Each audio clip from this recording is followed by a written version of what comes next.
Hello, good people. I be yeah. Well, it happens sometimes. And this morning, man.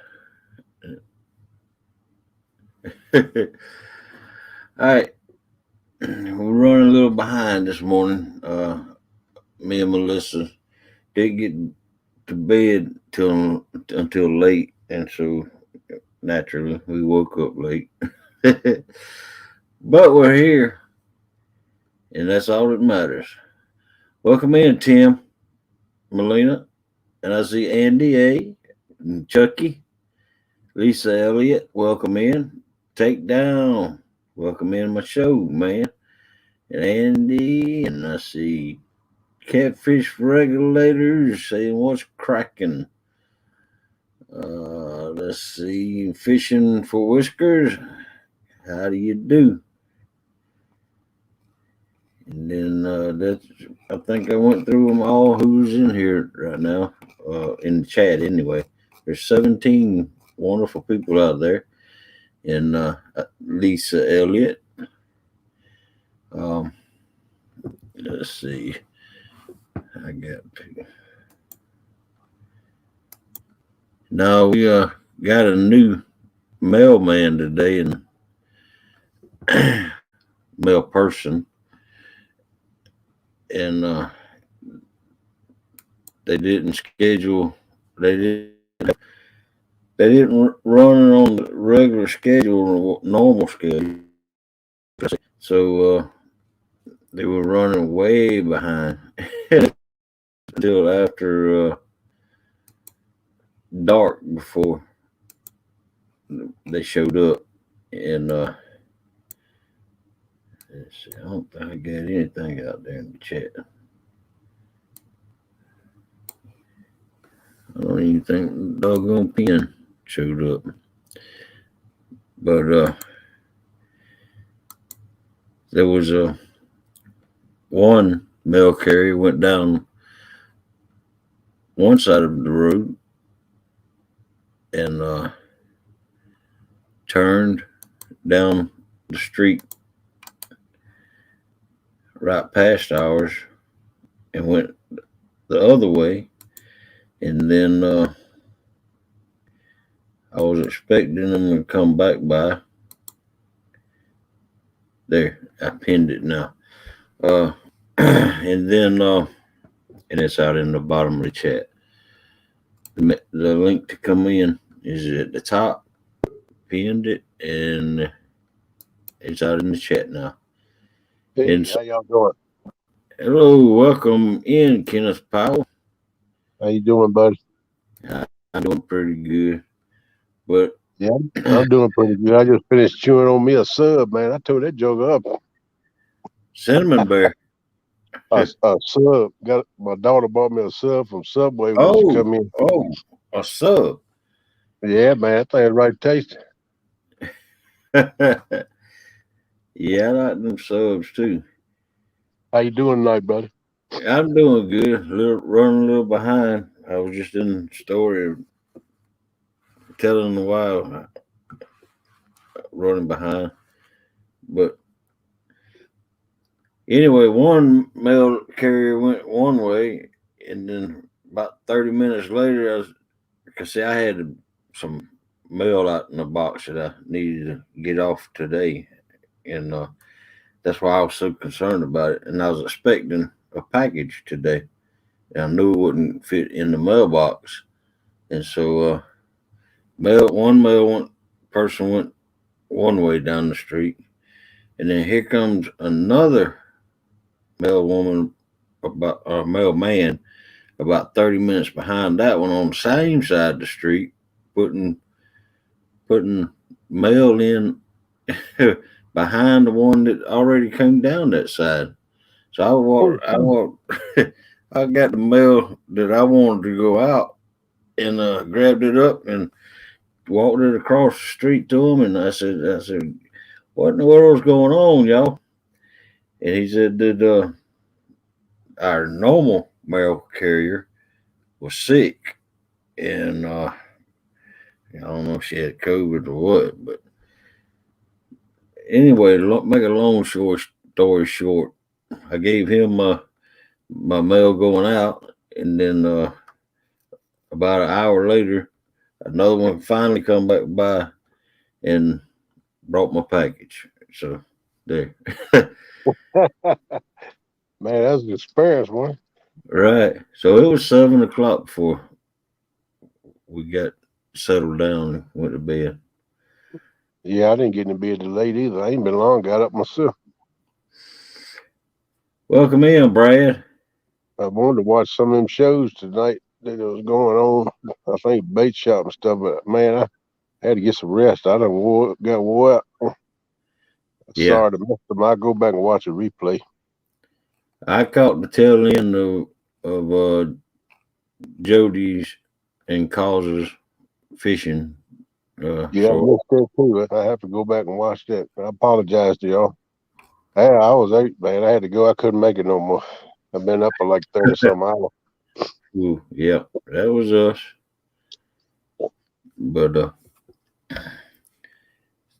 Brad, uh, uh, do you mind coming up on the panel and talking a little bit more about if we're going to do this? Um,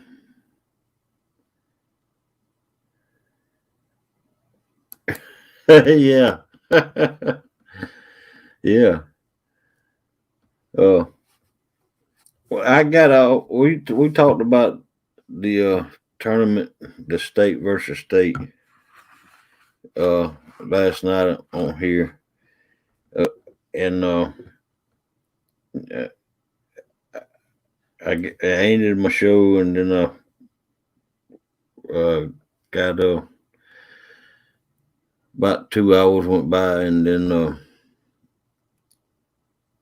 I seen Lee Evans had went live, and Lee Evans is trying to get a tournament put together too, which I like this idea. But and Brad was on the panel. Uh, can you come up here and elaborate? I'd like to know if you've given up on state v state or what's going on.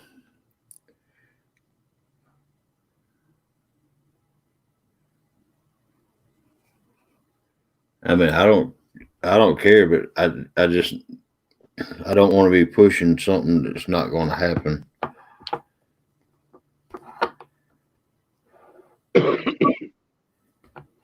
You understand, man? Yeah, that would be kind of useless. I Yeah, need to find out for sure if it's going to be a go.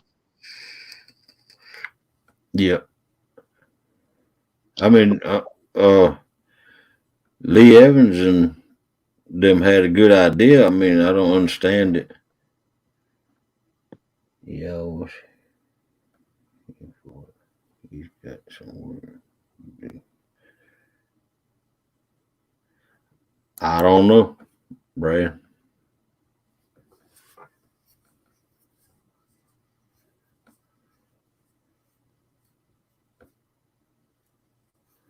All right, thank you, Tim. Thank you, Tim.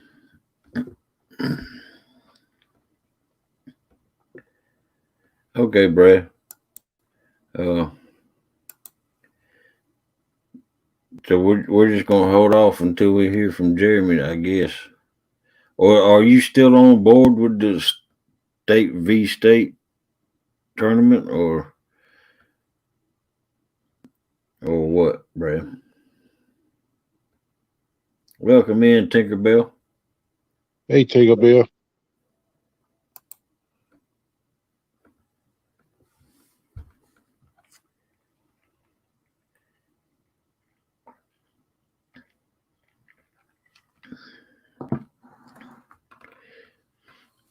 I mean, this wasn't my idea. but I've been pushing it on my show, and I ain't got no problem. But if I need to know if it's going to happen or not.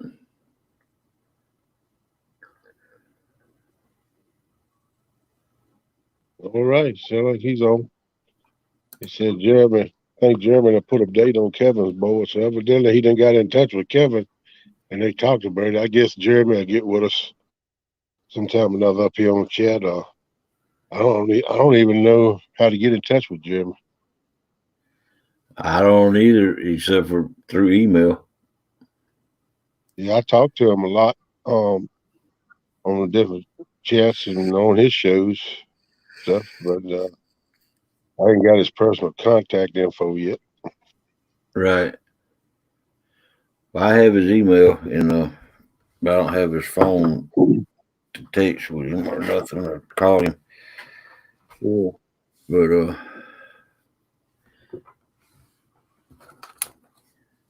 until we hear from Jeremy what's going on for sure, I don't think we need to even talk about that tournament anymore. Yeah, that's a good idea. Make sure that he is ready to go through with it, and maybe I see him in chat or something. Some of these chats, I'll talk to him about it and try to get him come up here on panel one night and talk about it.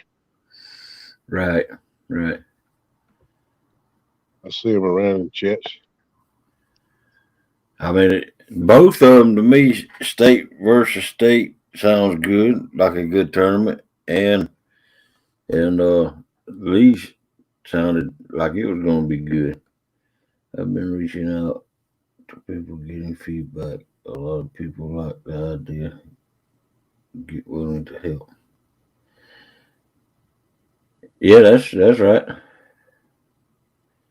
Let me see if Kevin pull up this. Okay,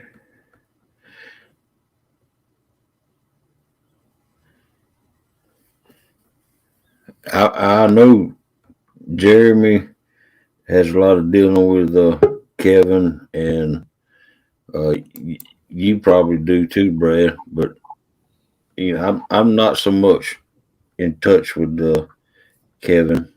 I don't even, as a matter of fact, I don't even associate with Kevin in that kind of way. I just I got his email. I've emailed him a few times, but that's I don't have his. Other than that, that's all I got. right,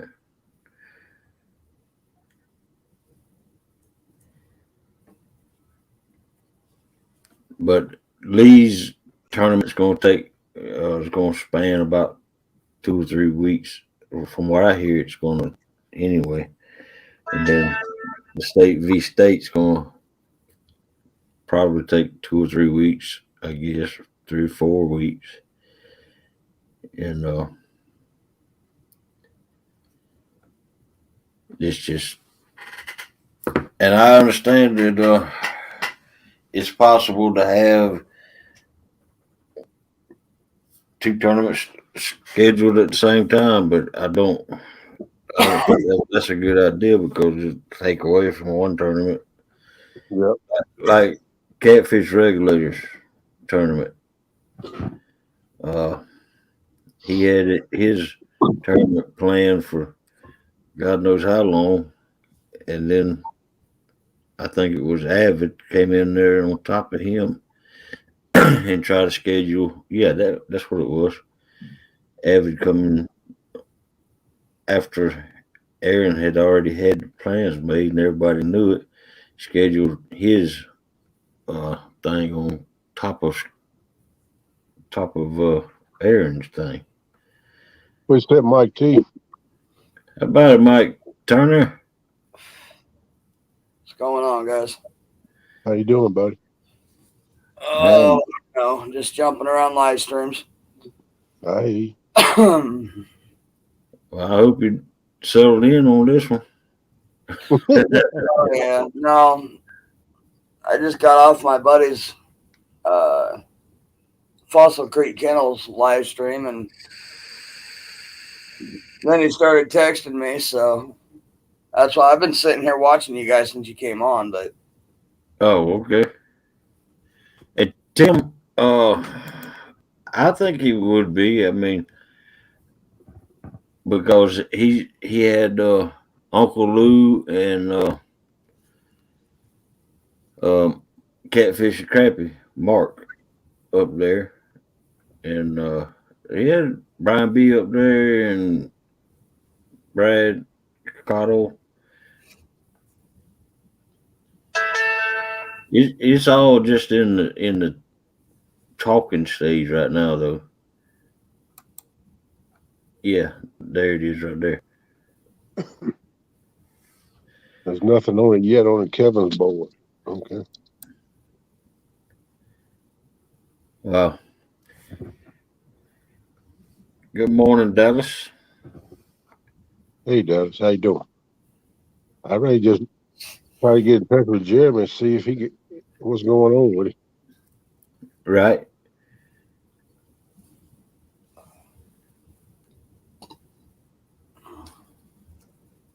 He's trying to do something, but it's got a lot of issues to resolve in general. Yeah, it's it,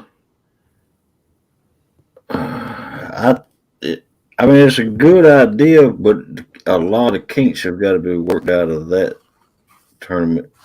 Also, uh,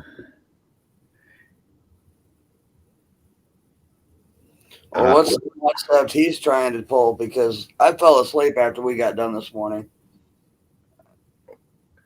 I didn't even go into Lee's. well, he's got a tournament idea coming up too, and it involves anybody over 1,000 subscribers.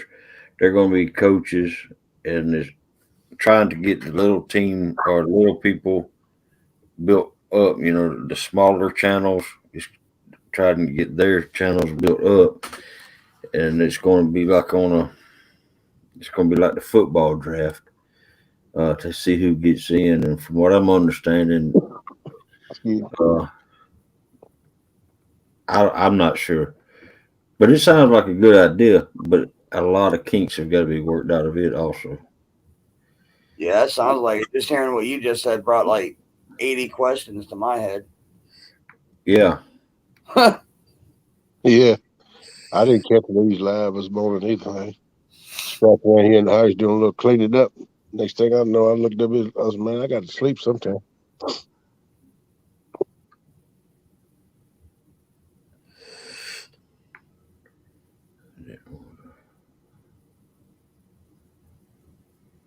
I understand. I understand, Brad. I just thought you may be able to shed some light on his concept rather than your concept. Yeah, To me, the state v state sounds like it's better, and it's going to be an easy thing to work out. You know.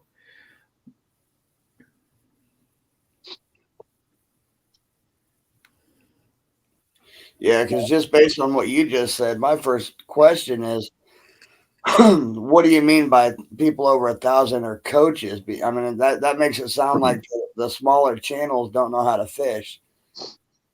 I mean, Yeah. I would reword that if I was them, if that's the way they put it. yeah. I'm thinking maybe what he's meaning is people over 1,000 would team up with somebody, a smaller channel, and be a team and fish together. That's a concept I was kind of thinking. I don't know. Well, I mean, that definitely sounds better. Yeah. No, he was trying to start his up like football to begin with, where they're trying to do coaching to set up their getting coaches, and then the coaches were going to set up their roster, but they didn't know how many people they were going to pick, and it went from 6 to 4, which 4 would be better because it's more manageable. Right. But then they were starting to go towards baseball, which baseball would probably be a better idea because it'd be easier to keep track of.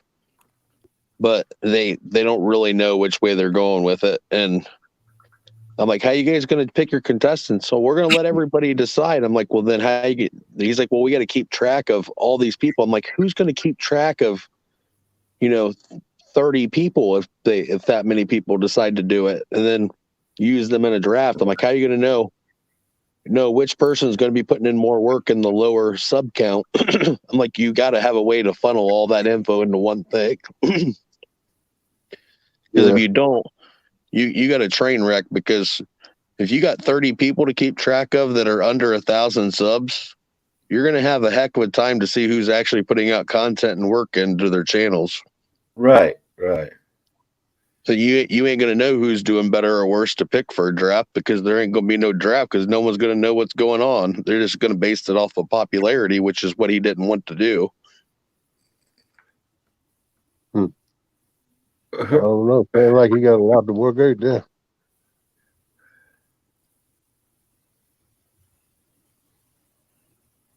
I like the concept though of having teams like that. It's a good idea. I told him to use the Fishing Chaos app, and then whoever wanted to do it, join in on it. So at least they had an idea of the people the participants on what they're doing and how many fish they're catching. So they can say, oh, this person's definitely top ranked because he's up to the top of the board. It simplifies half his problems. Yeah. And Jeff, it ain't welcome in. something. I want to It welcome ain't something. in. I hope you're doing okay, Jeff. I don't know what the circumstance was. You're in the hospital all day. But welcome in. Buddy, I hope you're doing all right. Good to see you. But if he do something similar to that, he can cut the workload out tremendously for the coaches and for himself. Right. But then Brian's like, well, they do it by inches, which it really wouldn't matter, other than the fact that the people that were getting involved would have to have a board, which some of them may. Right. And that's. But if you're gonna put that kind of commitment into making your channel better, I mean, what's a $30 board? Right. That's right. Right. And they from what I understood, they wasn't separating the fish too either. I mean, no. Well, see, if he used that app, he'd take care of all of his problems, and it would be very straightforward. Because you can say, hey, Ernie the Hog Snatcher's got the most length out of everybody, and they say, okay, well, he's definitely number one seed. This coach pulled number one seed off the wheel. He gets first pick. Does he want the number one guy, or is he going to go down the list? right. And you just keep pulling them that way, and you do it. And, Well, I and it think he's talking about trying to make the smaller channels grow and help them out. The people that say they want to be in the tournament, and some of them might not be fishing like that, putting their content though if you do it that way, but go by their subscriptions, how many subs they got, and start at the bottom with the lowest one. Yeah. And work your way up. And that way you're promoting the smallest channels, Well, and the nice thing is the people that are fishing and putting out content during this first part of the year, they can still do the Fishing Chaos app while they fish. So yeah, it don't affect their content, and it actually gives them a little more bump to try to give better content. They're going to fish a lot harder too. Yeah, that's right. I Like hope he gets it worked out if it's what he wants to do, but it sounds like it's a lot of work now to do. It's going to take more than just him. It's going to take 2 or 3 people, maybe more, to get it together. I bet it'll take 4 coaches and Lee Evans at least. Yeah. I'd say they're going to have probably 6 people working on it. Here's the problem I see is if it's done wrong, as far as the lower channels as opposed to the 1,000+, it's going to cause a lot of hurt feelings. Yeah, well, that's why I don't know why he's doing channels that are almost at their 1,000 mark. I'd be doing 500 or less, because then that's what I think. I mean, because he said at least 750 or less. Yeah, I wouldn't do anybody close to 1,000 because by the time if they have 900 subs right now, and you're not doing it for 4 months, they're going to be at 1,000 before you ever get to the point of where they're supposed to be fishing. So they're already going to have their number if they got good content coming out. I mean, Right. But if that's what he wants to do is concentrate on the smaller channels, he needs to, like y'all said, 500 or less, or at least 750 or less. And there's a lot of good channels from 500 to 1,000 that should have already been a lot higher up that aren't because they took breaks on content or had stuff come up and couldn't fish. And, it happens. I get it. But some of them channels over 500 will be there before they know it. yeah. Right. Yeah, because you up around 500 subs and you pretty much know. Yeah. Because you don't put out some content, Well, and as far as that statement goes, that just depends on how fast you made it to 500. You've got newer channels such as Mike's Fishing Home that has only been in the community 4 or 5 months, and he just hit 500. Yeah. And don't get me wrong, I love Mike's channel, but he don't have all the basics down yet to advance like that. Just because he's got the content and he's putting out the stuff, he don't have all the rules down. Yeah. Well, Mike's channel is a good one that would be good for that style of tournament, just because because he's growing at a good rate for what he's got, and he's still learning as he goes. And the coaching aspect would come in his channel, Right. Because someone that's fished for 6 or 8 years, and someone that's fished for a few years, they're going to teach you quite a bit of stuff. Yep. I mean, I've been fishing for a long time, and I'm still learning stuff. But there's stuff that I know that some other people probably don't. Just like Tim said earlier about when I was talking about using the bluegills as a predatory fish for the flatheads. I mean, does everybody know that? No. Do I know that? Yeah, because I fish for them. Yep. We put a lot of time in on figuring some of that stuff out. I mean, some people might not even know that. I mean, even if they catch them, they might not know that. Yep. Aaron, we know you know how to catch fish, but I know how to work for them. I don't know how to always catch the biggest, but I catch them. Right. Concept is trying to build the smaller channels up. I don't see why they both couldn't happen. I mean, true, it'll be taking up 2 to 3 weeks, possibly more, each tournament. But I don't see why they both, couldn't happen. Do you? I don't see why it couldn't.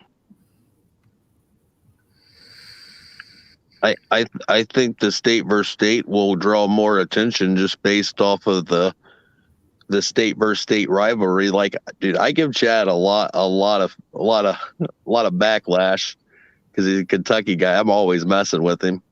Right. Me and him send messages back and forth all the time. He'll send a picture, get out of my side of the river. I'm like, I went to your side. There ain't a single dang fish there. But I'm like, this Ohio side just seems to be lined with them. Right. And then I'll send him about 12 pictures of blues all the way down there, just catching them all the way down the bank. And I'll send him a picture as fast as I can get them. He's like, what the heck?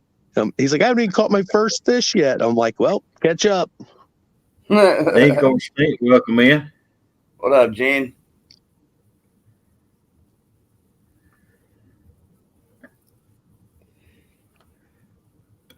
Well, I just wasn't sure if I needed to continue pushing the state versus state or if I should have left it alone. And from what you're telling me right now, it'll be good to continue pushing it. As far as I know, as soon as I haven't talked to Jeremy, in which I don't. I mean, I talked to him in chat and stuff, but I don't actually message him like outside of that. So I didn't know if Right. he was on last night. I went to bed early, so No, he wasn't on. He wasn't on. We talked about it a little bit on my channel last night, and and then, like I said, I wasn't sure what was going on when I Yeah. saw Lee trying to get yeah, his. I've been talking to. I talked to Muskrat today, Roger, and he said that if we need any help with it or if he can get into it, he wants in because he wants to beat on some Kentucky guys. So, which I knew that was the answer, but I always like to ask, and I was asking him questions and stuff. He was kind of throwing some feedback back, which is good. I like to get some of that so you kind of get a little better idea. Someone walking into a problem usually has a good solution. Right. And you're right, Tim. But we're just trying to throw the concept out there right now, and trying to decide if we wanted to continue on going forward with this tournament.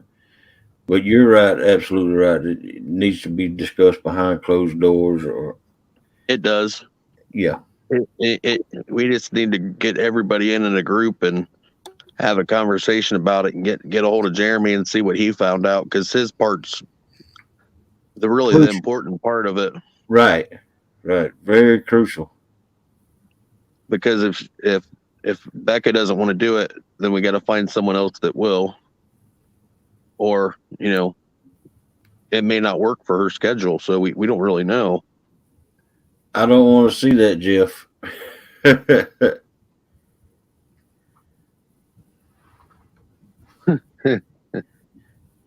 Aaron, a lot of them, some of them lower channels are having a lot of problem keeping subs, but some of it's a lot of it on their content.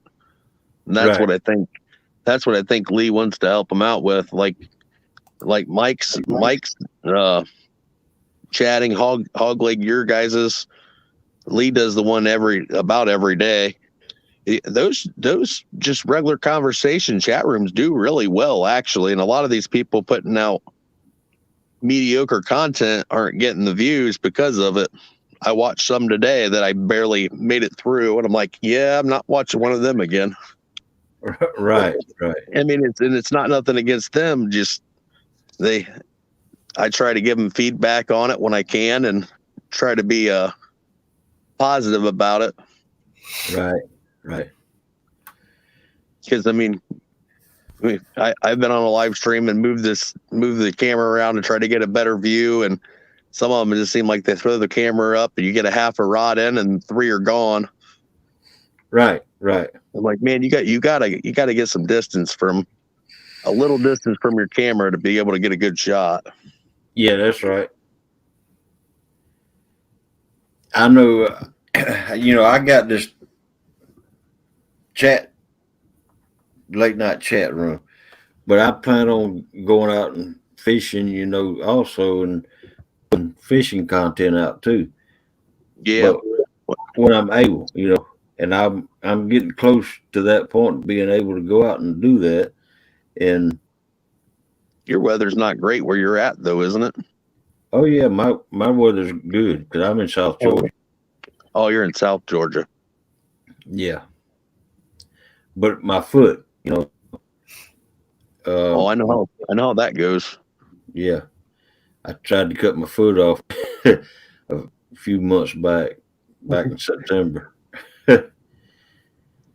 But it's coming along good, and so I'm hoping to be out, within the week or two. That is, if I can get my truck running.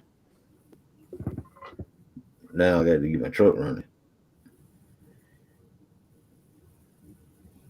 But I plan on getting out, like I said, within a week or two and start fishing. Jeff, I'm sorry, I got to give Kentucky a hard time. I'm in Ohio. Yeah, it's just par for the course. That line, you cross that thing, it's hard to cross that line over there. That's exactly right. Both tournaments not at the same time. Yeah.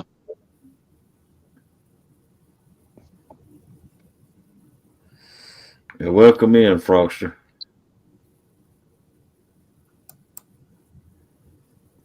Yeah, Lee tries pretty hard to do what he can. I give him the benefit of the doubt on that. I wanted to try to help him if I could, but not try to steer it towards the way we were doing ours. Well, I mean, it sounds like a potentially good concept if done right. Right. But I think I think one wrong decision in the planning stage is gonna hurt a lot of people. Yeah, and that's why, like, we need to get it figured out. But the more details we can get hashed out between there and now are going to be a lot better off. Welcome in, Tina. Lee wants to rush his, and that's not going to help anybody out. Right. It's where you need to stop, put stuff down on paper, go through ideas, start jotting them down and crossing them out if you don't like them. Right. Go through them. Just like what I was doing the other night. Damn, Jeff out there throwing the smack talk. Yeah, I see that.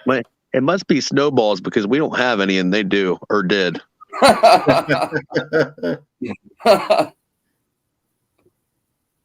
Hey Jeff, anytime you want to go fishing, let me know. I like showing Kentucky guys how to fish. Tina, we don't know yet. Even the person who writes who writes all the names down, we haven't chosen them yet. And I think it would be Jeremy, or either who's going to do the show, host the show. Yeah, it's going to be a while before we have all that information, Tina. That deal is going to come later to actually doing it, getting the general idea, the setup on it, and getting some dates set, and knowing how many people we got to fish is a key one. Right. Which I don't know. I don't know exactly how many people. I could do a poll on a couple of the sites and see what they say. See how many people would be interested, because I didn't do it on Facebook yet because I kind of wanted to wait. Right. Right. Just to make sure. All right. Dallas, I don't think it's so much that he's trying to draw big channels to his channel. I think his concept of helping the smaller channels grow is right. What's up, Curtis? I just don't think. Welcome in, Curtis. Like we said a few minutes ago, I don't think it's letting everybody up to 1,000 3 months in advance say, okay, yeah, I want in, when they're going to hit their 1,000 within the next couple weeks. It's like running down 75. There's a lot of road to go down, but there's also a lot of detours and construction. Right. Getting through it. Exactly. See, the thing of it is everybody knows that once you hit 900 or sometimes even 850, those larger channels automatically start pushing your channel anyway. Mm-hmm. Right. So to allow them to say, yeah, I want in now, knowing 3 months from now they will be at 1K or sooner. Yeah. Right. You get the right push at 900. You hit 1,000 quick. Yep. I've seen quite a few channels go from 9 to 1,100 pretty fast that maybe or maybe not shouldn't have. Right. Yep. And I'm going to assume that they're going to put some kind of a cap on how many participants are going to be allowed, because otherwise it'll go for a year. Yeah. Right. And I don't think Did the now this is just my opinion speaking. Opinions are like Yeah. what. Yeah, Uh, how the we got heck, you. instead of the coaches being able to choose the players should be able to choose the coach. And see, that'd be a good concept for him. That's right. I like the state versus state because it's a lot. There's a lot less traffic to deal Right. with. That's It's right. more manageable. That's right. Right. You know the setup of it. It's general rules. I mean, That's it's right. 4 people. It's just getting the 4 people. Right. And we carried that conversation on last night. How we were going to choose the 4 people if the states have got more than 4 people. And we said that we were going to put them on the wheel. I don't know if Chris Sauter still lives in Ohio, but if he does, I want him on our side. Oh man. I'm sure I can find him a legal residence for a week. Right. And Aaron Catfish Regulators brought up another, good point.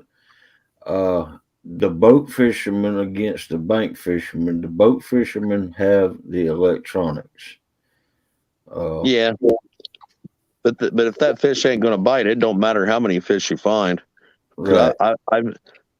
Even with the Lowrance active target, you can put yourself in the best possible spot to catch that fish.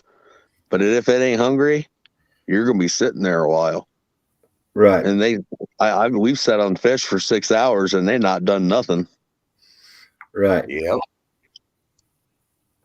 Then they were definitely 50s class blues. They weren't doing any more than they had to. They weren't hungry. Right. And we threw all kinds of different stuff. I tried tapping the dang thing on the head just to see if it'd wake up. It didn't do nothing but move. Wow.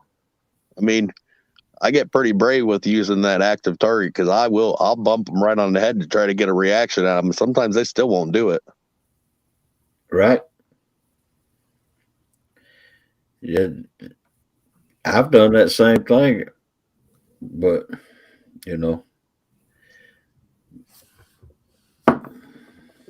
let's see. Yeah, regulators, a boat can move spots a lot easier. That's the truth. They take all the gear I got and move it from one spot to the other without touching it. Yeah. But And Dallas, you're right. Big channels do already support the smaller channels to a point. To a point. But they don't really start pushing a lot of the small channels until they get to a certain point themselves, or they do something, for lack of better terms, extravagant with their channel. that's one reason why I like Mike's channel, because he's trying to get it seems like a new group of people Yeah. in his stream with each one of them, getting them set in there, getting the links put in, which is awesome. And more people should do that, because that's a heck of a lot nicer than having a person try to drop links for the whole time they're up streaming, which can be quite a while. Right.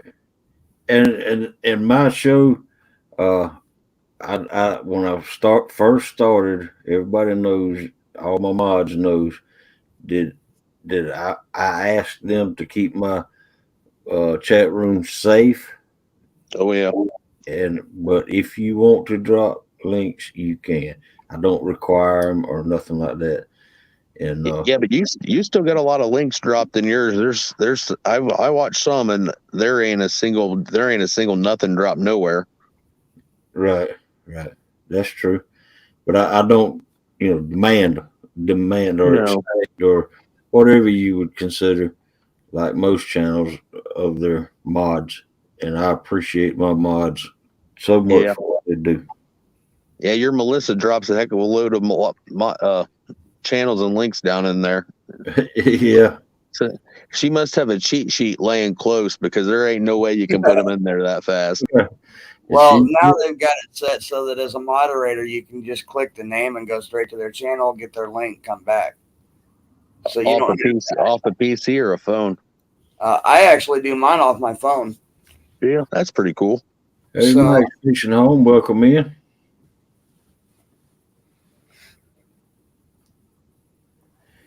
All right. Yes, y'all need to get them thumbs smashed. So Jeff see. said, it seems to me the channels that put in the work and time is just because you fish, you do better. You have to have a certain personality to run a channel that is liked by everyone. Right. Yeah, not everybody's going to agree with the content that people are putting out.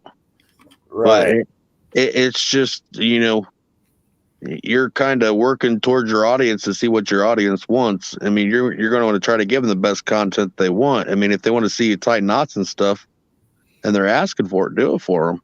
Heck, you do it every time you throw out a line and put a hook on. Right. And I mean, not everybody's got the personality of Chunky and Has, and Oh yeah, dude. Right. It's funny. I've been watching Chunky for a long time, and I still go in and I watch him, and it's the same stream, just a little shinier. Right. Exactly. But I mean, that's his show. I mean, he does great at what he does. I give him that. Right. Somebody said one time that, and that laugh is contagious. Oh yeah. Somebody said one time that every person in the community has their own strengths, their own weaknesses, and that is very true. Well, it is. I can agree with that 100%. And Chunky and Has, people like them, they have that personality. They have the knowledge to be able to get out and do what they do for their waters. They put on a good show. They have good water too. They have good water. They have good fish. Oh yeah. Not everybody's got that kind of water. I mean, there's some water that's equally good or better, but their water is pretty consistently good. They have more good than bad downtime. And Mike said right there, I assume I'm not most people's cup of tea, but hey, here I am. Be you. It's what it will be, and that's 100%. That's right. That's why I like Mike's channel, because he is himself. Yep. I'd rather someone be their self than put on a show. You can wear all the makeup you want, but it still don't make you an actress. Exactly. Or an actor. Yeah. Mike, you're more like a cup of flour, loco. Poor loco. And that's I think we all learn from, or I learned from your last tournament, Aaron. And that's what my concern was, that who was going to pay for, who was going to help you pay for the tournament. You took it all on your own, and that's why it's this state versus state, unless it's for bragging rights only, unless somebody steps up and wants to get, Yeah, exactly. And any funds that come out for that tournament outside of like airtime and whatnot, any prizes that are going to be given away to chat is going to come out of, super chats and what from the larger channels. Otherwise, it's not really going to cost anybody anything. Right. I know I gave away a lot of sinkers on Palmetto stuff. A lot. Right. I know how the expense goes there, Aaron, for sure. Not just on the merchandise, but on the shipping. Shipping is what really gets you. Yep. And Aaron, that's why I think that we should look for uh, hosts that have over 1,000 subscribers and monetized. That's that's the incentive for the host that hosted it. What they get, mon, what they get in super chats is what they get. Yep. I know where Aaron's coming from though with that. Yeah, so do I. I see it. You ain't the only one. Yep.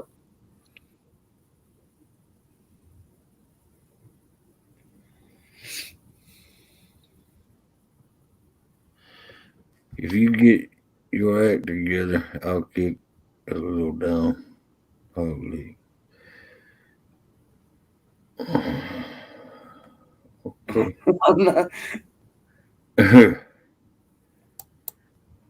I think he's telling you to hit 1K so you can host it, Hogleg. Oh. Thing. I may be wrong. I'm not in it for the money. Uh,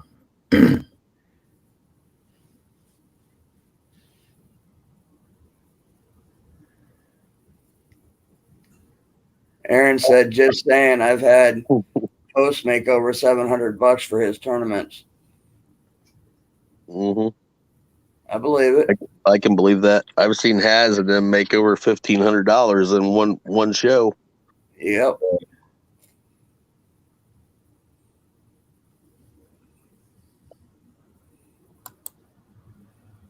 You see, if it was me and I was doing that and I was doing something like that, I'd be wanting to give it back, not keep it. Right. But I'm not Right. saying for Haz, but I'm just saying in general.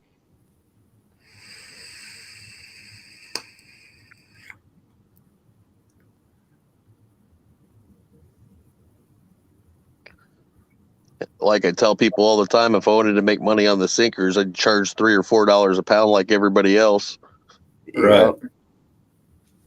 Well, and that's why when you came out around the community and was starting to advertise for your sinkers, it was kind of ironic and funny to me because I had at the time just recently went to the local bait shop and Good was morning, looking for good heavy river sinkers, the 12, 14, 16 ounce sinkers.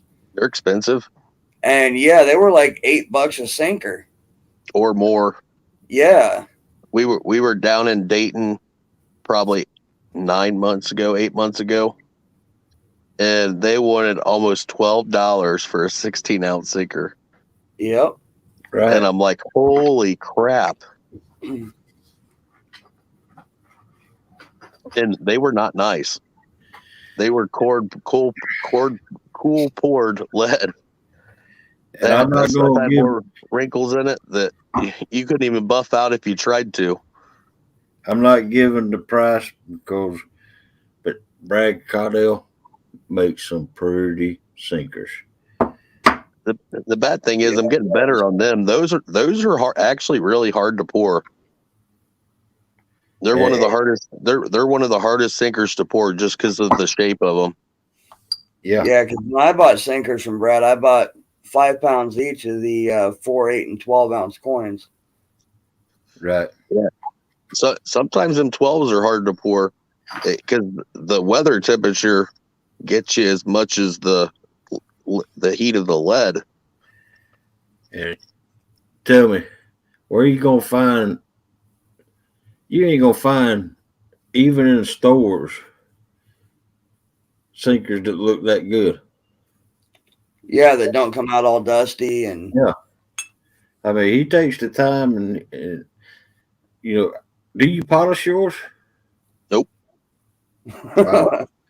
it's just that good. It sure looks like it. I mean, they look polished. You know why they're so shiny?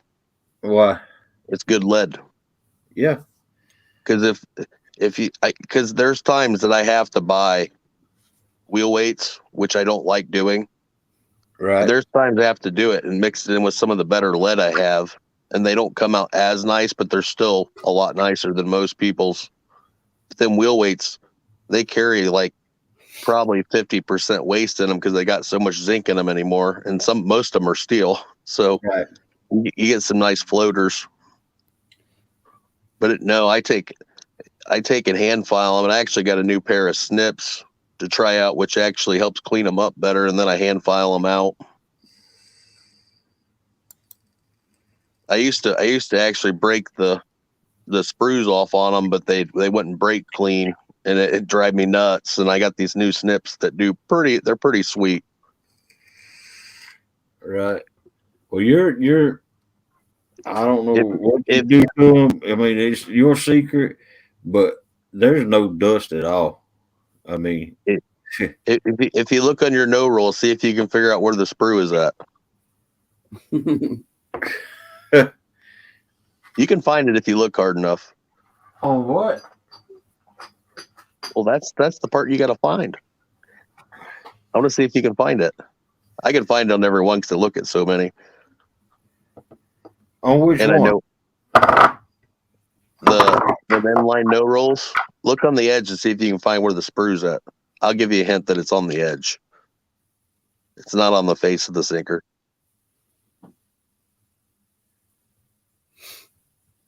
It'll take you a second.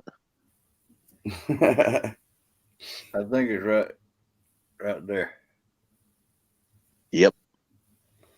And I can't really tell it, but it's No. Those got cut with the new snips I got, it makes it really hard to tell because they almost cut clean. Like I could actually not file them and you never know, but I file them anyways because there's just a little edge that leaves on them. So I file them because I don't like them close to the line. that sure can't see it unless you're looking for it. You'd never know it was there. If I wouldn't have told you it was on the edge, it would have took you about 20 minutes. Yeah. Wow. You do a good job. You wouldn't believe how many people ask me if I run them through a polisher with graphite. I'm like, no. If I put graphite on them, they'd be dull, not shiny. Right. But whatever you do, that's keep doing it. You don't have to explain how you do it. Just keep doing it. It's all on how I clean it. Yeah, all I know is by March I'll probably be getting a hold of you about some 16-ounce coins. I got like 32 pounds of them sitting right now. So you got give or take a pound. Yeah, I don't think I need 32 pounds worth of them, but you have 32 of them sitting. In other words. Oh yeah, I got more than that of 12 ounces because they go quite a bit quicker. Because I got a couple people that when they buy them, they buy 15 or 20 pounds of a pop. So when I clean my lead, I make sure to make them first. Yeah, that was kind of what I was thinking, was probably about another 15 pounds worth of the 16s. Yeah. People are surprised on using 16 ounces, but when you have 5 and 8 mile an hour current you're throwing in, sometimes that 16 ounce coin ain't enough. Well, and I've got some larger sinker slides too, because the Missouri River can get upwards of about 11 mile an hour. So 16 ounce might not even hold in that. So I might have to throw another 4 or 8 ounces on top of that yet. Yeah. When you start doing that, then you take you some egg sinkers. Right. The biggest egg sinkers you got or you can get, and start running them in line. Yeah, I've done that too. It's better than some people will stack coins, and coins are like the worst one to stack because they spin in the water.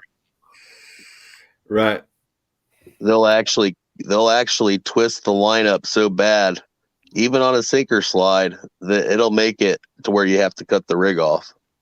Right. Well, and that's part of the reason I bought the 4, 8, and 12s, as many as I did, doing 5 pounds each. Yeah. Is because if I have to stack them, I won't put any more than 2 on a sinker slide anyway. So I can go like a 16 and a 4 or 16 and an 8. So Mike, you should get you some 12-ounce flat banks for that. Yeah. Thanks, so. Because the 12-ounce flat bank will actually make it through the water faster than a coin will. Right. Really? And you don't need the 12 ounce will probably hold better than the 16 will just because of the shape. There's Yep, another one of those and a 12. See, the sinker mold I got, I wish I had one in here, but I ain't. You got the do it mold? Huh? You got the do it mold? Yeah, but it looks different from this, but it's already got the eye in it. Right. Yeah. See, the do it mold does it a little different. That mold that I have that I get them out of is a custom mold from Don's Custom Molds. Right. That mold's $220, but well worth it.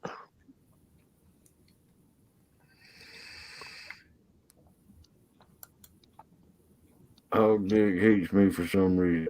I know I hate you, Clinton.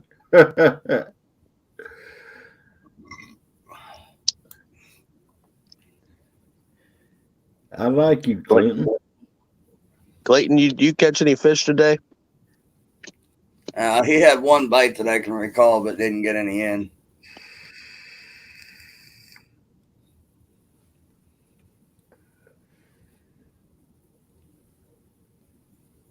Yeah, exactly. Why do you say that, Clayton? I don't hate you.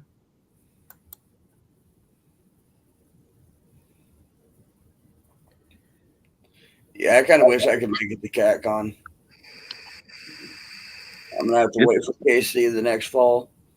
It's probably a pretty good little trip for you, though, ain't it? Mike? To Louisville? Yeah. Yeah, it's about 10.5 hours. That's what I thought. He said he caught 6 babies off the stream. Hey, bait doesn't count. Right. Yeah, Kansas City is only about 2.5 hours south of me. So that'll be an easier one for me to get to this fall. Yeah, I don't know if we're gonna go or not. I'd like to. It's pretty cool little event that you like. Even like they did it last year was pretty neat. Yeah, I was actually supposed to go to Kansas City this last one, but I ended up getting sick in September and burned through all my PTO at work. So Welcome in, Carmel. Take the time off. That's a good question. When is that, Aaron? It's May 14th and 15th. May 14th and 15th. Yeah. Howdy. I don't know. Hello, welcome in, Jody. Oh, what's up, Jody? Hey, I wanted to kick it with you. I got sleepy driving, Welcome so you can keep me awake. in, Brian B. Brian B. Hey, Brian. Yeah. I'm definitely gonna have to get off here.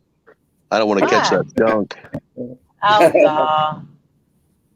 Tonight was a horrible night. Brian, did that rig get you any extra bites?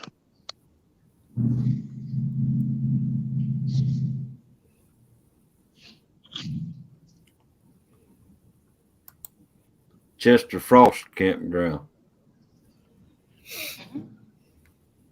Eating great. I have to look that up. Chester Frost Campground.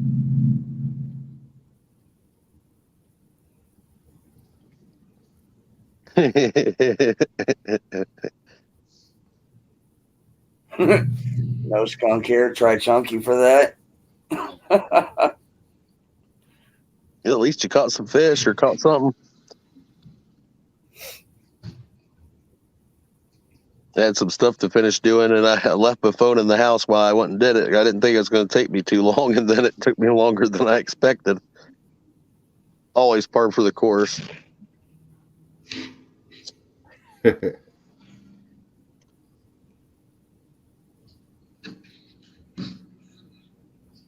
So how far you got to drive, Jody? All the way home. I say I still got a good 30 minutes left. Oh, that's not too bad. Aaron, what are you and Big Mike betting on? Bragging rights, or did you get him in a sucker bet? You already caught one sucker with that last bet. Yeah, you did. I don't remember who that was. Do you remember who that was? No, No. His last bet, I won, and he didn't pay up. Cheapo. Uh-oh. Uh-oh, Oh, right. bad cat rod. He's supposed to buy my dinner, and the cheapo didn't. Mike, it'd be a good thing because then he can try out a real rod instead of those slime cat rods. I ain't a big fan of the slime cat rods, and I do apologize if someone likes them. I'll give you a little in advance.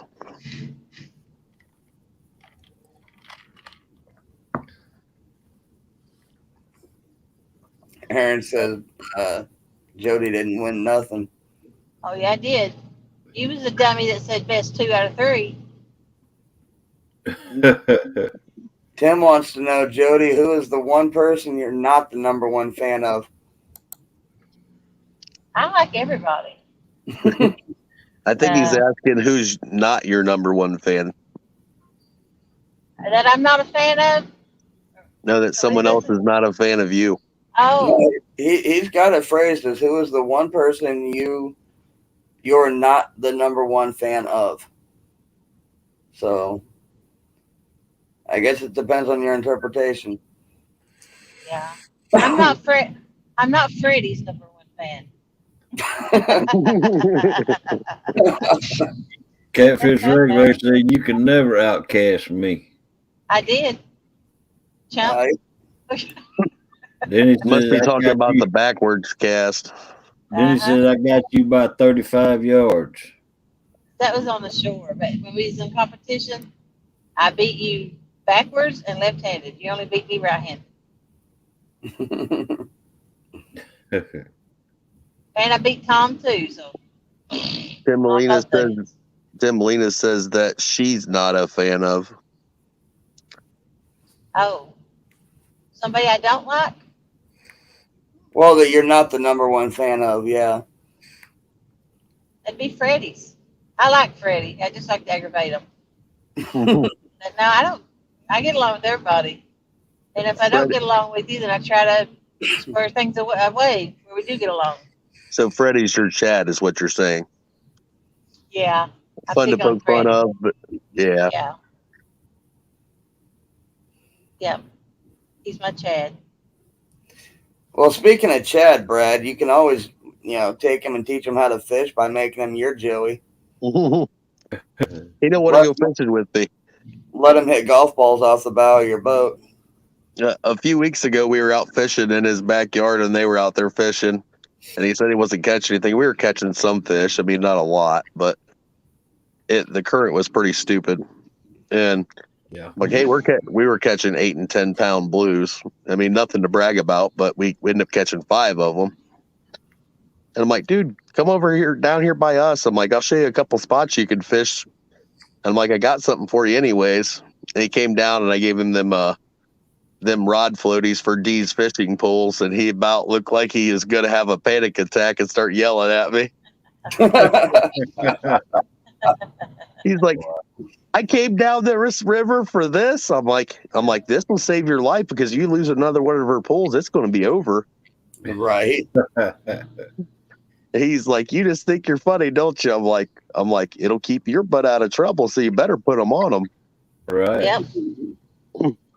And he's like, I'm going down here to fish. He's like, oh, look at this big fish. I'm like, it's a rock. We already went over it. I seen it.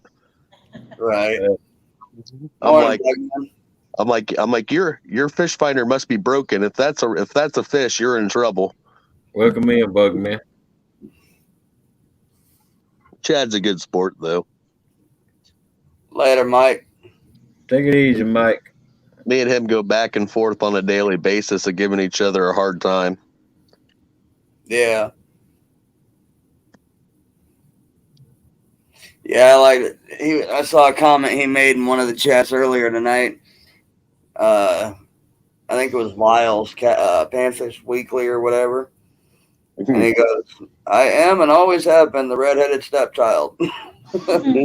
Yeah. Uh, No, me and Roger were giving him a hard time back and forth too, which was humorous for me.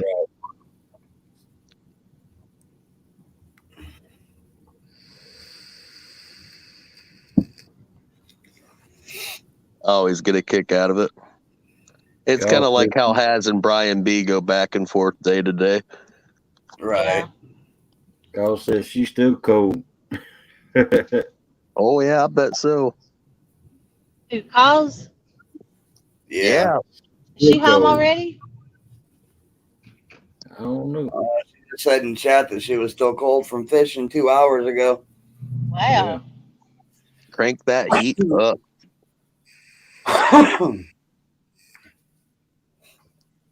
I'm not gonna lie, we use a buddy heater in a 20-pound tank.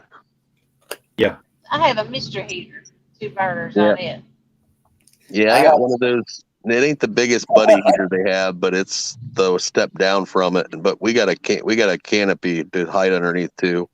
Yeah, we just put our canopy out. Yeah, Carl Cos says she just got home. said, yeah. Hey, ask her if she cut the gas off on the propane tank, or if I need to come up there and do it when I get home. Did you cut the gas off the propane tank, Carl? I was gonna say, I'm guessing she probably heard you. She probably turned that. She probably turned that on in her car to get some extra heat. All right, Tim, hurry back. She said no, she didn't do it. Okay. I forgot about it too. I guess the wind blows the heater out. Well, the good thing about them buddy, if it's not the one that goes on top of the tank, it'll shut itself off. Yeah. I thought it still leaked gas out. It don't. Those top ones do. Mine's the one that you put the small tank in, but I got the adapter for it. Yeah. Have a good night, Clayton. Yeah, I got one of those like easy, you got, Clayton. Brad, but it takes two, one on each side. Yeah. It's a 2 burner, and Yeah. sometimes I use the 2-pound bottles, and then sometimes I got the hose and 20-pound bottle. Yeah, that's the way. Mine's got that single feed one. It's not the biggest one, but it works pretty good off a 20-pound tank because you can crank it up and let it go. Right. We set it right between the split window on the bumper or on the windshield where you got the walk through. Yeah. And we put it right in the walk through, and the wind blows just underneath that window, and it'll pull that heat right to us. Yeah. It's it works out pretty dang good. It'll keep you warm enough with some Carhartts and a hoodie on that you'll be pretty comfortable. Right. Bugman wants to know how long will it run on a 20-pound. Waiting. I don't know. We've only used it twice, and it's not ran out, and we ran it the whole time. So we ran it about 10 hours. It'll run a long time. About 3 trips till I get out mine. Them 1-pound tanks last about 20 seconds, and you're changing them out every little bit. Yeah. If you keep them on low, they last a while, but you put them up on high, they burn out or the tanks freeze up and they stop working. Right. We have the refillable thing for the 1 pound off the 20. Right. Yeah. I do that too. It's mainly just for the cook stove on the boat. So if we want to cook something, we can just refill it off the 20-pound tank. If it runs out, we only need one. Right. Which is pretty dang handy. Mm-hmm.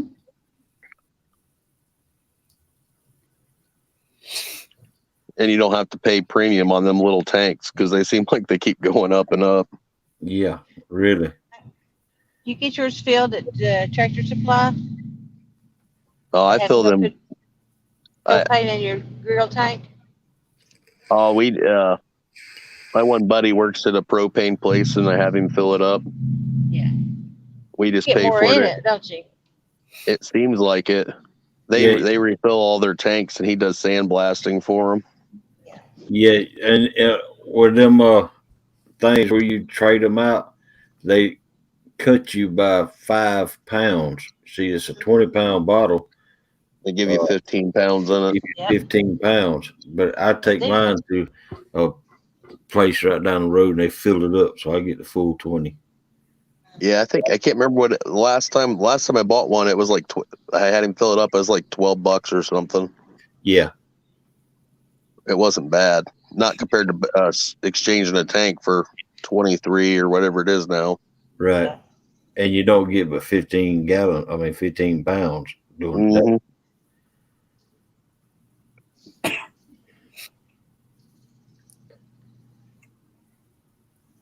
Yeah, you can fill up them 1-pound bottles off of that 20-pound. There's a trick to it too. Yeah. It's a lot cheaper though. See, Brian B, you got to find them places that fill them up. It's cheaper, Yeah. and as long as you got a newer tank, and it ain't all beat up, they'll refill it until the valve's bad, Right. which usually takes a few years. Yeah. Brian said he just traded his in Tuesday for 25. Hey Brian, next time you do it, just let me know, and I'll send you about 5 of them because that's about how many I have extra lying around. And then what I do when I need another a new bottle, I just take my old one and do the trade out. Yeah, because you get a brand new valve with them every time and new paint. Yep. What's up, Dan?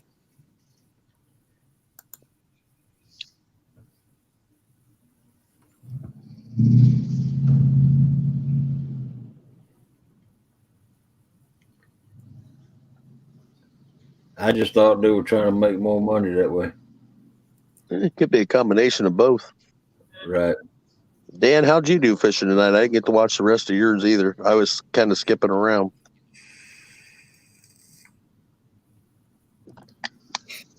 Spot looked pretty nice though. Yeah, they do, Dan. They always fill it up. Yeah, I didn't get a chance to stop into his second stream either. There's so many people streaming, and I like to try to at least stop into every one of them for a little bit to try to Right. see how everybody's doing. Sometimes it's hard to keep up because there's so many people. Right. 5 hours, 2 lakes, no bites. That sucks. Wow. Brian, you sound like me. Oh man, you need to find where they fill propane up then. The bad thing is I don't even use them that much, but my grandpa gave me a whole bunch of them, and I'm like, whatever. I'm like, I'll just put them back because I use them here and there. Right. I'll use them for the grill every once in a while, and then when it's cold, we use it for the buddy heater, and that's about the only time we ever use it. Right. Sometimes we take it off the grill to use it for the buddy heater. Welcome in, Big Mike. How's it going, Big Mike? Howdy. I gotta go. What's up, Mike? You feeling any better, buddy? I know you've been having it pretty rough. Hopefully you get to break through that last door and be able to get through it pretty soon.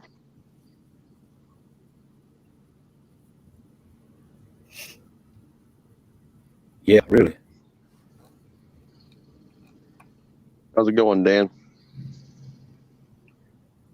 That Danimal? Yeah. Yes. The old bandit frogster's in here. How you doing? Howdy. What's Ribbit, up, ribbit. Froggy? Did you make it back? Oh yeah. Welcome back, Froggy.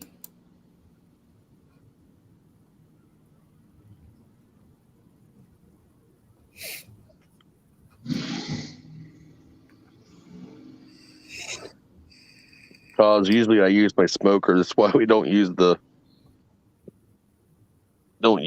grill too much. I use the smoker a lot too, but I do have a gas grill, and every time I use the gas grill, I made a thing for it, and I just throw some chips in it to give it that smoke Mhm. flavor. Yeah. Sometimes I'll turn the grill on, heat it up, throw it on, and sear both sides, and then smoke it. Right. And I'll tell you what, I like putting whole ears of corn in there in that smoker with some cherry wood smoked. Oh, dude, they're good. Welcome in, Alicia. I got a lot of cherry wood around here, around my house. It's man, but I just do not like the way cherry wood taste. I mean, I don't like it for some of the meat, but that corn with it in there right? is pretty dang good. Yeah, It's I just can like see that. that mesquite. I don't really care for using it a whole lot.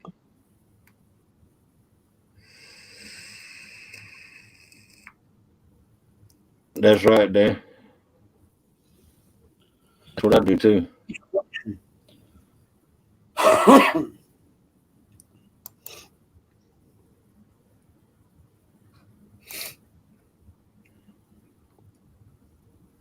So ready to get back on the Hondo hunt. You Mike, getting you'll there, get it. big It's around the corner. right? Worry about your health first. That fish will still be there. Right. Yeah. I know it's hard to say, but it's the truth. You and your family come first, buddy. That's right. We know you can catch fish. Yep. Anybody that can see or can't see can still hear you catch fish.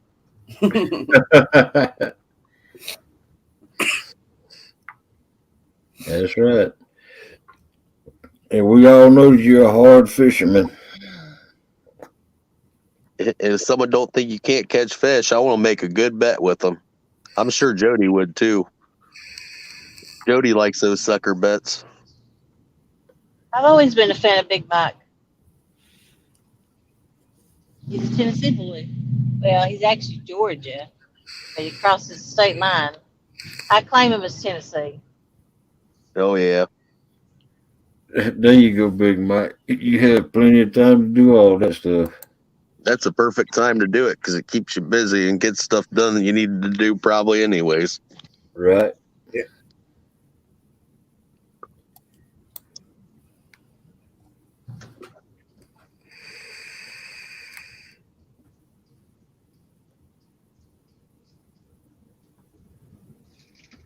Yeah, Big Mike, those little heaters are pretty dang handy right now at this time of year. And they're pretty portable. The worst part's carrying the 20-pound tank around. Tennessee blood running through my veins.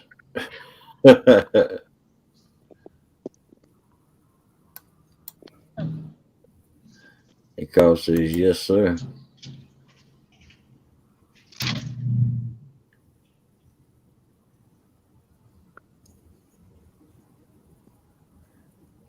Mike, why couldn't you get your one reel back together with the side plate not go back on it? You talking about my Cash King? Yeah. Yeah, one of the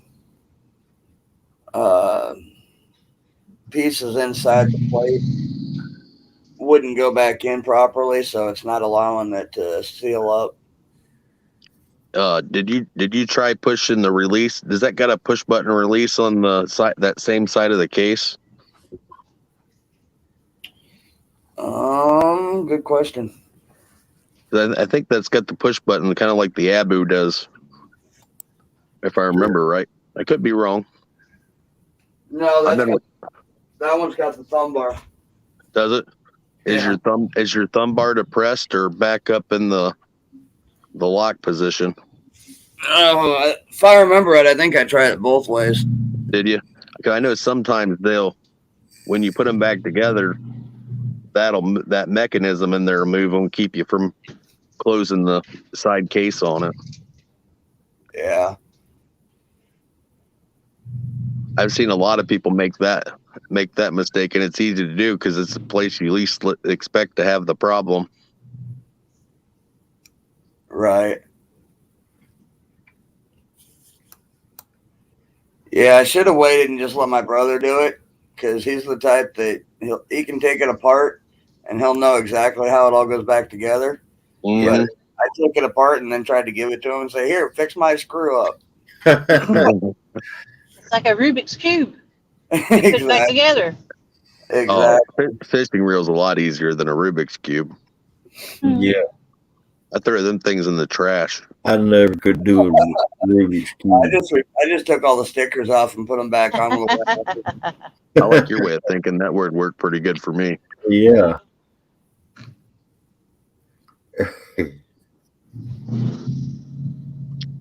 I'm almost home. I had Yay. a Daiwa I just bought a while back, and I was casting it, and it's making this really horrendous noise. I'm like, what is up with this? Because I didn't pull it apart or nothing after I bought it off of eBay, and I got a pretty good deal on it. And I was sitting there, I'm casting it, and I caught a fish. I was reeling in, and it would disengage on me, and I'm like, what the heck is up with this?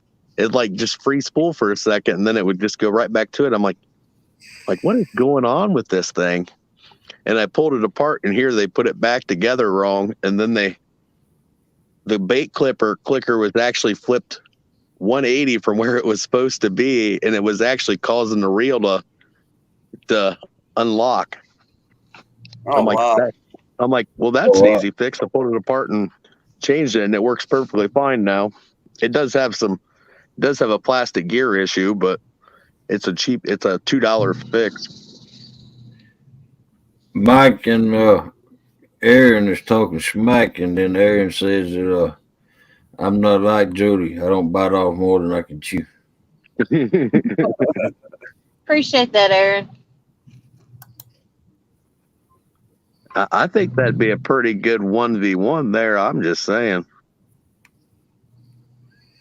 Both of them can catch fish.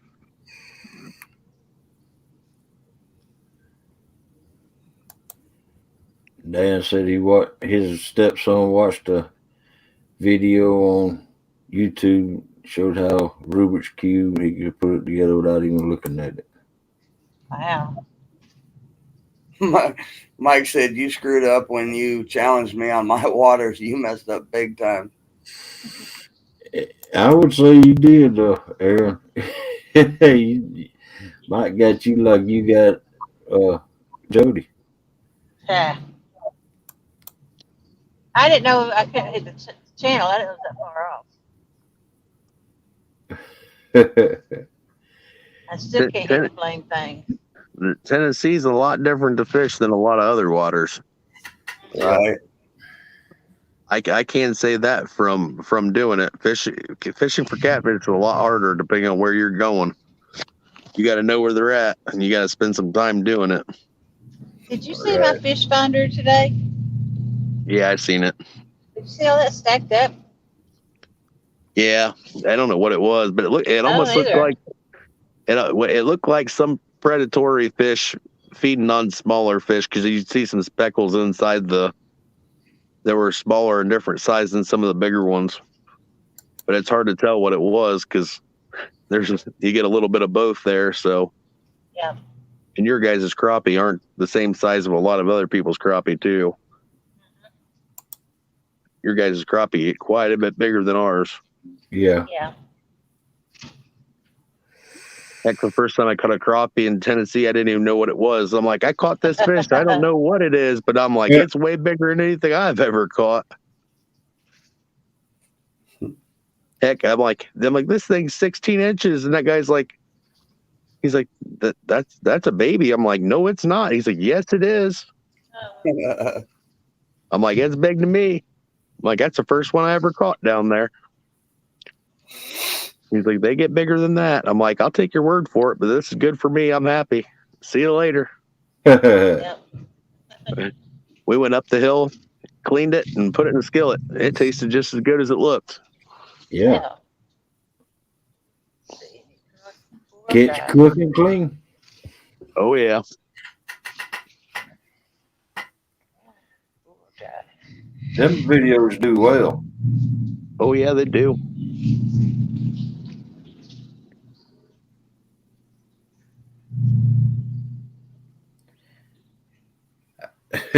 Except for I remember watching River Certified one time.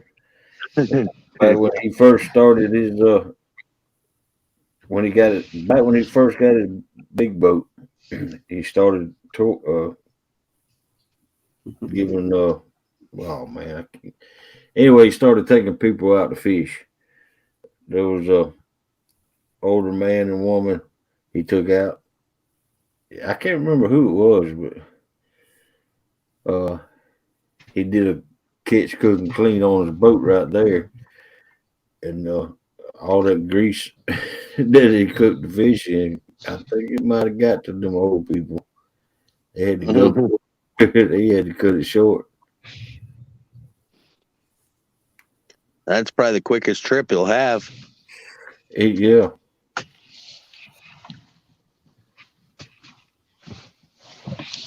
I made it home. Heck yeah. Thank you for keeping me company. You're welcome. We'll send you the bill later. Yep. the invoice.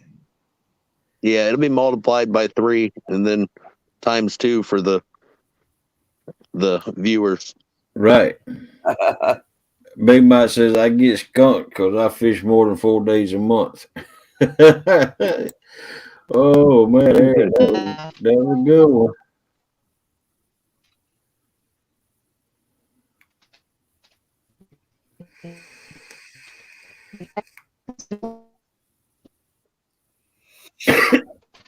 You're, you're breaking up, Jody.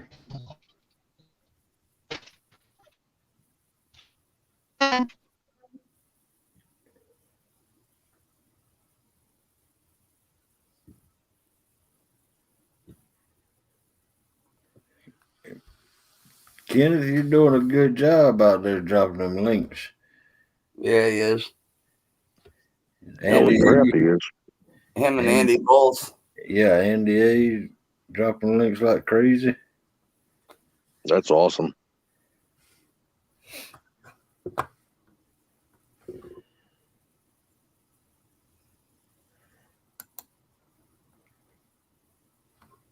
Miss Froggy said, "Welcome home, Miss Jody. Unload the truck and get yourself warm." I think the only one link I haven't seen has been Brad, and that's probably because they don't have his Facebook. Mike dropped it earlier. Did he? Yeah. All right. Well, I'm just. Well, it wasn't actually that long ago, I don't think. Oh, I just dropped your Facebook again. Oh, maybe he didn't drop Facebook. He dropped the YouTube where I got one video up. That was a crappy day too. They're both kidding. Every time I go to drop, they have already dropped. Yeah.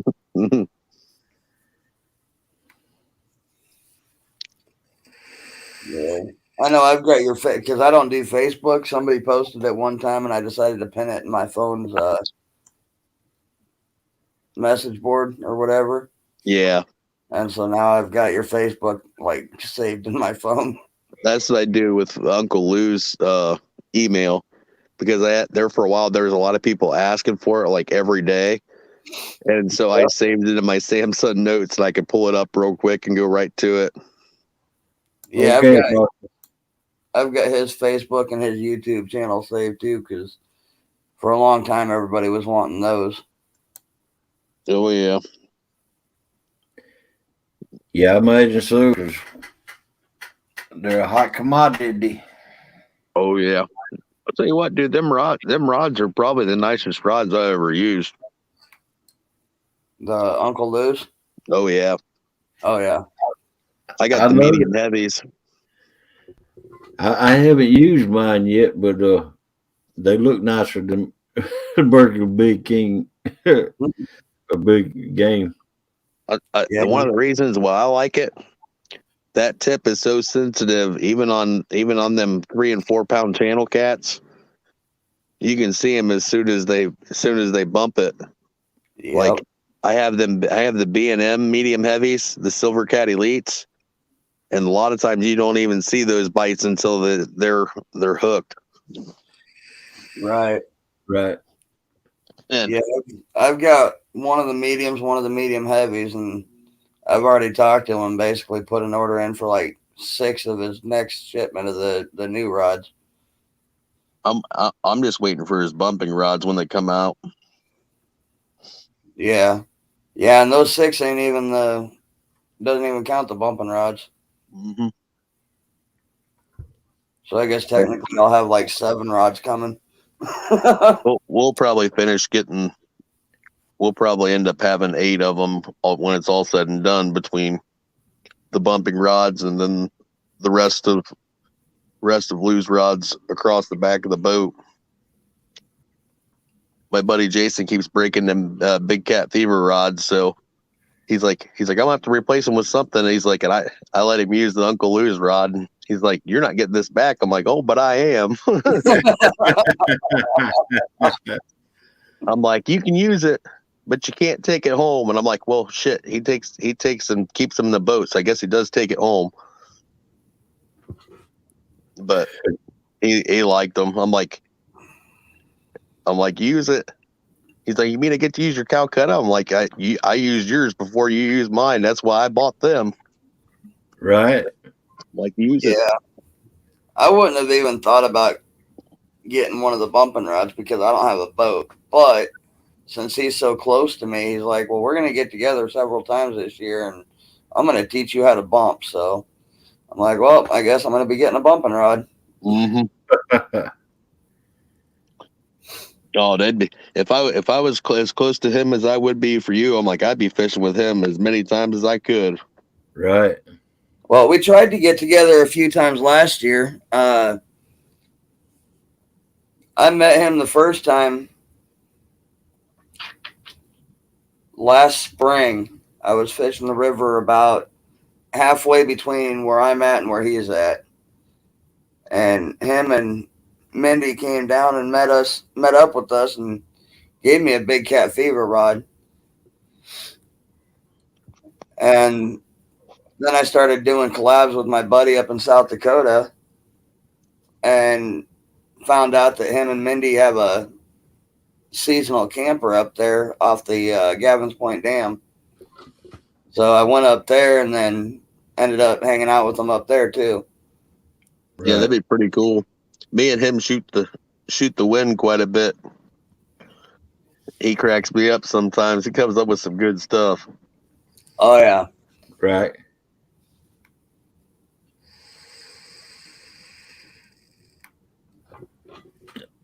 Yeah. Yeah, as far as us getting together this last season, it just didn't work out with my work schedule and Right. he had with that broken tailbone, so I kind of put him out for a while. And Oh yeah.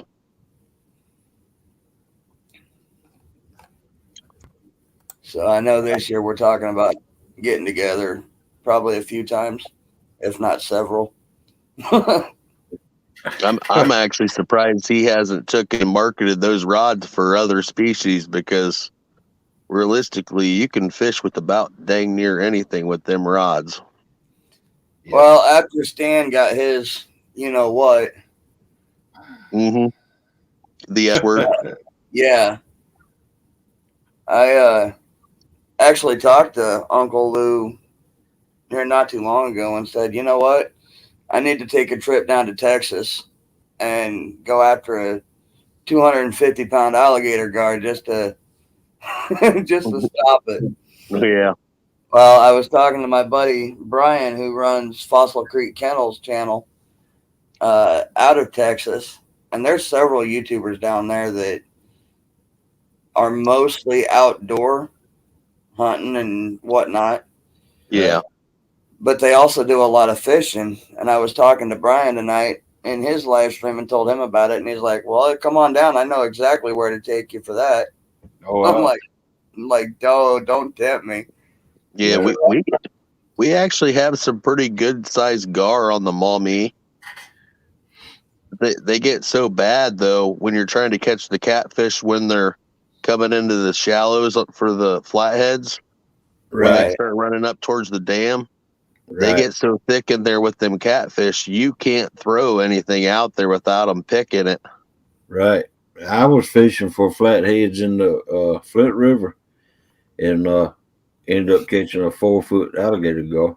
Yeah, we were catching 4 and 5 footers, and that ain't even the biggest ones we caught Yeah.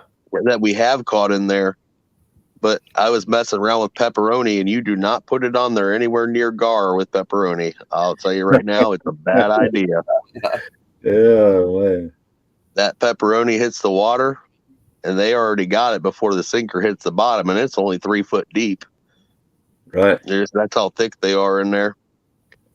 Wow. The one day I took like 5 pounds of pepperoni and threw it upstream just so they'd go up there and leave us alone. Right. Yeah. Oh, man. Yeah, we don't get the alligator gar here. We have the long nose, the short nose, and the spotted. We have all of them down here. Yeah, and those don't get anywhere near as big. Dude, them alligator gar will ruin some line pretty quick. Yes, they will. The bad thing is 95% of the time you do not hook them in the mouth. The hook might be sitting there, Right. but as soon as they spin and wrap it up, you're cutting 10 foot of line off above your leader by the time they're done. Right. And then you better have a good knife because you'll be cutting that leader off around its mouth because that's going to be the quickest way to get it out. Yep. Right. And that, boy, them teeth are sharp. Oh, yeah. I mean, they look sharp. Oh, they are. Trust me, I've grabbed around their snout just to take and cut the line off, and sometimes just grabbing around them, they'll still catch an edge on the inside of your palms. They'll tear them up. Right. There's been a couple times I put sticks in their mouths just so I could get the line out. Yeah, when I get gar here, I usually cut them up because they're not any more than about a foot and a half long. I'll cut them up, use them for bait. We've cleaned a couple 3.5, 4 footers. Yeah. And you got to get pretty creative on cutting them up to clean them. Yeah. I use 10 snips. I had a couple people laugh at me because I'm like, because we were trying to cut them with knives, and then it just ain't happening. No. Once you get past the scale layer, it ain't bad. But we were taking one of the portable circular saws and cut their head off, and then get the knife underneath and flay them out. They're like, Andy, I would love to catch a snakehead, but I don't want them in my waters. No. I'm willing to travel to catch them, but I don't want them up here. They're all down in Florida. yeah, I see a lot. I watched. They're actually fun to watch to get caught. I've seen a lot of people catch them. They look fun, but I don't want them in our water either. No. Exactly. We have enough trouble with those Asian carp, silver carp, whatever you want to call them. You don't need to yeah. heads to the rivers.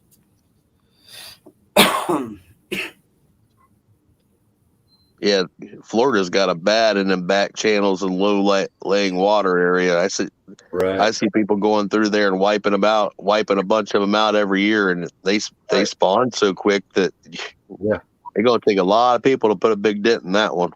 Right. There ain't no telling what all's in Florida water no more. Well, it's kind of like what is that? You ever watch Dark Sizzle? Fishing from Florida, where they take the bows that are shooting all those. Good night, Dan. Night, Dan. What is it that them lizards? The lizards they got down there real bad. Oh yeah, the iguanas and shit. Yeah, iguanas. Yeah, that's another one that's bad. I'm glad we don't have them we don't have that problem either. Yeah. They cook iguanas down there and they cook iguanas. I mean, they cook them up and Yeah. eat them. They eat them, use them for bait, everything. Yep. Dan says only because she's hot, Brad. I don't pay attention to her content. I can see that out of you, Dan.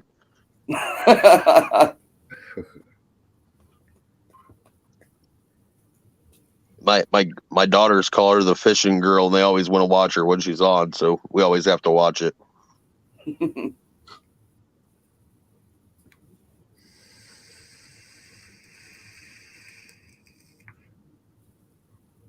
I watched Have a good night, Dan. deer meat for dinner. And man, that dude, whew. He's Yeah, I bad like as that. well. I'll tell you what, she is a pretty dang good angler.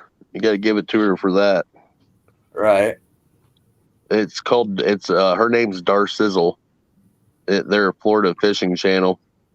It's actually they actually have some really good content.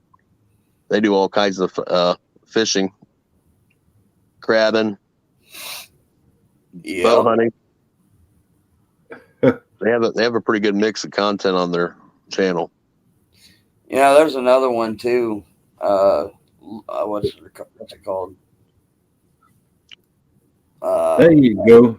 It cleared up now. Made it back. I don't know what that thing keeps me out sometimes. Man, the neck gets slow, and then I have to wait a while. Yeah. Reset or something. I don't know. I might go in 5 more minutes, though. I don't know. Yeah, Little Red Heidi Hood. She's Oh, another yeah. that does a lot of, or has a lot of different content on it, and she usually has her mom on there, which is really cool with her. Yeah, I watch her right much. She cooked like a hind quarter out in the woods the other day. You know, like old camp style. She built a fire and put it on the over top or hanging it over top the fire and cooked it. No, that's pretty cool. Yeah, she her doesn't fish naked. right.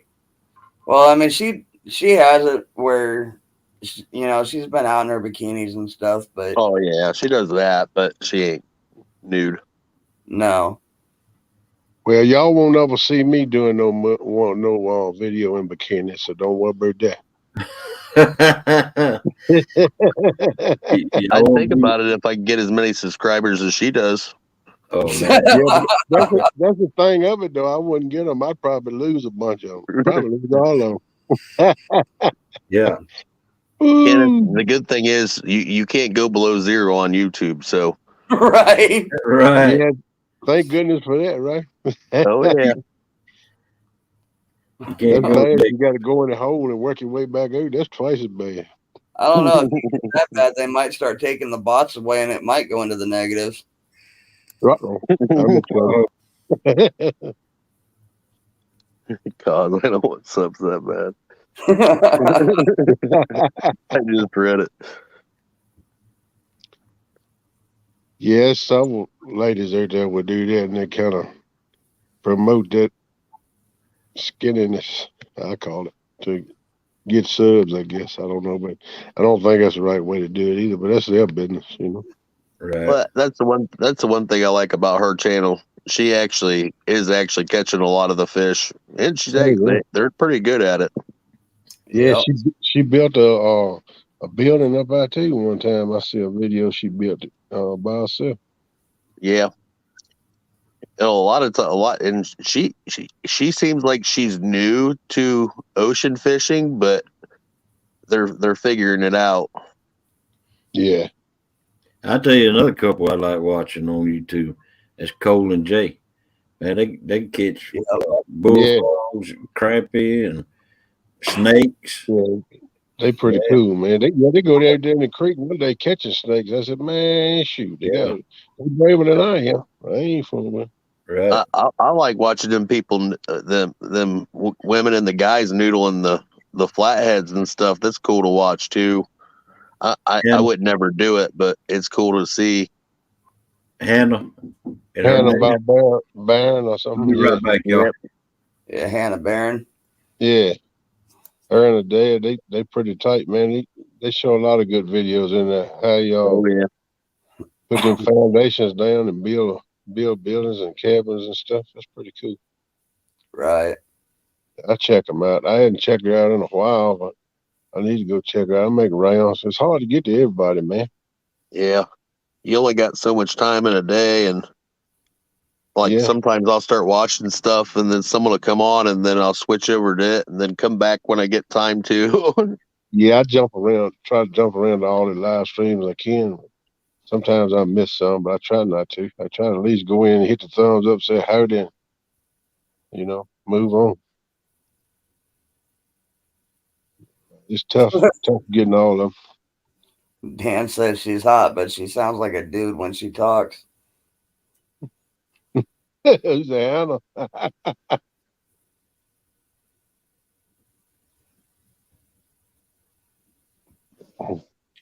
There's the first bot of the night.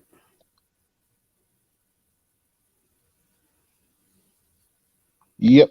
I figured he'd jump in after I got off a chat. I'd like to smash one time. I've come close a bunch of times, and everybody's always a half sucker faster than me.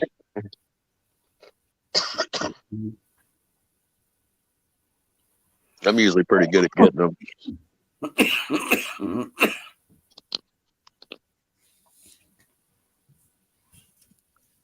Usually pretty good at knocking those down before they get there.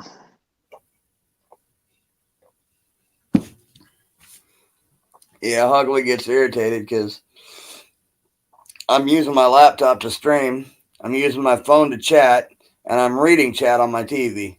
It shows up on my TV like 10 seconds before it enters chat most of the time. Oh, now Yeah. you're giving your secret away why you comment on them so quick. I can't even see them. You didn't comment on them. I wait like 2 or 3 seconds or something before I ever see it. I'm like, man, how is he doing that? Now I know. Well, it's funny because if you're in on panel, you'll see them before your phone will actually see them. But my TV is usually behind my phone. Oh, okay. Wow. Yeah, I have just the opposite issue where it's always on my TV first. Yeah, my daughter got me a tablet for Christmas, and I'm gonna charge it up and get it set up and try to figure out how to use it too. Yeah, usually I have my old phone, and usually I have it charged, but I didn't have it tonight. I'm like, I can sit down there and charge. Yeah, I got to get me some kind of different internet access though. This crap I got, this hotspot, not too good. I use just my phone sometimes, but sometimes it still kicks me out. I hit the wrong button. I'm famous for doing that, hitting one of these buttons or something, bloop, there it'll go. I said, oh man. Then I want to try to get back in. It's like, you can't get in right now. Your internet connection is weak or something. I'm like, oh. Dallas says my phone is faster than his.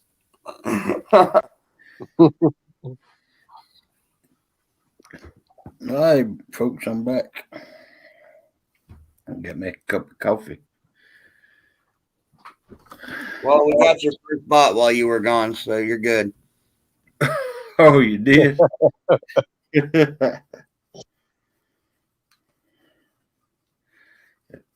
Jody, you have any luck? You and Carls have any luck fishing tonight? I hadn't heard nobody comment on that.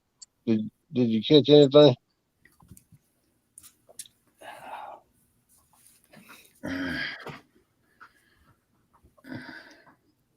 You talking about Jody and Cause? Yeah. I think they said they had one bite, but no fish. Oh, okay. Well, that's fishing. Yep. So where it goes. Those hard days make up for it when you have good ones after. Yeah, you always want to catch some when you go, but you have some days you don't catch them. That's just the way it goes. You just have to enjoy your time on the water. You learn something because the fish weren't there that day. That's right. That's right. Or weren't active. I'd just be glad when I can get to going back out there, man. I want to go so bad. Yeah, really. I'll probably get burned out after a while because I'm going to try to fish hard as I can when I get back going. Yeah, me too. I always bide time this time of year. It's always slow or iced over. Usually we don't get to fish in January at all. We did once, so that's better than normal. Well, I don't fish. I don't Brad, fish go when ahead. it gets 40. When it gets 40 degrees and below, I don't fish. Period. I don't try to go out there. I ain't going. Better than me. I stop at 45. Yeah, it gets chilly, man. You got to wrap up tight. Brad, you in what, Central Ohio? Almost northwest. Oh, okay. You up out where it is cold all the time. Yeah, when it freezes over, we're done. But we'll fish until it freezes over. Okay. So you west of Cleveland? Yeah. Yeah, okay. I don't know how to get text on. I mean, chat on my TV. How do y'all do it? Mine just shows up on its own when I turn YouTube on. You just stick and put if you get a smart TV, you can download the YouTube app, and then you can put your info in, and you can pull your account up on YouTube on your TV. Oh, you have to use. Okay, all right. We just turn YouTube on without signing into YouTube. Maybe that's Yeah. why. Yeah, you'll have to be signed in to do it. That's why I never got it. I guess I got the YouTube app, but I don't ever sign in to YouTube. I just click the app on. Well, But I see, know. once you get your YouTube app on there and you sign into it, you can actually take and pair your phone to your TV, and it'll put up the video, the chat will come down the right side of it, and you'll be able to use your phone to message off of. Wow. Okay. Well, that's the way I normally do it. I mean, I'm sitting here on StreamYard on my laptop. I have YouTube on both my TV and my phone, but they're not connected. And as soon as I chat, it automatically scrolls through my TV. Mm-hmm. Right. It's pretty cool. Like if you ever notice when I'm up here on panel, I rarely look at my laptop or look at the screen. It's because I'm looking over top of it at my TV. Right.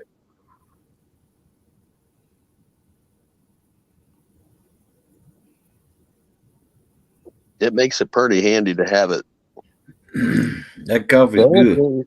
Dan said he shows up and he don't have to sign in. It just shows up. He must have one of them newer TVs and what do you call them, smart TV or something. Thank you, Tim. Glad to be here. I don't know for how long, but we're gonna hang here long as we can. What's up, Backlash? Welcome in, Backlash. Watch it live and see. Backlash, how's your little daughter doing?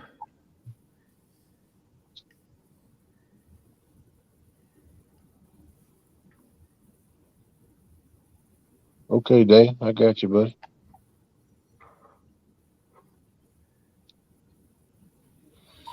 I don't know if I tried to watch it live on my YouTube on TV or not. I know I've watched a bunch of videos on. But yeah, if you just watch a video on it, you're not going to get chat. Yeah, I was wondering what I was thinking about. I know I won't get chat because there's no chat on the video, but I was wondering if you could make a comment on the video you watch on TV with your phone or something. You can put a thumbs up on it, but that's about it. Yeah. You can't actually make comments through the chat. You can see if you turn the option of the chat on through your settings, you can see chat. Okay. I have to work on Now, that. if you watch a live, like the replay of a live, you don't get to see the chat. Okay. I know which is sometimes a good thing. Right. Yeah, but I noticed that too on my phone. Sometimes if I watch a replay of the live, I don't get chat, and sometimes I do. I don't know what the difference is. Well, that depends on how soon after the live you watch it, because once the live ends, it takes longer for YouTube to upload the chat than it does the video. Okay. You out there fishing, Alicia?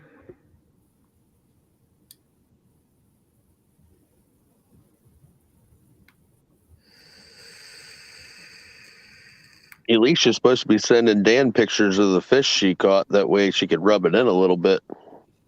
Yeah, but she said she's getting skunked so far, so I don't know what's going on now. Aaron, buddy, when I get to fishing, I don't care who it is. I have a 1-versus-1 with anybody. When I get my mess together, I ain't scared. Win, lose, or draw. I mean, I put forth my best effort, you know. Plus, if you have the option of using both your phone and your TV, even Right. if you're on the same account, it counts as 2 views. Wow. Oh, okay.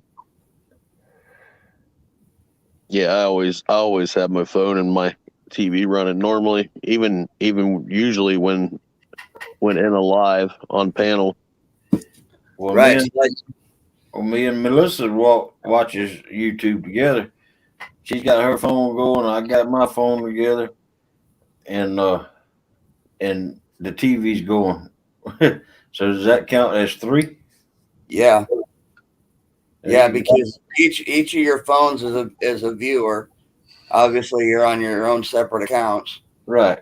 and then your TV not being signed in will count as a third one as well. Okay. That's right. Tim said he ain't scared either.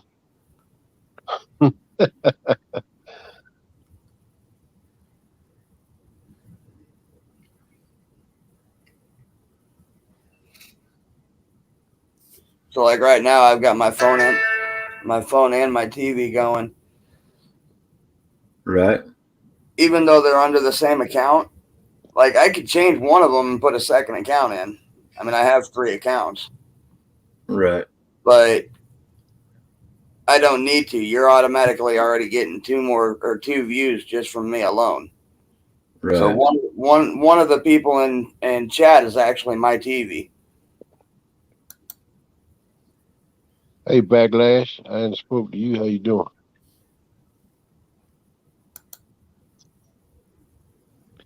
Tim Melita, that's part of the fun in it right there. Oh, Kenneth. Who? Aaron says, hell, he knows. Neither does Kenneth. Neither does Kenneth Wood. Fish. Timberlina said, I don't fish. I just talk crap. Yeah, I went a couple times with Josh and Art and them after the 7-7, but the 7-7 of yours, Aaron, I fished in that with Art, and I busted my foot back on. So I've been heating up with that. And the doctor told me to stay off the fishing bank, but I done still been a couple times. But that's the reason I'm not fishing. Once I get it healed up where I can walk on it with a shoe, look at it, buddy. I might even do a 1-versus-1 with you.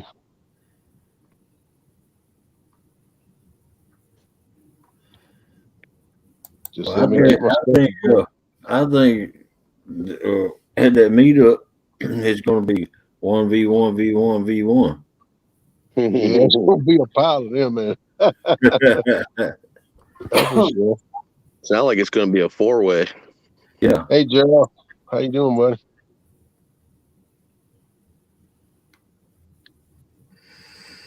Yeah, I'll take a challenge anytime. It don't matter. I just gotta get my mess together, man.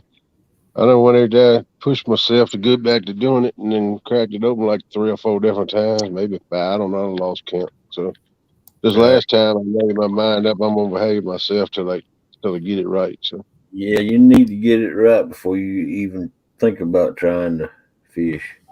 if I'd have stayed off of it like I ought to, I'd be back to fishing now. You know, because I done put myself back at least 6 or 8 months, maybe close to a year.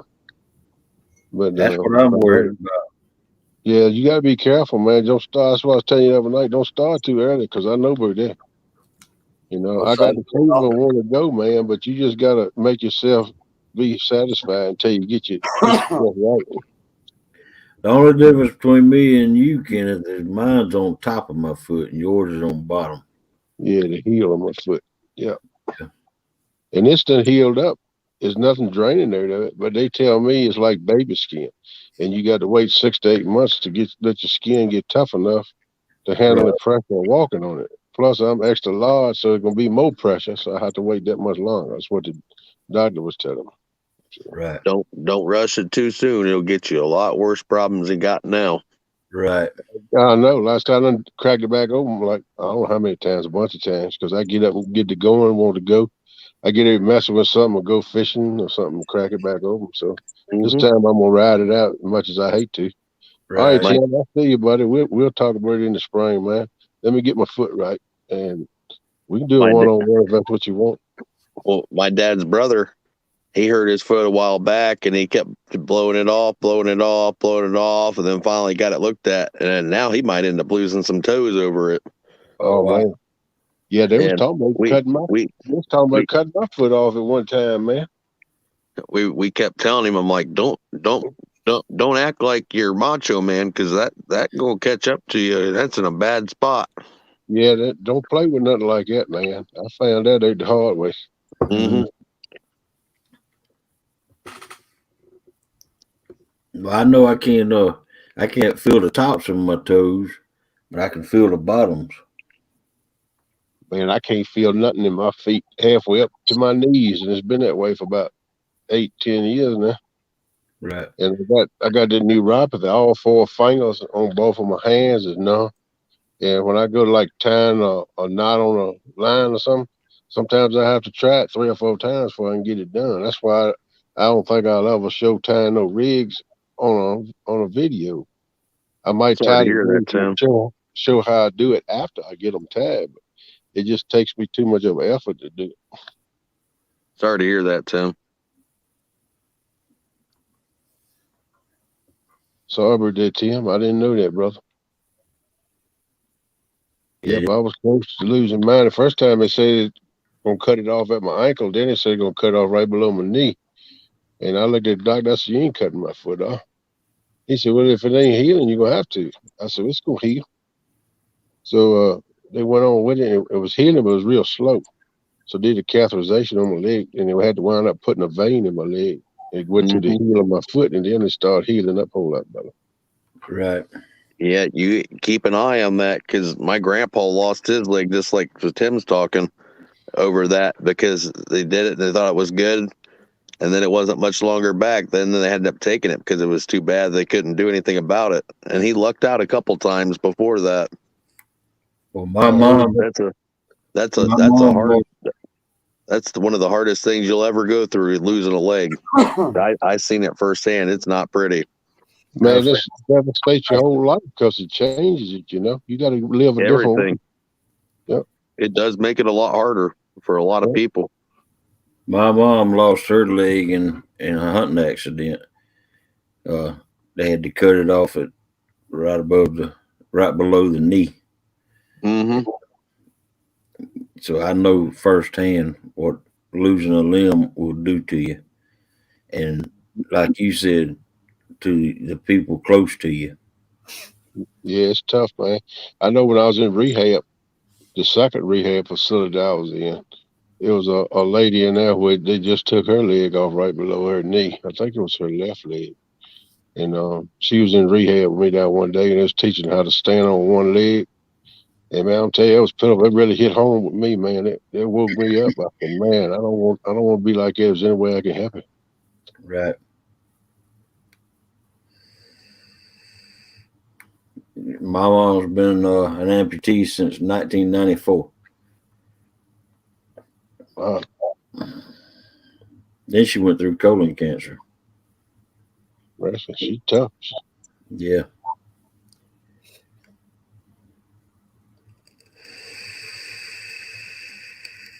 Aaron's still in here? Did he bump out of here on us? He's still in there. He's being awful quiet. Yeah. There's something brewing. Yeah, I haven't seen him chat since. There's been 20 comments, and Aaron ain't got one of them. You know something's up. He might be working. He had to go back to his machine or something, probably at work. He That- he that gets on these comment- lives and stuff at work. That was the last comment I seen him make. Yeah, it Don't was 7 think or it's 8 funny. minutes ago. Oh, there he is. Yeah, he's talking to me, but don't sing it, bring it. I'm gonna bring it, brother. I just got to get myself able to bring it. When I get myself able to bring it, you may be the first one I call. Like, Hey, You going to Aaron, the did doctor you? tonight? do I? I asked Aaron, was he going to the doctor tonight?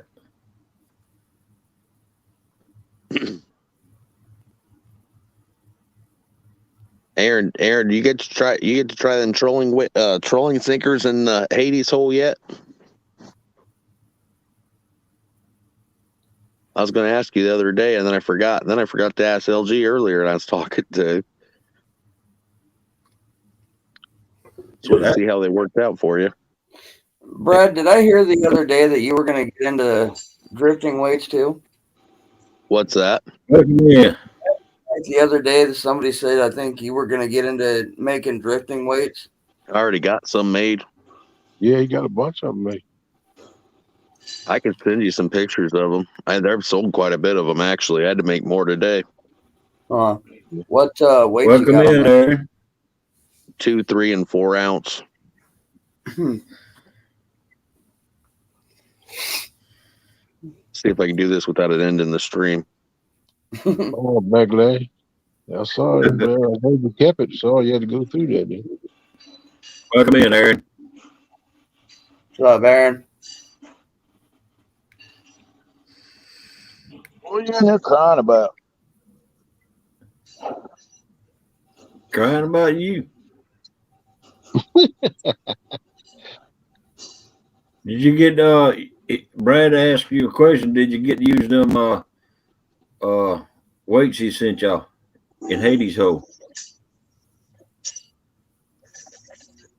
Hold on, man. Let's figure out this holiday. Did it leave me, or are we still good? He left. Oh, He's trying I to get didn't it. really. Yeah, I thought I he's might have trying to dropped out because No. whatever Aaron I did it right this time. dropped. Last time I did it, I switched it and it didn't work out. I kicked myself out somehow.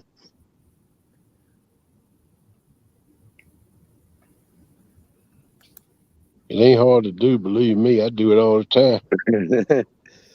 That was the first time I ever did it. I sent them to you, Mike. Yeah, I just got them on Messenger. It was weird because when they showed up at because I don't think I had you on Messenger before, did I? No, that was the first. I actually pulled you up off of people you may know when I started typing it in. Yeah, because it showed up as like 3 gray boxes that said "tap here." We're protecting you. I thought I was friends with you on Facebook, but apparently maybe not. No, I'm not actually on Facebook. I just have the Messenger app. Oh, I got you. So A lot of people don't do that. Yeah, technically it connected me to Facebook, but I don't use it. So, Yeah. I mean, I accept people's friend requests just so that messages will go through properly. Because some of them don't if you're not connected. Yeah. Yeah, I don't really use Facebook like it's supposed to, but I don't like there's a lot of ignorant stuff on there, so I choose to avoid it versus making ignorant comments. Right. I don't guess Aaron could get his junk to work.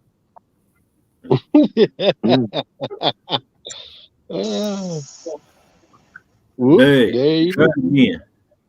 I think Aaron, I think Hogleg said you need to get a better phone and less fishing poles is what I think you said. That's right. It ain't gonna work. Can you can hear see us you. now?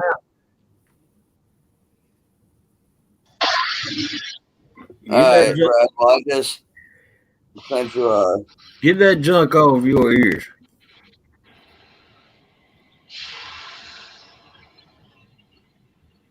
Oh, he's left. I Probably don't think he can hear you. keeps kicking him back. Hey, we could hear him, see him, but he couldn't hear us. I don't think. Right.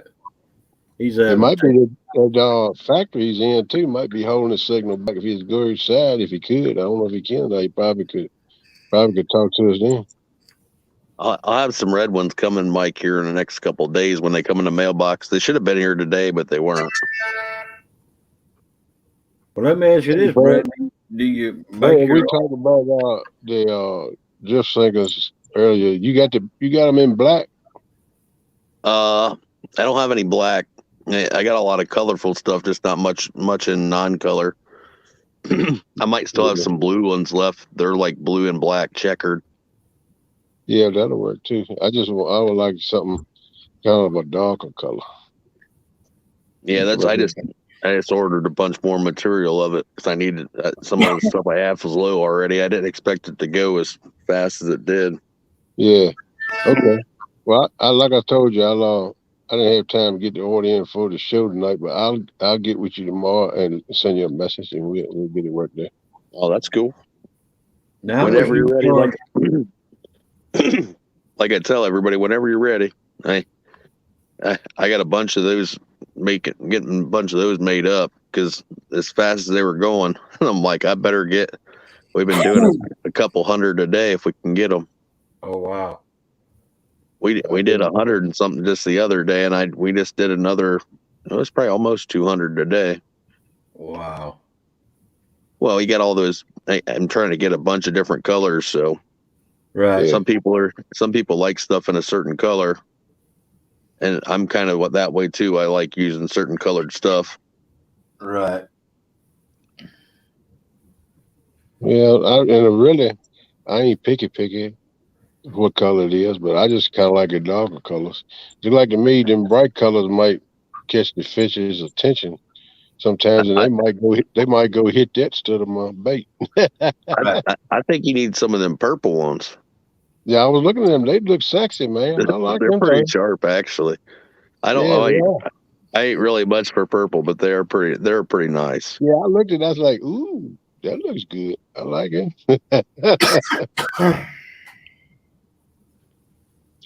Yeah, I'll make my mind up. I'll shoot you something tomorrow, man. I'm probably gonna get some of them coins like I was telling you about, in both them sizes, and then get some of them dragon weights. Yeah, I got a bunch of coins and stuff made up. I usually keep 20 pounds of each size in a tub ready. Cool. Of each size. The coins I like too, and the flat banks I do when I can keep them in there long enough to do it. Yeah. Sometimes them things they'll get on spurts, and certain styles and certain sizes will just fly off the shelves. So you go up like in 2 ounce increments, like 2, 4, 6, 8 on up like that. On the coins I got 2, 3, 4, 5, 6, 8, 10, 12, or not 10, 2, 4, 6, 8, 12, and 16 on the coins. Okay, I don't need them big ones. I ain't got that much current in the rivers I fish. Yeah, well, see that 3, 4, 5, and 6 range is where most people use their sinkers. Yeah, that's me.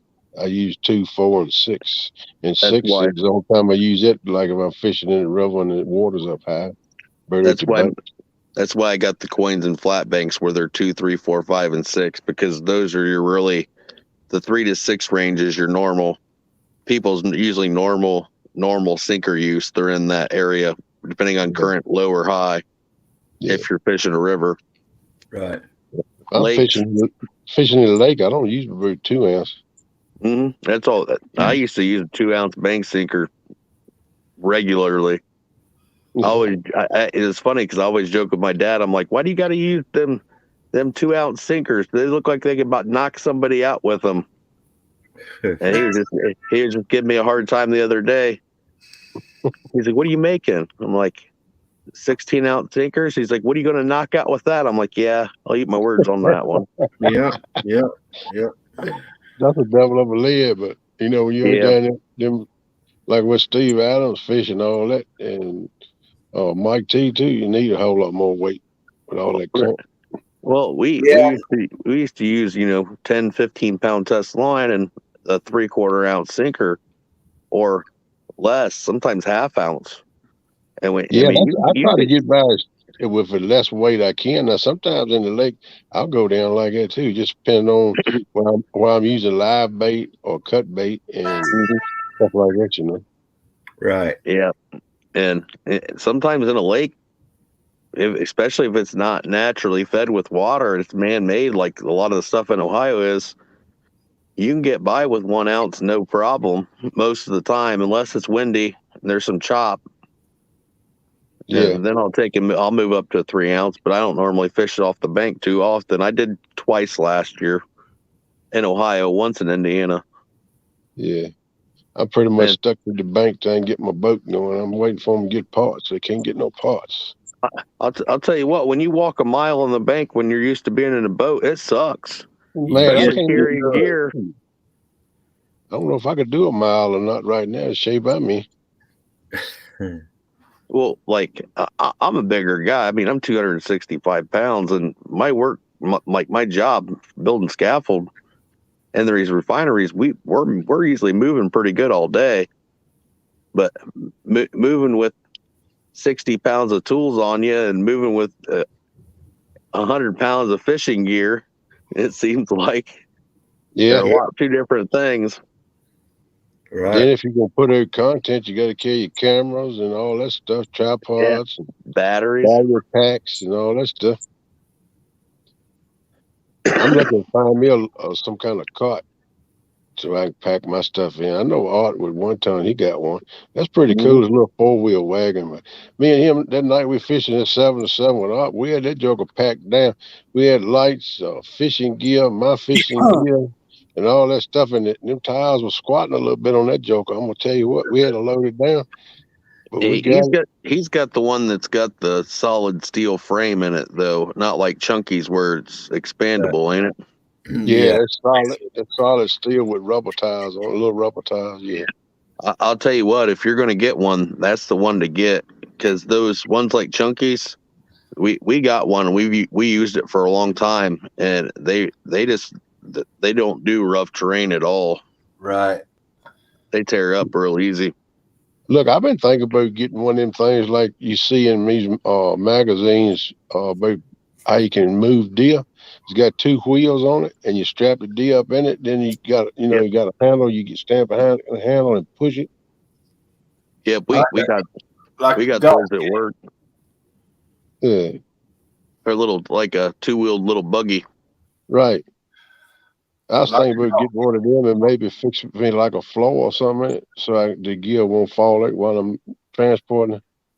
Yeah, like a golf, like a golf caddy. Yeah, yeah, yeah, you kind of do something like that. Yeah, but these got wheels bigger than a golf caddy would. yeah. They Yeah, got like a standard rubber tire on them. I know which ones you're talking about. I've seen them. yeah. You see them in Bass Pro Shops, Cabela's and stuff like that. Got them.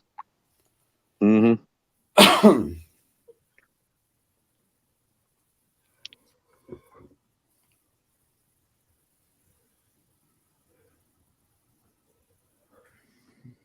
There went Kenneth. I'm coming back if I can. I lost my picture. I don't know what happened there. It went boop. I'm looking at all my apps now, trying to find my YouTube app, see if I can come back up. Hey, we still hear you. Yeah, we still hear you. You're just sideways on panel. Trying to get back in here.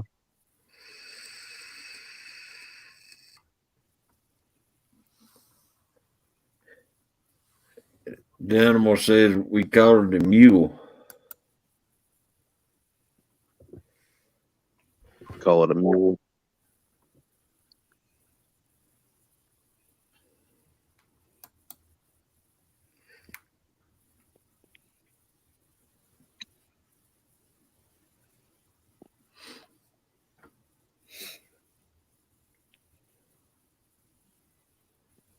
It's always funny. It's always funny when we're at work, because we build stuff from ground level all the way up. Like last year, we were up 230 feet, off the side of a building building scaffolding.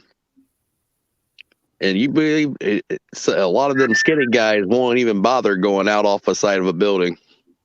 No.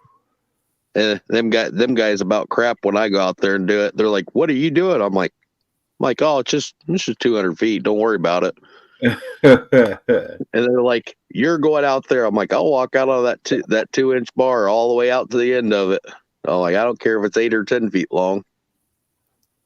Hang scaffold up out there. They're like, "There is no way." I'm like, "I move around better than you can." Bull. I'm like, "Watch." I'm like, you're sitting on grading. What are you worried about? Right. I always joke with them and give them a hard time. I'm not scared of heights, but I'm very careful. I like that.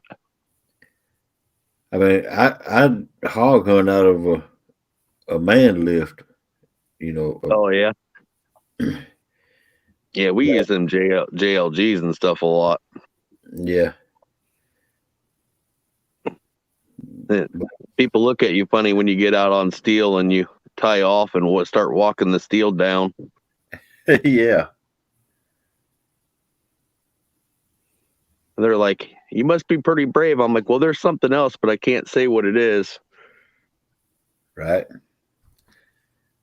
Sometimes you gotta have a little more brawn and less brain go a long way sometimes.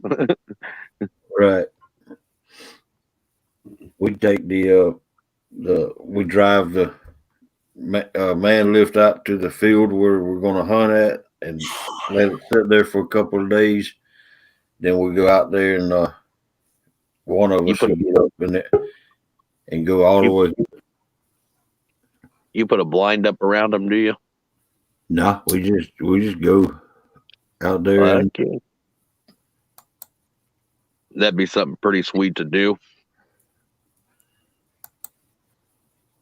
I had Melissa up in one, and I got a video of it. I want to show y'all that video. Oh, that would be priceless. Oh man, she was scared to death. They had a JLG with the articulating boom, and the dude got up in it, and he's never been in one before in his life. Wore up off the ground, and the guy's afraid of heights. He won't even climb up a ladder. We talked him into getting in it, and I turned the controls down on the ground, and I ran him up and showed him what we could do with it, and he was sitting there flipping out. And the guy comes out, which is an instructor. And he's like, "What are you guys doing?" I'm like, "Oh, we're just teaching him how to use this." He's like, "Well, that ain't even part of our class." I'm like, "Yeah, I know. Don't worry about it." Yeah. I'm like, "This is going to be funny." He's like, "Well, you guys can get in now." And I take and shut the machine off and walk away. We go inside the building for 20 minutes. He's like, "You stuck him in that." He's afraid of heights. He's another calling the head office, trying to get him to let him down. He's like, "I can't believe you did that." I'm like, "That was pretty funny." I'm like, "You scream like a girl." He's like, "You heard me screaming and you didn't come out and help." I'm like, "I was laughing too hard." Well, we got one that's or they got one at Sunnyland. It's a 4-wheel with a diesel motor on it that it's got a big basket on it that goes way up, and you can either control it from the bottom or it can be controlled from in the basket. Yeah. Yeah, Dad, I know you comment about it. They call it a move. I put it in echo.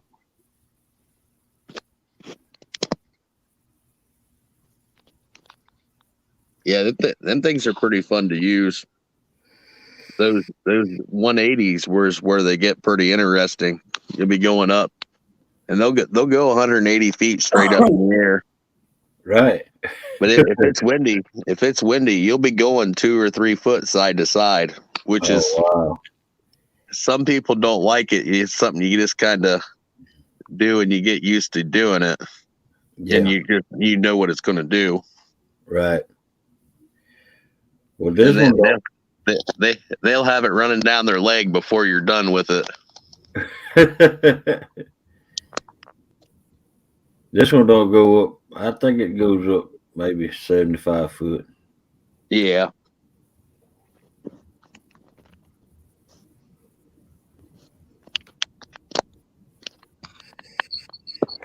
But it's got arms that, that uh, telescopical arms. They Mm-hmm. they load in it each other. Yeah. They slide out on it. Yeah, Yeah, them things are fun once you understand how to run them. right. There's some pretty cool stuff you can do with them. Some Right. people wouldn't probably try, but Well, you can get pretty. Sunnyland bought it for to I can't get Bluetooth work. All right, there. Sunnyland bought it from the pecan trees out there, and Oh yeah, yeah, That thing's pretty cool though. You don't need no stand. yeah.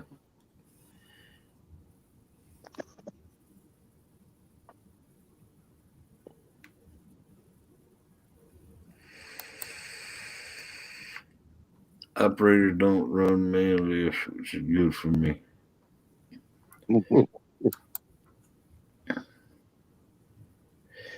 Dan. I think Dan's one of those ones that are afraid of heights. Yeah, he runs the crane, sits in the ground level. Yeah. Usually he's the one sending stuff up to me. Yeah, We don't get to use cranes often because that's just how that company is, but we do get to use them here and there when it gets well above 100 foot. right. You lose me at 10 foot. Oh, hey, I'll tell you what. You learn to appreciate the operator when he's sending stuff up to you. Yeah, I imagine he can knock your ass off. I almost had that. I almost had that happen a few months ago. We were on the top of a tower, and he was sending up a plate for the iron worker to weld in, and I was up on this little. It's 2 foot by. It was a 2 foot by 2 foot bay of scaffold up 10 foot up above this tower. When he brought the plate in, it hit our scaffold and about knocked me and the other guy off. And I was sitting there, I was grabbing onto that piece of steel for my life. I even hooked off to it. I'm like, if I'm going, I'm at least going to be attached to this. Yeah. Wow. The one guy's flipping out. I'm like, just hold your breath. I'm like, just start yelling to stop. Like, you got the radio. You got to tell him. Yeah. Communication is the key. He had to go down, but he didn't say why. But I think I know why.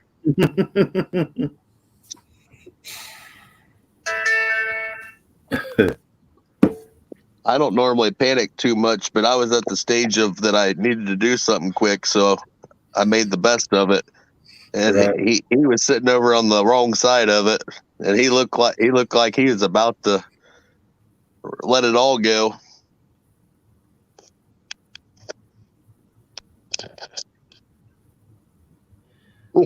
I think this is bowling ball sinker type water. A bowling ball sinker type. I didn't even see that one. At least it's I think this is bowling ball sinker type water.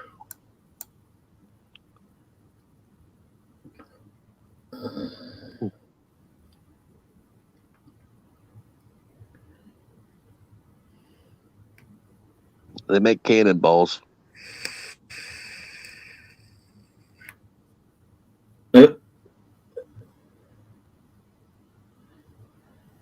Yeah, we drive that thing out there to the there's a big swampy area. great big. I mean, it's about, I'd say it was about 5 acres, and we just set it outside the swampy area, and we go up in it, and then we could see all the whole 5 acres. And then we pop the hogs off from up there. Your guys, they have like unlimited hog season down there, don't they? Or Yeah, yeah, it's you can hunt hog year round. Hog down here is considered a nuisance, especially on the farm. yeah, You don't even have to have license to hunt hog down here. and hogs aren't really that hard to clean either. No, no. Not once you figure it out. Now we don't keep the big ones. We let the buzzards eat the big ones, but uh, I'm sure they're pretty gamey tasting when they get that big. yeah, especially the boars. They're musty taste, however Yep, you want to say it. yep. Hog hunting 24/7. Yep, that's the way it is in Georgia.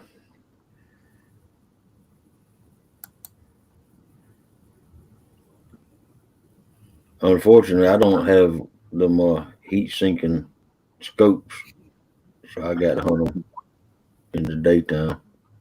So, some of them hog hunt YouTube videos are pretty sweet. Yeah, I watched several of them. Hog hunting, it gets to be dangerous though. Oh yeah, them dudes using the helicopters would be pretty awesome. Not gonna Oh, lie, heck yeah. them guys mow them down. Yeah, It's like getting fish from a barrel at that point. that's right. We we like taking 40, 50 pounds, 80-pound pigs and cleaning them and throw them whole on the smoker. Oh yeah, that's about the best way to do it. It's the quickest. Let's see, I was told by a processor, but to keep a boar over 100 pounds or so, and don't keep it sell over 200. Said they get. Oh yeah, that's what we do. If we go up to 100 pounds on the boar, maybe 125, and then we clean them, skin them, and clean them, and then we let the boars soak a week in salty ice water, and we don't keep no sows over 250 pounds, and we don't keep no sow if they're pregnant because they do taste nasty. The we got what you call breeding barns around here in Ohio where they breed pigs, and they're pretty big. They're pretty big around here. They got a lot of them around us, and every once in a while they'll break their leg or something. And one of my brother's friends, they actually every once in a while they'll get a couple to process, and I've helped them do a few of them. Right. He's got a real unique way of doing it. He don't get into the guts. He leaves them all sit, and then they hang them. Well, the way we do it is we got a cleaning station for deer and hogs out there, and we got a boom that's you plug it into your reese hitch on your back of your truck or your tractor, or your ATV, and it's got an electric winch on it. Then we put a thing between the back legs and pull them up, and then we take the pressure washer and wash them off like that with the pressure washer, and then we go to town on them. We use bleach also on the hogs. Yeah, yeah, we did too. He's pretty much, this guy's pretty much got his own butcher shop for his deer and his hogs, but he don't get hogs very often. Right.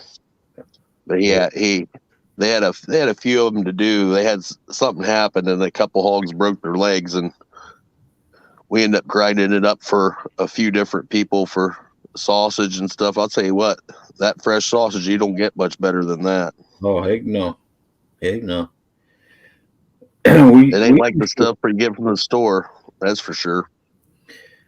we used to pull the hogs up and skin them, but we done a couple. We cut the skin off with a knife. But we got into we've done a couple the old style way. Pull them up and you have a 55-gallon drum and a hot water burner under it and scald them off. We've done it that way so we could keep lard. Yeah. See, that's we took and we skinned them, and then we cut as much lard off as we could down to the meat, and then started sectioning it out, keeping the stomach intact until we were done with it. Right. Which it was pretty neat to see it done that way, because I'm used to doing deer where you just gut them and pull it all out. Right. Well, when we skin them, we just cut them down the bellies, split the belly open, and just let the innards fall out in a 5-gallon bucket. Yeah. We do it the same way we do deer.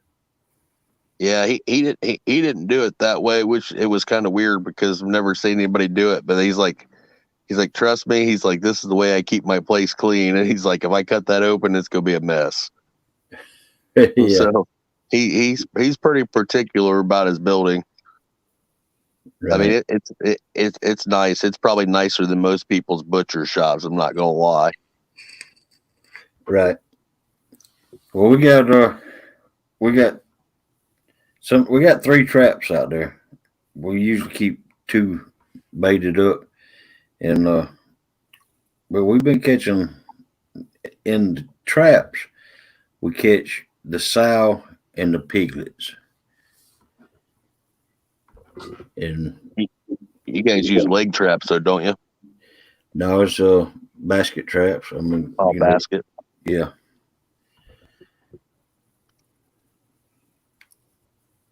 That'd be pretty cool, though. We don't get that here in Ohio. We don't get anything. We don't get no wild boar, deer. Shoot. The deer down here, they get some big antlers. They just don't get real big bodies. Yeah.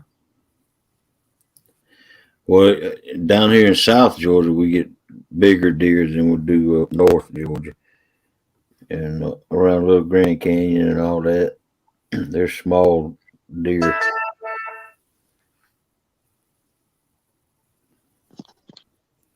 But in South Georgia, they're big. I keep giving my brother a hard time down in Tennessee because he keeps feeding them grain and out of the dispenser. I'm like, man, how big are you going to get them before you shoot them? Because he feeds them all year round. Yeah. Let's see. Okay. No, I can't. I don't have it loaded yet. I was going to show you. Okay. I was going to show a picture of a small hogzilla that we got.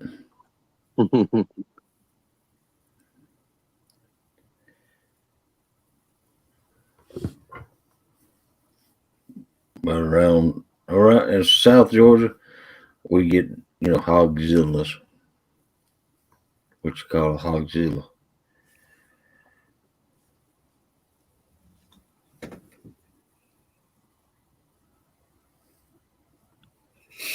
But Sunnyland out there, they don't charge us to hunt on their land. Of course, my fishing buddy / hunting buddy, he was the foreman, and he just retired last year. He was out there for 41 years. Oh wow, it's some time in there. And so he knows them groves like the back of his hand, And I'm fortunate enough to have him. I can go out there with him. I can go out there anytime I want to, we go out there together, and we just heck, we hunt out of vehicles. Yeah. Of course, we got stands set up around in the wood area, but we don't use them. Uh, we just hunt out of. See, I got a Honda Pioneer 700 4-seater, and he's got a Kubota, and we just usually hunt out of them. Heck yeah. Just go out in the middle of the grove and park, and let the deer come out to us. Heck yeah.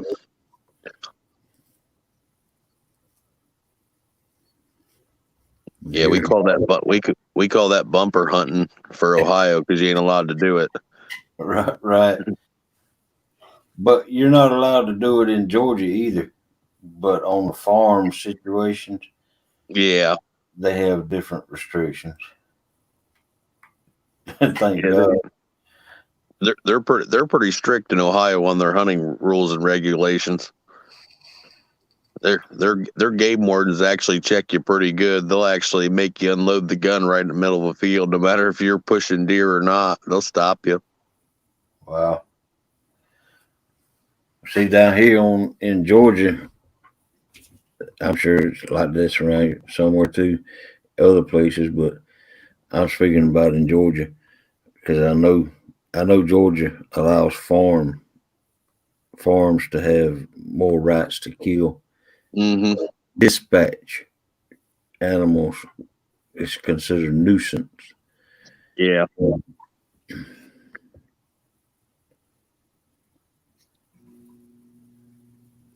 Ohio does something similar. It's like a land. It's a land. They call it a landowner permit.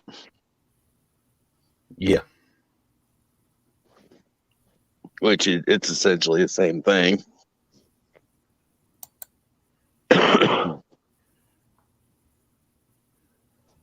Yeah, I'm gonna have to hop off here. It's already 5 o'clock my time, so I need to get to bed. All right. It was Well, good chatting with you guys. appreciate you coming up here, and I guess we need to get a hold of Jeremy. And, Yeah. Yeah, bro. Take it easy, Kenneth. Take it easy, Mike. All right, take it easy, Brad. Have a good night, everybody in chat. all right. There's still quite a bit of people in here, so Yeah. All you right. guys Take all it have a good easy. night. Good night. Thank you for coming up. Ain't no problem anytime. Farms here don't get any special consideration for hunting. Well, in Georgia, it's different, Dan. JBT, what do I look you up under on Facebook so I can get a hold of you?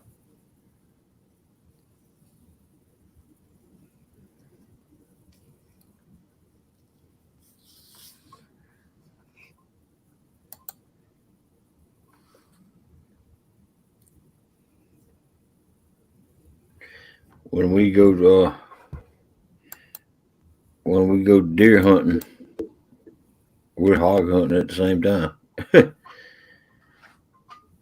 So we take a choice, whichever one comes out first, deer or hog.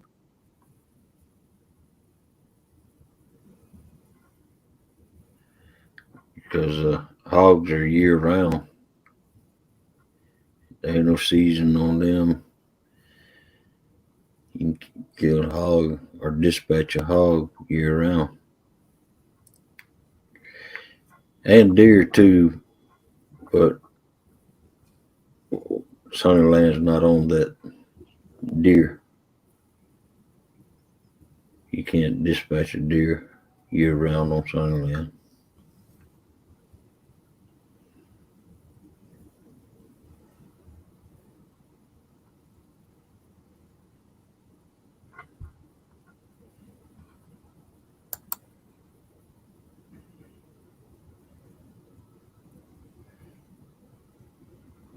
Oh no, Shoot, if you want to ask JBT, ask questions anytime.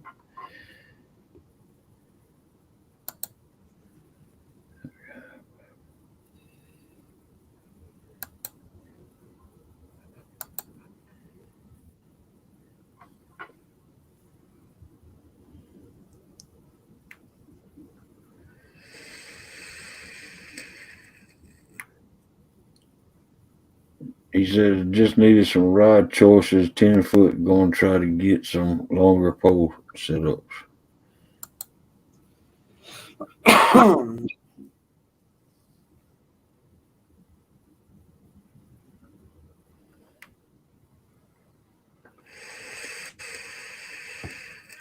Wow.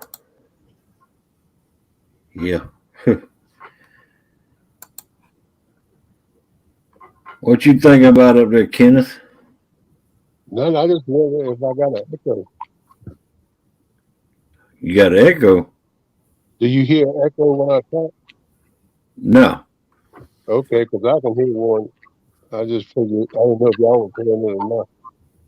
You sound a little muffled though, Yeah. but we can understand you. As long as you can understand me, that's good. A lot of people can't understand.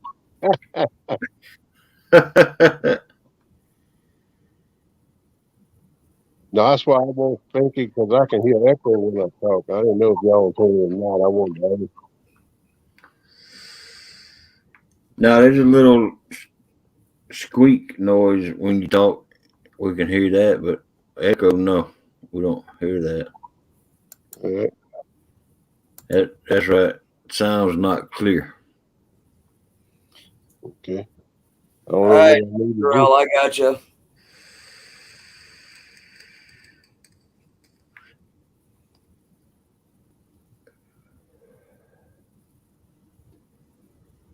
Dan said he's got some bamboo 25, 30 foot long.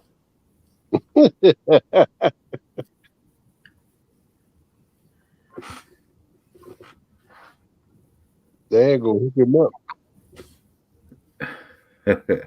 He be slinging all the way across the lake there. That's what I got for I got a bamboo rod about pole about that big around, about 4 inches, about 20, 25 foot long, that I keep on strapped on the side of my boat when we go out. Yeah, Tim. I am a little tired. This COVID wore my butt out, man. I'm still trying to keep it. But we're gonna get there.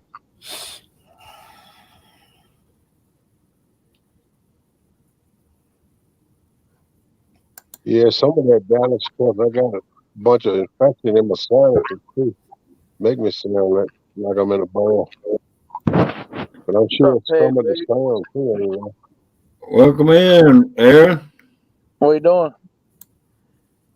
Waiting on you. You ain't waiting on me. What's up, Hey, man? you off work now?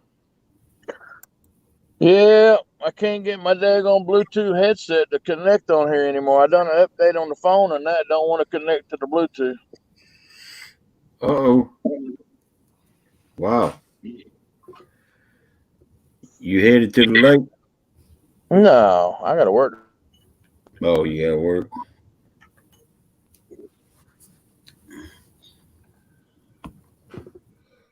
When you getting to head back to the lake?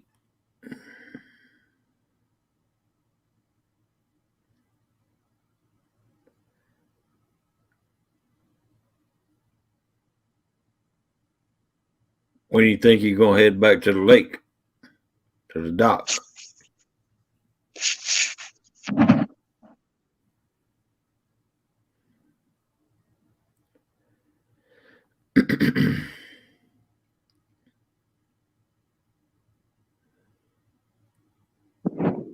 Still having problems. Yeah, you look like you're still having problems. Yeah.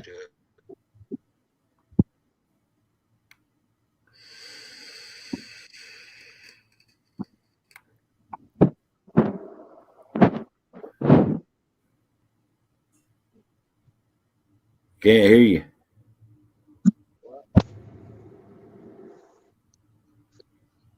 All right.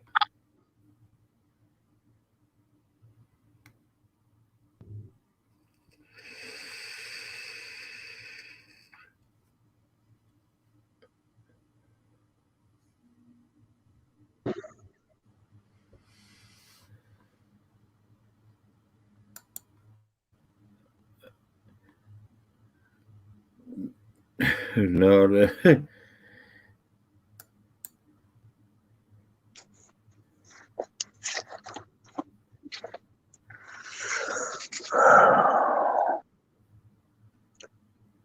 Yeah, I put that legend killer up there just for Kenneth so he could see that. I ain't no legend. I'm far from a legend, man. It'll be all right. I take it easy on you, about as easy as I took it on Jody. Oh, I ain't looking for that special privileges, you know. Welcome in. Good morning, Ernie. What's there? How you doing, buddy?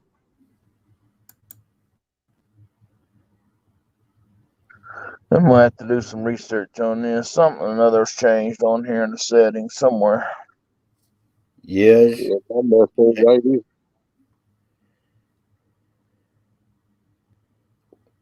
So you did a update on your phone and it ain't working no more, huh? No, it's not even showing Bluetooth up as under the cam and mic. It's just going default or headset. But then when I switch it to headset, it'll come through my headset. But then it goes away. Yeah.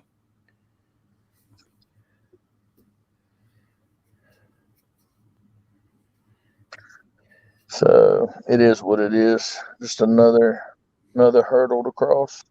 Another headache. Yeah, we're waiting on about 5 to 8 inches of snow for Sunday. So I guess me and Tom and Art will be out there fishing the blues tournament Saturday morning. So Wow. It Wow. ought to be a good time with this front coming in. yeah, but it's gonna be the high is gonna be like 30, 31 degrees all day. Yeah, I seen that. It's gonna be chilly, bro. Y'all got a heater? I'm hoping we're gonna have something. I'm gonna put that canopy up. I'm gonna go get three 12 by 12 Tarp. tarps today to zip tie the tarps on the sides of that canopy and leave one door open, and so the heater at least keeps something warm in there. Yeah, that's Right. a good idea. Dale Hayslip says, do your headphones take batteries? Yeah, the headphones take batteries. Why? They might be dead. No, they're not dead. I can hear y'all through YouTube and everything. I can hear it trying to switch over, but it's not registering Bluetooth for me to even pick Bluetooth in the microphone. I even went into StreamYard to try to start a stream and see if it would do it, and it's not doing it. Wow. Went to the pain doctor today and told her nerve, y'all better look out. She gave me steroids. I'll be Superman. Yeah, but you're gonna have a little winker.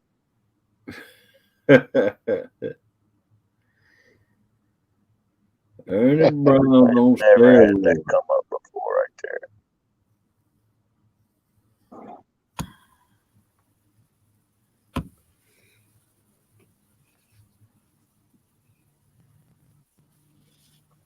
What up, Aaron? Talking out loud. Give me a minute.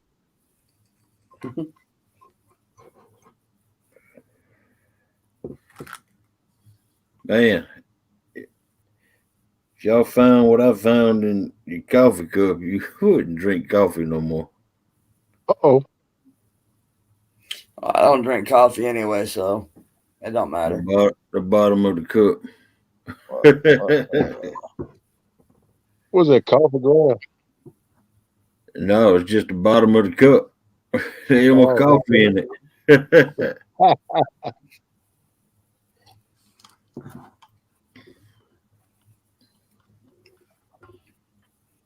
I got to go on and get me a cup in a minute.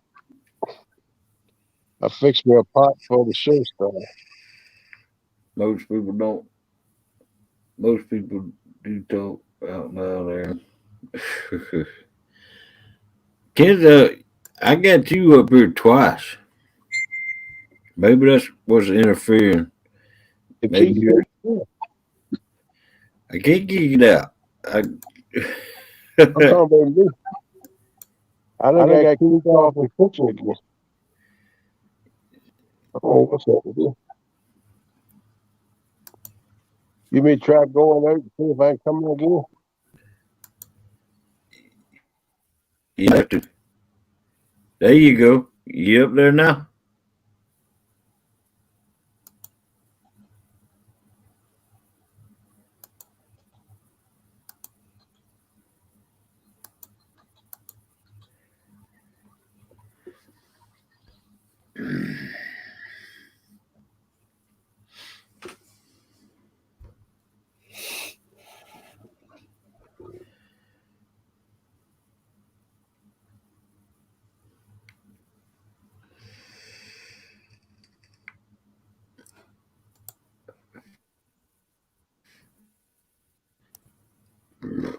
Oh, excuse me.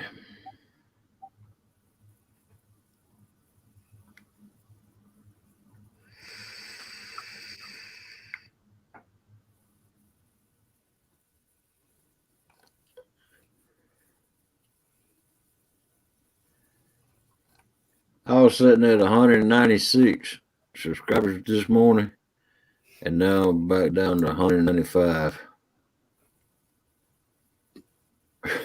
Can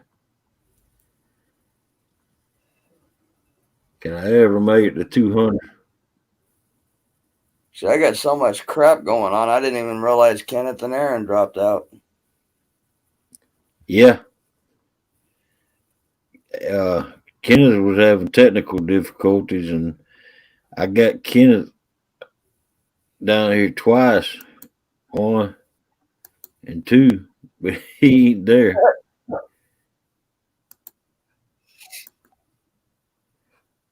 But he's down in my basement.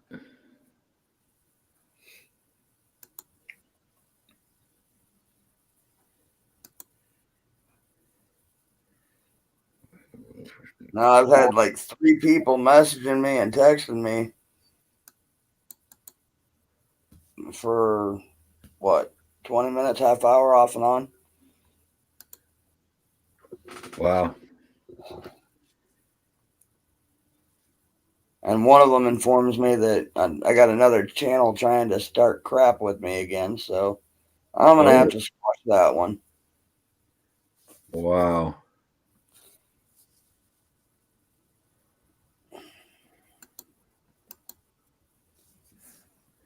Guys, instead of all that caffeine, you could try sleeping. Just opinion.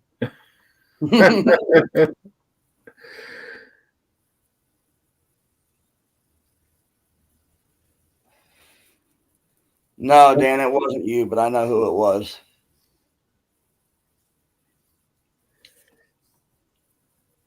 Well,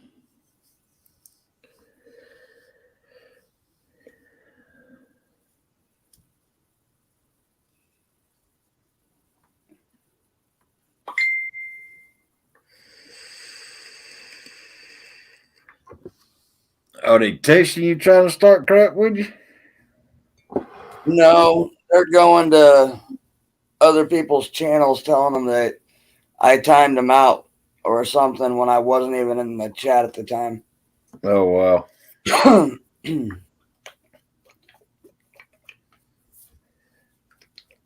Morning, Gigability. Good morning, Gigability. Welcome in. They just don't realize how many people's phone numbers, or how many YouTubers have my phone numbers. So Right. they contact me directly, and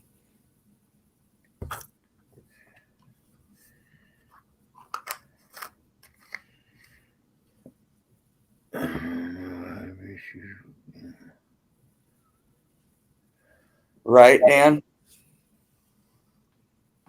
That's right. I ain't going around trying to start shit with nobody, so. I know two people that got issues with you, Dan.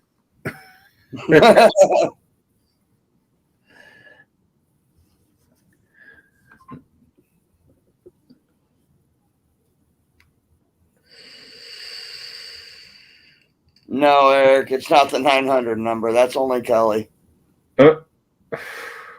Welcome in, fat boy. The same thing happened to Lee. I don't know anything about that.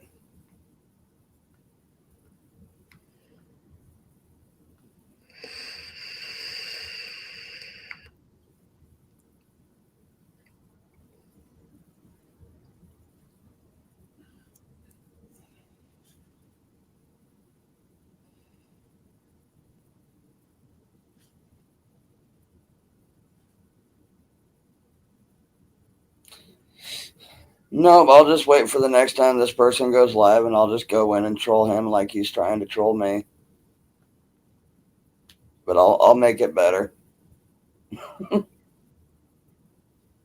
I was just messing with you, Dan.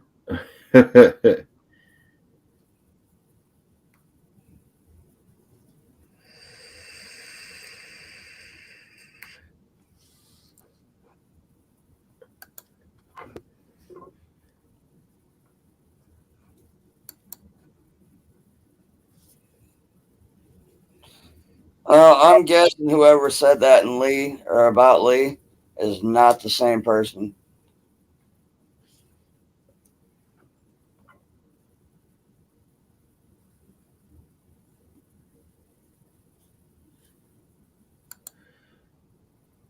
Well, then, all I got to do is shut it off and go to sleep. No, Gigabuddy.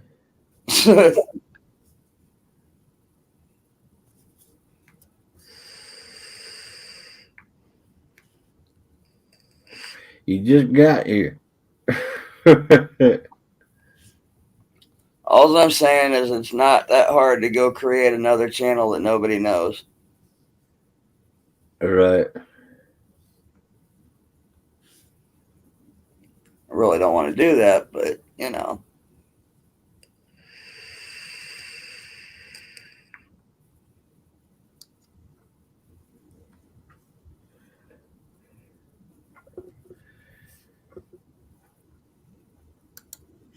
He's exactly right. Yeah. And then don't go back.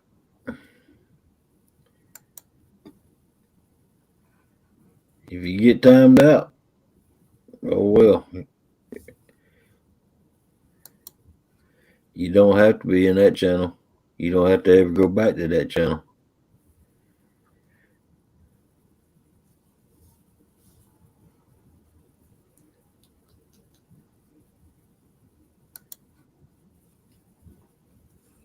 Oh, okay.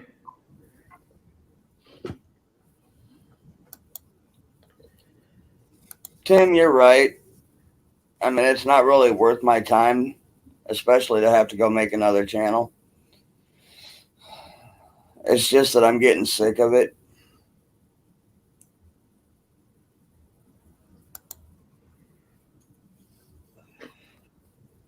I get lost, Danimal, and Gigability.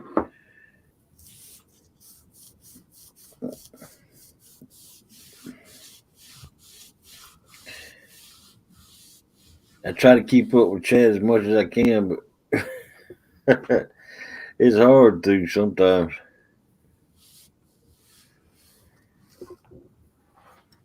With that being said, if there's anybody in here that I haven't spoken to, I'm sorry.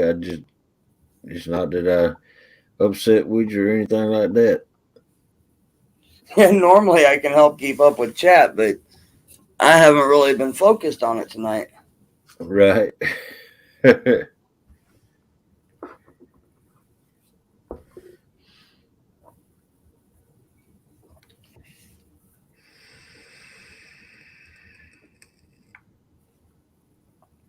Andy's got a question for you there. No, I don't care whose link you drop.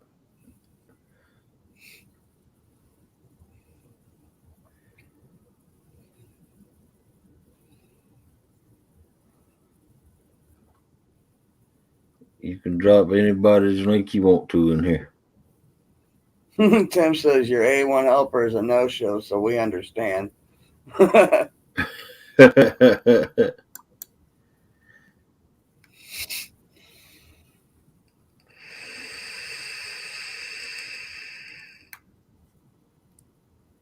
You must be talking about Melissa. That would be my guess. I think Melissa's been avoiding YouTube for the past couple of nights. You know, YouTube gets on your nerves sometimes, and you have to just step away. Yep.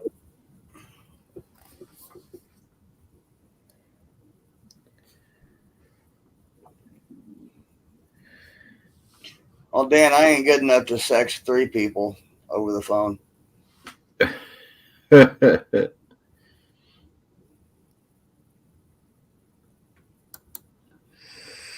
Especially since only one of them was a female. I ain't doing that to the other 2.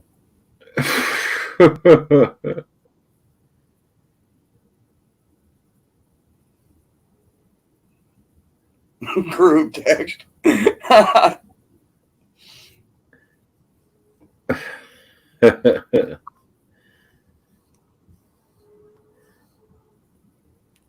Actually, Tim, none of them are named Mary.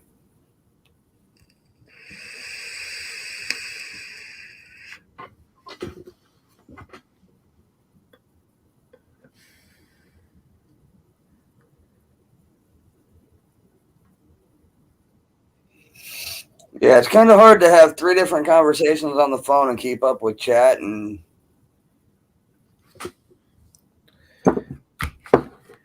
When it comes to a phone, I don't like talking to people on the phone, and I don't like texting.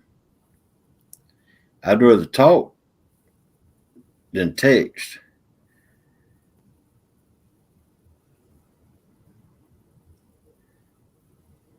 Yeah, I'd rather text too.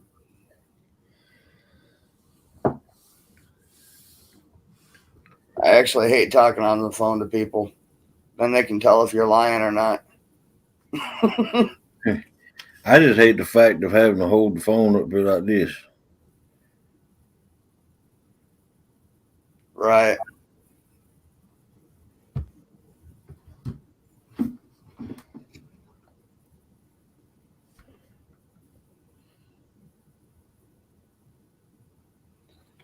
I get cabin fever too easy, and Chrissy can't stand me.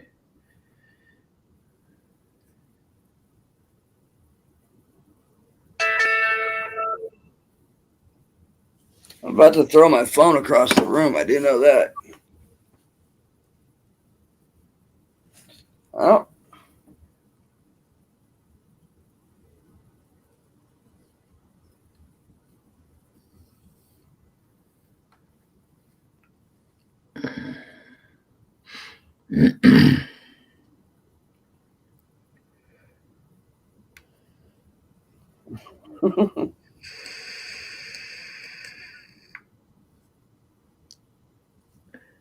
That's right, Giga Billy.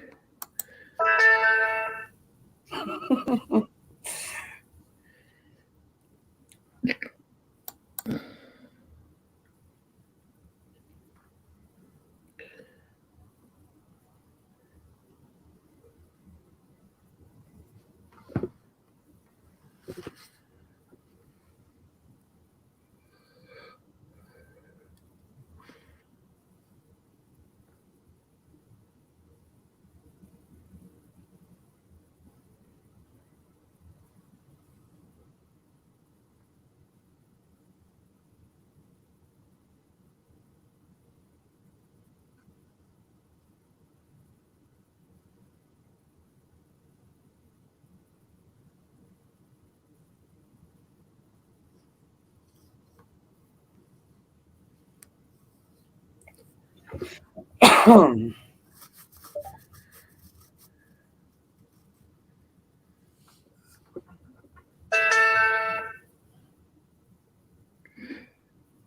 me, Tim. I don't have anybody I want to sext with either.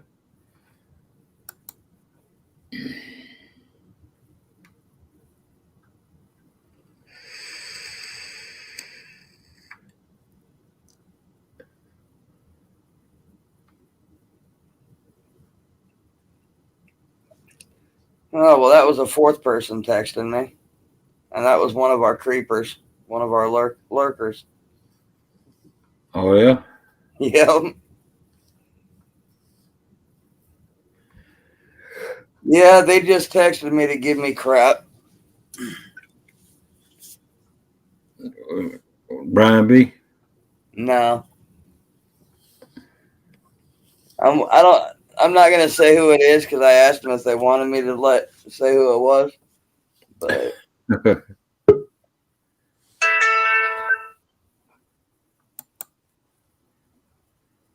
Kenneth's trying to come back up.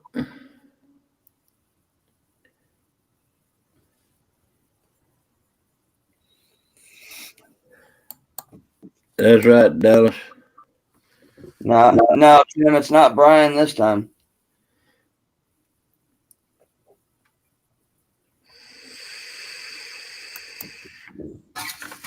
Well, there's only about 8 text or chatting in here, and there's 28 people. So One of them's my phone and TV. So do you what? got about.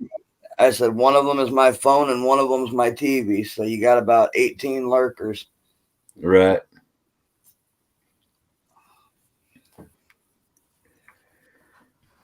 Kenneth Powell.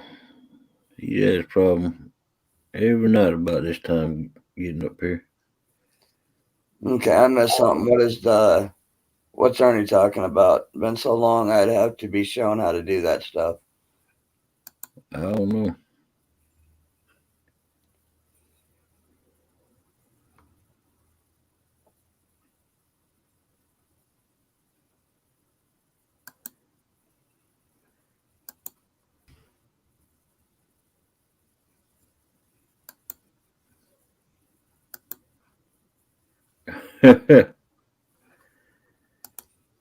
Nice, Dan.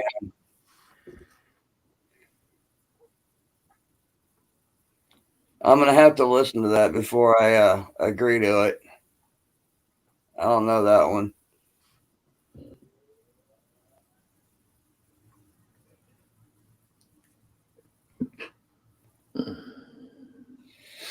Although I do like the concept of that. Yeah.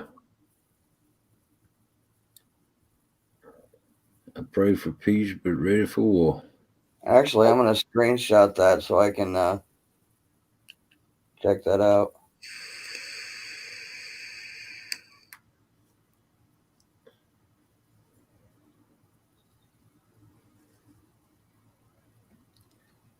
Yeah, Dan, I'll give it a listen. I just screenshotted it so I don't forget. All right, Kenneth. Can't say that you didn't try.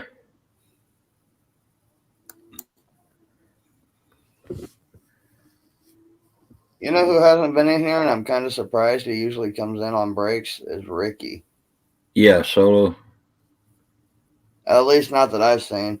No, I haven't seen him tonight. Whoa.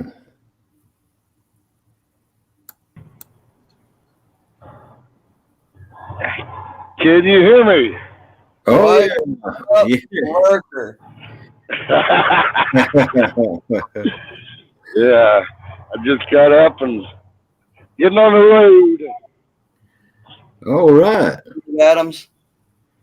Where are you headed? I got to run over here to Toledo. I got a little 12-mile run to do this morning, Okay. but it's an oversized load, but that's okay. Take me about an hour to get over here, do the load, and get back home. Cold day, Friday. Right. So what's going on with you guys? Oh, we just sitting around shooting the breeze. I hear you. We talk about anything and everything in here. You Yep. definitely late night show. I woke up like that going, Hog Greg's still alive. Yeah. We got a pretty good crowd. Oh heck yeah! I keep a pretty good crowd every night. Yep. Look at there. There's Steve Adams. Yeah, the nightly crowd usually varies between 25 and about 35, fairly steady. Right. Nice. Some night owls out there. Oh heck yeah! Usually, about you what? usually about 1 o'clock, 1:30. That's about my cutoff time. I can't hang much later than that. Right. Yeah, If I make it that far. usually there's a few more chatters in here though. Yeah. Some of them are missing tonight. Gotcha. Right. I think Melissa, the reason why the chatters are not chatting so much, they're missing Melissa. Right. Either that or they're getting sick of seeing me and said, I'm not going in. Nah. I don't think that's nothing to do with it, Mike. Friday. Right, Tim? Morning, everybody in chat. I can't chat and can't type and drive, but Tim said it's time for the morning shift to start arriving. Yep. Gigability, that's a good question. I haven't heard a train this morning. Maybe they're on strike for a change. Yeah. Come to think about it, I haven't heard a train either. Yeah, they normally start coming through about 3 o'clock. That was an hour and a half ago, and I haven't heard anything. Well, how many entries you got so far, John? I got 5. Ooh, 5. Yeah, got 5 of them. John Parker. Yeah, that was funny. I seen Scott. Had Swift? one. Scott Swift? Yeah, Scott Swift. Yeah, I've seen Scott's, Kelly's, I hadn't seen Kelly's yet. Small Towns, and John Parker's. Those are the 4 I've seen so far. I don't know who the other one is. That's no real loss. Okay, I haven't seen that one. Wow. Me and Haz got them put up on our community tab. The voting poll will be Saturday at 8 p.m. on his channel. Wow. Yeah, I'll have to go check out Bex's. I didn't see a done one. I tell you They're what, live at 8. John Parker's, the dog stole that from John Parker. Yeah. That dog looked like it was trying to twerk. Dan, you gotta have something to wiggle first, buddy. I know there was one, he was recording one video and the camera shut off on him, but he said he told me, he's like, the dog bit him in his sack and grabbed his coat, drug him to the ground, started helping him. Yeah.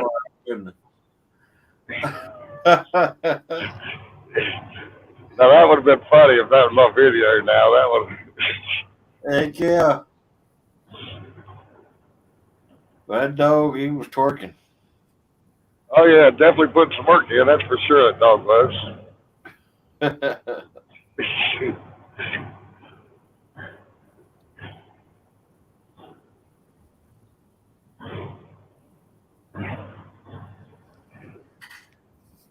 It'd be a lot of fun Saturday night. Yeah. Yep. Yes, it will be. Well, the bite's real slow, catfishing everywhere for everyone, and must Yeah. have a little entertainment on Saturday night. Right. Ain't nothing wrong with that. I try to entertain all during the week, but I this is my last night for the week. Oh, Oh, Fat Boy, gotcha. Fat Boy says it's your turn to do the dance, Hog Leg. Y'all don't want to see me dance. Y'all do That's not what I want said. to see. Rex said that to me. I was like, man, this fat white boy ain't got no rhythm. You don't want to see me dance. I practiced for about an hour before I did that video, and I was already worn out and hot. I told my wife, I said, hell with it. I'm going to do it now, get it over with. Wow. Where do you get the music from? Oh, we just got it off of YouTube. Yeah, I was off of what? Not Frozen. Ice Age, Continental Drift, Yeah. Sid the Shuffle.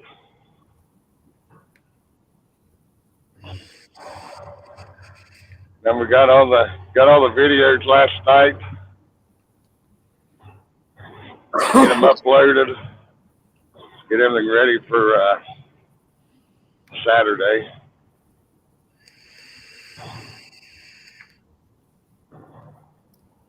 Yeah. Might even see something else on there. You never know. Oh wow.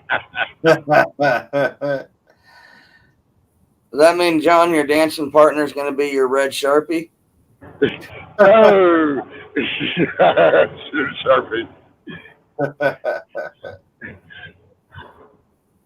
Oh, Sharpie. Jane might make an appearance. Who knows? Nice. Old leg and Well, his. you know, I heard has a restraining order against Jane, so you might want to be careful.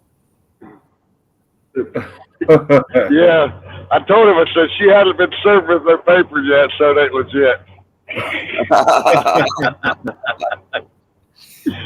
Yeah.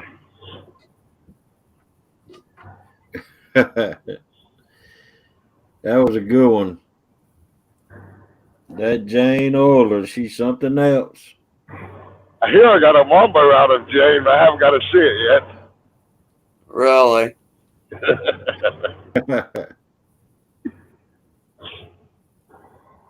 I'm sure it'll surface Saturday. Oh, There yeah. you go, man. Dan says, get Fish and Chick Lisa to break out her Chris Flores blow-up doll and submit a dance video.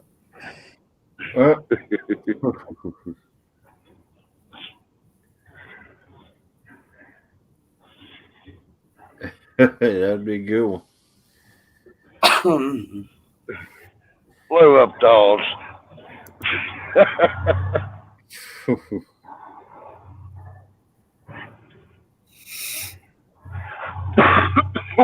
Excuse me. What kind of truck you got, John? Got a good old plate shaker. Freightliner. Yes, sir. I bought this truck last year. About March of last year. Right. Got a good deal on it. I think, knock on wood, I think I really had to do to it, just put tires on it. Wow, that is a good truck then. My first truck was a freight shaker too. Day cab, long nose day cab. Oh, nice. This is a Century. Morning, Chris. Welcome back, Froggy. Got Good morning, Chris. 2 beds in the back and a sleeper. Right. It rides pretty damn smooth. I've rode international most of my life, and they ride okay, but it's a Freightliner. It's pretty daggone smooth. Right. Well, my Freightliner, I got a long nose J&M tanker truck, and I logged with it for 3 years. Then I went to then I went on the road, and I got me a double bunk Peterbilt cab over. Well, you know how much room in that thing? Thing's cramped Yeah, up like sardines in a can. yeah, I know it. So then I got me a You know what they say about cab overs, right? what? You're always the first one at the scene of an accident. Yeah, that's right. Exactly. You're right there in the windshield. Right there in the windshield. Then I got me an integral sleeper Volvo, and that was what I liked them. You know, I've heard a lot of good things about Volvo. I mean, there's so many of them. I've never drove one, but I've always heard a lot of good things. That said, they're probably the smoothest riding truck there is. Right. To me, they are. And everything is right there. I mean, they're a nice sized truck, cabin Right. all, but everything is right there. You ever drive one of them automatic trucks they got out now? Oh no, Well, I drove one of them back in 2016 for a rental truck. right. There was a Cascadia, and Wow. it was a nice ride. I took it out to out on the west coast, out of Oregon and Washington, across I-80, Wyoming, over Laramie and Elk Mountain, all that. Then an automatic. My buddy, he had one that was a 10-speed, and that automatic outpulled him all the way across there. Oh We had wow. the same exact load on that automatic. I did that standard shift. Daggone, you wouldn't think so. No, sure wouldn't. You just sit there and push a gas pedal, push a brake pedal. That's it. No clutch at all. Wow. Because some Yeah. people, they just can't drive a stick shift. They just can't drive them. Right. So now, you know, you go take your CDL test. If you take it in an automatic truck, then that's all you're qualified to drive is an automatic. Oh wow. Daggone. But, you know, the new generation of truck drivers, or I call them steering wheel holders, Yeah, that's true. they don't care. They don't care nothing about that. They just sit there and got their leg propped up on the dash and That's right. don't even. It's crazy out here anymore. That's why I don't go long ways anymore. That's why I quit on the road, because I got tired of seeing all the accidents out there, and Mm-hmm. it would bring me down. So I had to come off the road. Yeah, I'm lucky anymore. Maybe go 180 miles.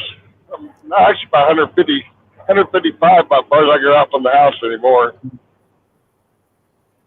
I pretty well try to stay inside the state of Ohio. Dan said we mostly had Peterbilt 379s, a few Western Stars, and a few KWs. That van? Danimal. Oh, Dan? Okay, the animals? Yeah. And then he said also that automatics are for those yahoos that go to truck driving school. Yep. I taught myself how to drive, and I'd never been in a truck before in my life.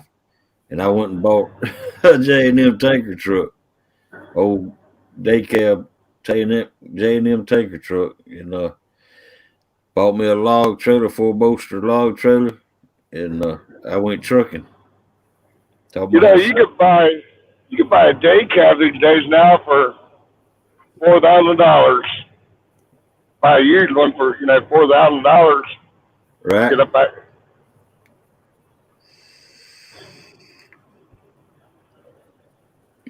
Yeah, I thought about buying a day cab myself.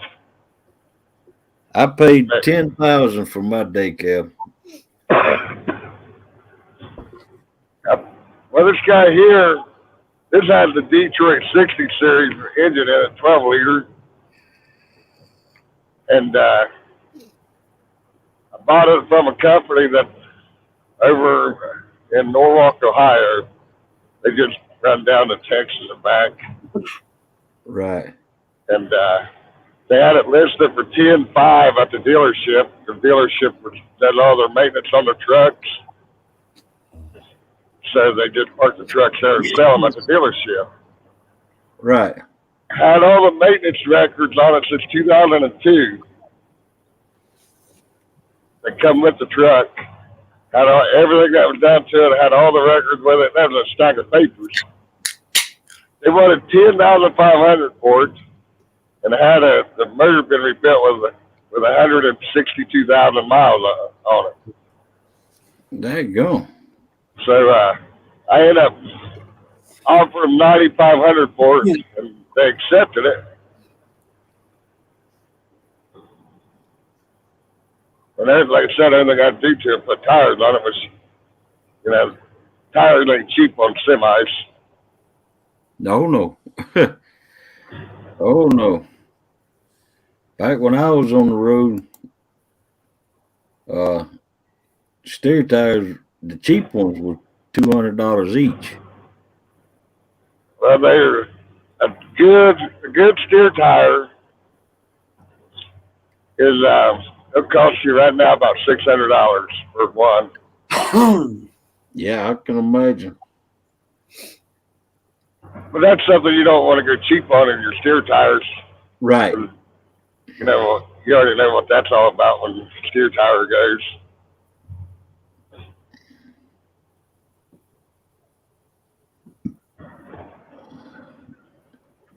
That's right. And I ran recaps on the back. I couldn't see getting Virgin tires? Yeah. Yeah. Because I did all my running at nighttime, not in the heat of the day. Right. So I didn't see no need in having virgins on the back.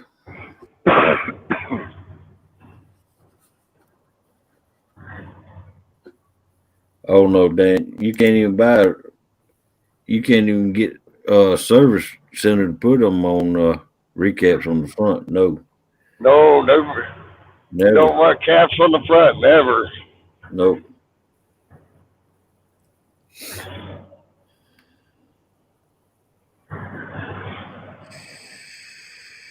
Yeah, I can't see chat, sir. He said, Danimal says 72 virgins are nice.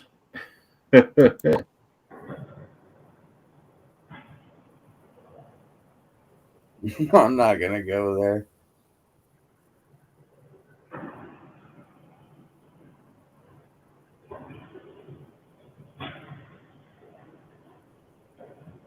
Yeah, definitely.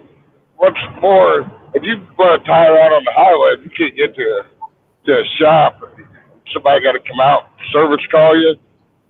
Right.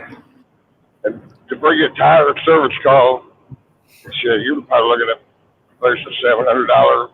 Right. $700 call right there. Right. Well, I wrecked my I was involved in a wreck on the B line in Raleigh, North Carolina, in my cab over, Peterbilt cab over, and the tow truck company, they had to go less than a quarter mile to their yard. Yeah. And they charged $600 back in 95 just to go that far.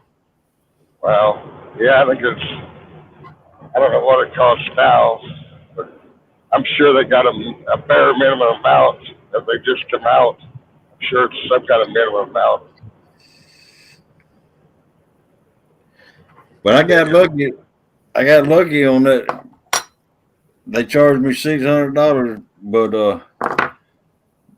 the owner of the tow company had his own junkyard, and I got lucky because he gave me all the stuff I need to get loan Back me on the road.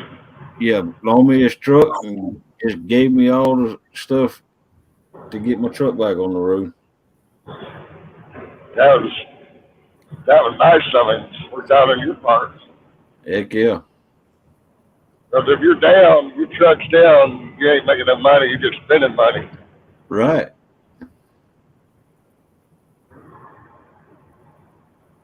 I mean, you got to spend money to make money.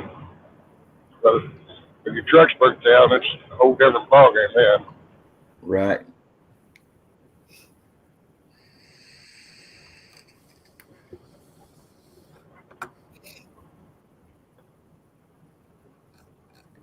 I did a lot of oversized loads.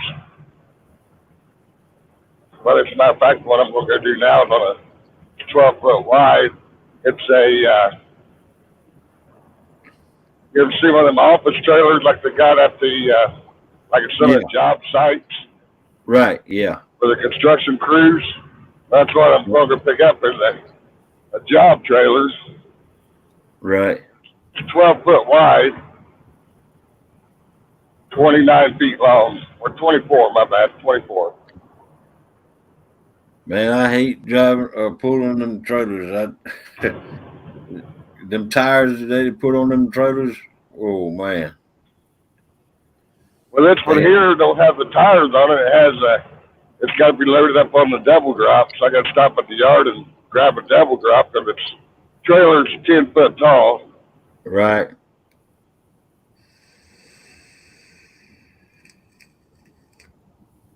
I mean, I could put it on a step deck if I wanted to, but I'd be over height law in Ohio. It's 13.6. Like some states out west, it's 14 feet. I think Missouri, Oklahoma, all them, the height law is 14 feet. But over here, it's 13.6. Welcome in, Steve Adams. Dancing Jane and Mike T. What do you say, Steve? You stay awake out there on the road, boy. Don't be running over no little old four-wheeler. Oh, man, don't want to do that at all. That gets you a trip right to the pokey. There you go. Yeah. Well, you have all the convicts dancing then. Dan said you got escorts waiting. No, I don't need them in Ohio. Anything, if it's 13 feet or less in Ohio, I don't need escorted.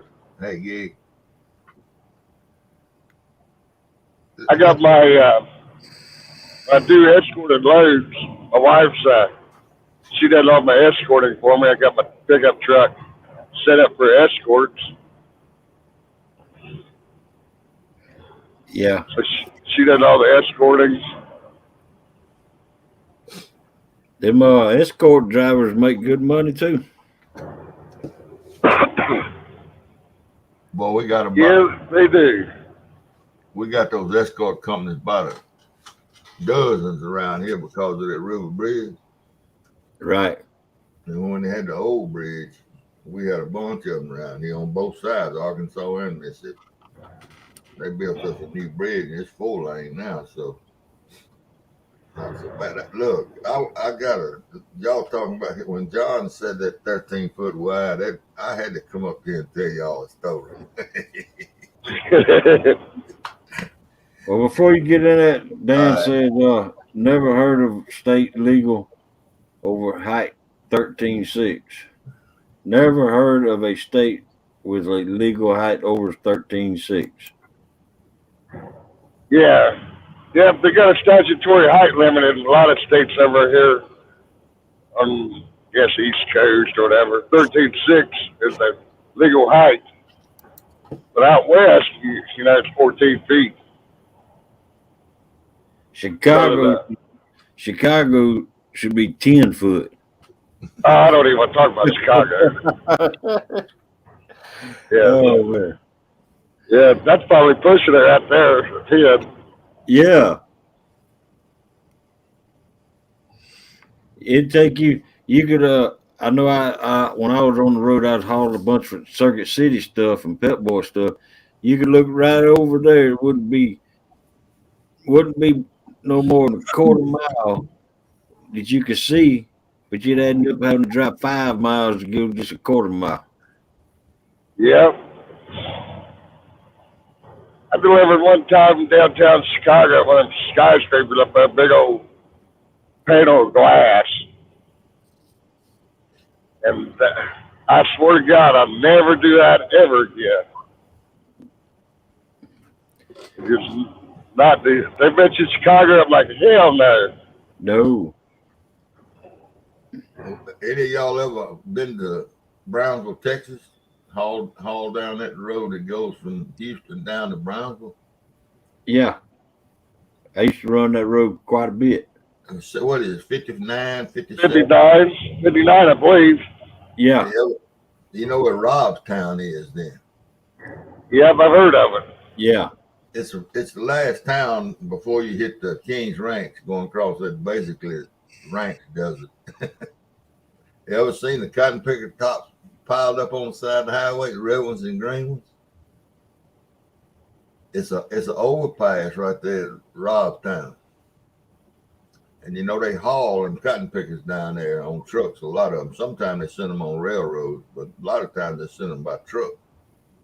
And there's an overpass right there at Robstown, and them truckers go down through them, and a lot of them just farm trucks, flatbed. Yeah. And they about a foot and a half too short, too tall. Come on, Small Water. And Morning, John. And if they was too lazy to take the tops off of them cotton picker baskets, well, they just take them off right there at that overpass when they go under. And it just piles of them over there on the side of the road. Right. Pop a top. Up on the face of that overpass is red and green paint. Look like almost like they've been It's where they hit the overpass factor. That's right. Right.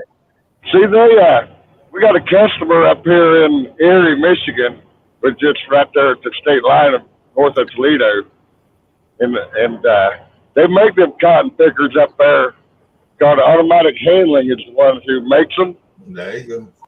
And I've actually took them down in Texas. It's funny that you say that because I can't remember John and what was the guy's name? I can't remember his name now. But he designed them cotton pickers and sent the blueprints up there, and they started making them. But that's a big piece of equipment. Mm-hmm. And expensive. Yep, they build that cotton up in the bale like of hay. Yeah, and roll it out the back. Yep. Then you see the white wrapping on them most of the time. Right. Yeah. Got to take a crane unload them or something you can unload it with a crane. They pick them up with forks on tractors. Yeah. That's right. How I've seen them do it. And stack them on flatbed trucks. Yeah. Well, that took them down there. They were on the double drop. And I think the last one I took down there had been about 6 years, I'd imagine, by now. But we took it down to Lubbock, Texas. That's where it was at. That's the end of the world. That's where Lubbock is. Yeah. Yeah. Yeah, went down there and delivered on Monday mornings. They're like, well, we'll look for your load. I said, all right. I said, let's start looking back in Ohio. What do you mean? I said, I ain't staying down here. There's no freight down here. I've hauled a lot of cotton out of El Campo. Oh, yeah. I know what Campo is. Yeah, I know where all them places are down there. Because I was driving real slow. Do y'all know it don't make this cotton don't make no sense to me? Because I would haul a load of cotton from Columbus, Georgia, out to Texas, and then I'd pick up a backhaul of cotton back to Georgia. Georgia, that don't make no daggum sense. Yeah, well, there's two different kinds of cotton. One of them long staple, one of them short staple. One of them they can make couch stuffings out of, and the other they make shirts out of. Yeah, I gotta say, it has to be something to Yeah. either been processed, stripped, or something different. Right, These shirts right here made out of Georgia, Mississippi cotton. right. There's a lot of cotton in Georgia. That chair you sitting in got some of that love, or some of them other places. Now the Rio Grande Valley, well, El Campo's in the Rio Grande Valley. They probably raising good staple cotton there too. Now we ordered some cotton sheets made out of staple cotton. Well, that's a company. Staple Cotton is a company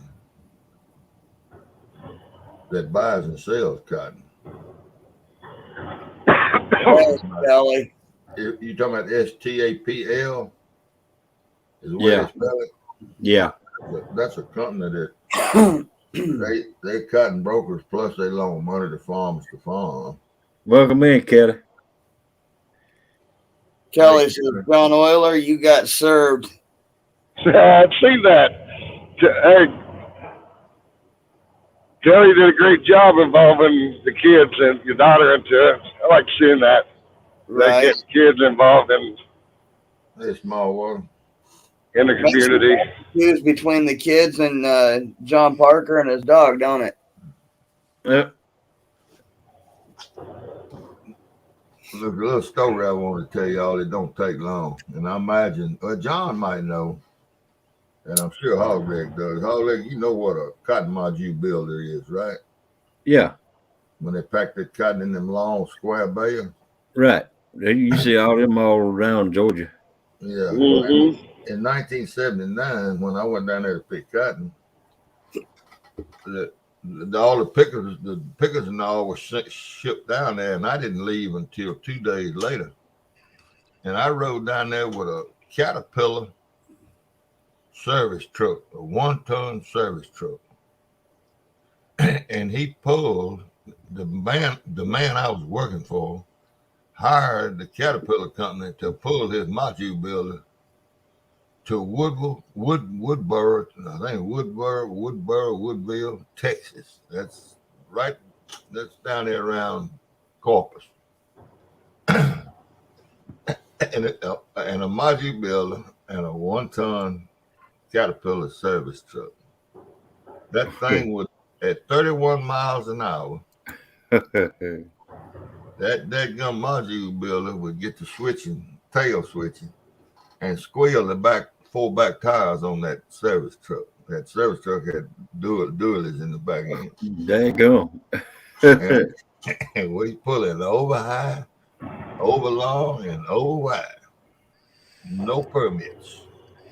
Oh.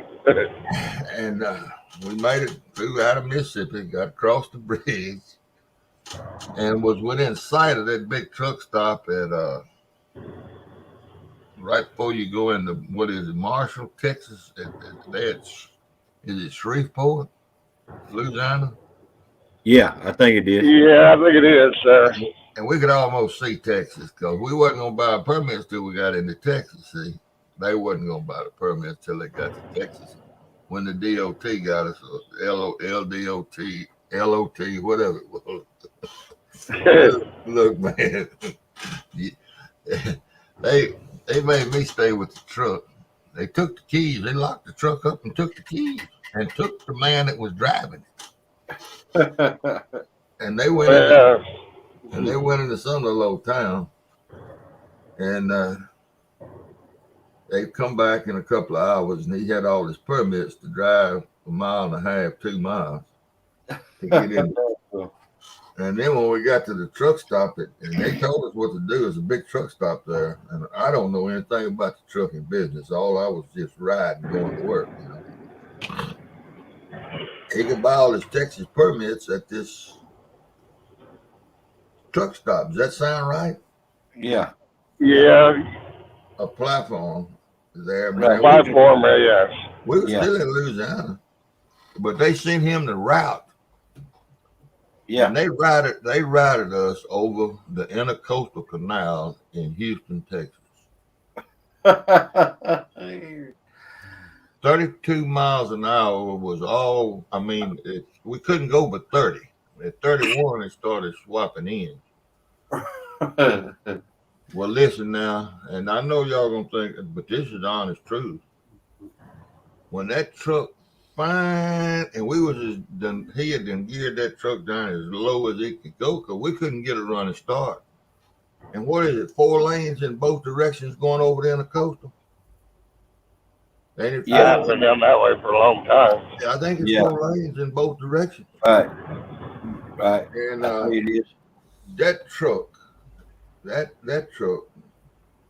when he had that truck down in the lowest gear it would go, and I could hear every valve, I could hear every cylinder roll over, and I had the door open, and I was standing on the running board of that truck, holding on to the bars across the back of the truck, because I just thought that thing was going to go backwards back down that, and Oh, we goodness. was sitting, pushing, trying to get that thing to go, and look, and finally you started hearing that motor catch up a little bit, and catch up a little bit, and catch up a little bit, and then we got up on top of that thing, and I got back in the truck, and I said, man, Charles, I said, I didn't think we was going to make it. And he was a little preacher. There you go. He's damn right. He said, I didn't think we was. He was scared to death. But look, that was just half of the problem. Can you imagine what happened when we broke over the top of that thing and started down that other side? I'm going to push you right on down. Yeah. We had 8 lanes going down that thing. Woo. We fishtailed at least 3 times with all the tires locked up on that truck, and he's driving it like a dirt track guy. Right. And I mean, he had all 4 lanes. People would stop because I just knew and I wasn't gonna get out of the truck this time because I thought we was gonna go down through that rolling. And we got that thing finally got on flat ground, and it wasn't no talking going on. It was turn right, cut it back. We were scared. He said, man, we got up to 43 miles an hour going down the thing. And at 31, you couldn't drive it. You couldn't hold it in the road at 31, and we was going 40-something miles an hour down the backside of it. Slide. You talk about your butthole pucker to the seat. Woo. Yeah. And of course, I knew he was a little preacher. And when he had to stop, as soon as we got where we could stop, we stopped. And I went in the place and bought a 6-pack of Budweiser. I told him, I said, look, I know you're a preacher. I said, and I hate to do this. I said, but I got to have something to calm my nerves. I said, I ain't never been in a plane crash, but that's the only thing I can compare it to. Wow. Man. That scared me to death. But I read from Shelby, Mississippi to Woodsboro, Texas. I read every road sign at least 5 times. There you go. That's almost 1,000 miles. And 30 miles an hour, man. Can you imagine doing that? 30 miles an hour. That far, I could not imagine doing that. I was so sick of 30 miles an hour, and then had to get on cotton picking, and that's about 4 miles an hour. Yeah. Of course, that's a different 4 miles an hour. Then. Yeah. And they're them big loads, man. It takes a lot longer, and you're restricted so much with them. That's why a lot of people don't want to do them. There's too many restrictions. You got to buy permits. You don't even get to choose your routing. The state gets to pick your routing for you. I mean, you can suggest what route you want, but it's in the end, it's up to the state to determine if you're going to go that way or not. Well, why didn't we have an escort? Some states, Texas, you're allowed up there. We didn't have one. I mean, we were legal, but after we got the ticket, I forgot how much that ticket was. It was way up yonder though. Oh yeah. Yeah. Yeah, they don't play around, especially with your permits. If you're off route, that's a $400 bill of being off route all day long. Right. Well, Louisiana's the one that got it. Texas, we legal in Texas. Yeah, every state's different on the width and the height, weight. Yeah, we wasn't supposed to run on Saturdays, and if it's raining, we wasn't supposed to run. If it's dark, we wasn't supposed to run. Yeah, a lot of them, like sunrise to sunset. Yeah. We were highly illegal. They're running noon before the holiday. Oh, there's so many restrictions. But I had to tell that story when you went to talk about 13 foot. Yeah, 13.6 is the statutory height limit over here. Now, when I was out in Kansas, I think it's 14 feet. Used to haul them big bales of hay back over Kentucky to them big racing horses down there. Yeah. So you might be 14 feet legal out there, but when you come back across, if the statutory height drops down to 13.6 in Kentucky, Illinois, Indiana, I think they're all 13.6. But they would never really say a whole lot with the agricultural department. Right. They just turn a blind eye to it. Hope you don't hit an overpass that's under 14 foot tall. Yeah, MDOT moves in here in the fall when these farmers are harvesting. And they're going to end up killing about half of Washington County where I live doing it. So I told the main man, I said, why in the world did y'all set up a stop out here on a major highway that everybody travel trying to go to and from work, and y'all I'll be right back, y'all. Setting up portable scales and all these trucks going to the same two places. Did y'all hear me? Why not go to the elevator and wait on them? They already parked. Man, it makes me so mad. Oh yeah. I was out in Illinois one time, and there was probably, I don't know, 15 trucks maybe, a big old crane that we took out there, and the tracks had to be hauled separate on a different truck.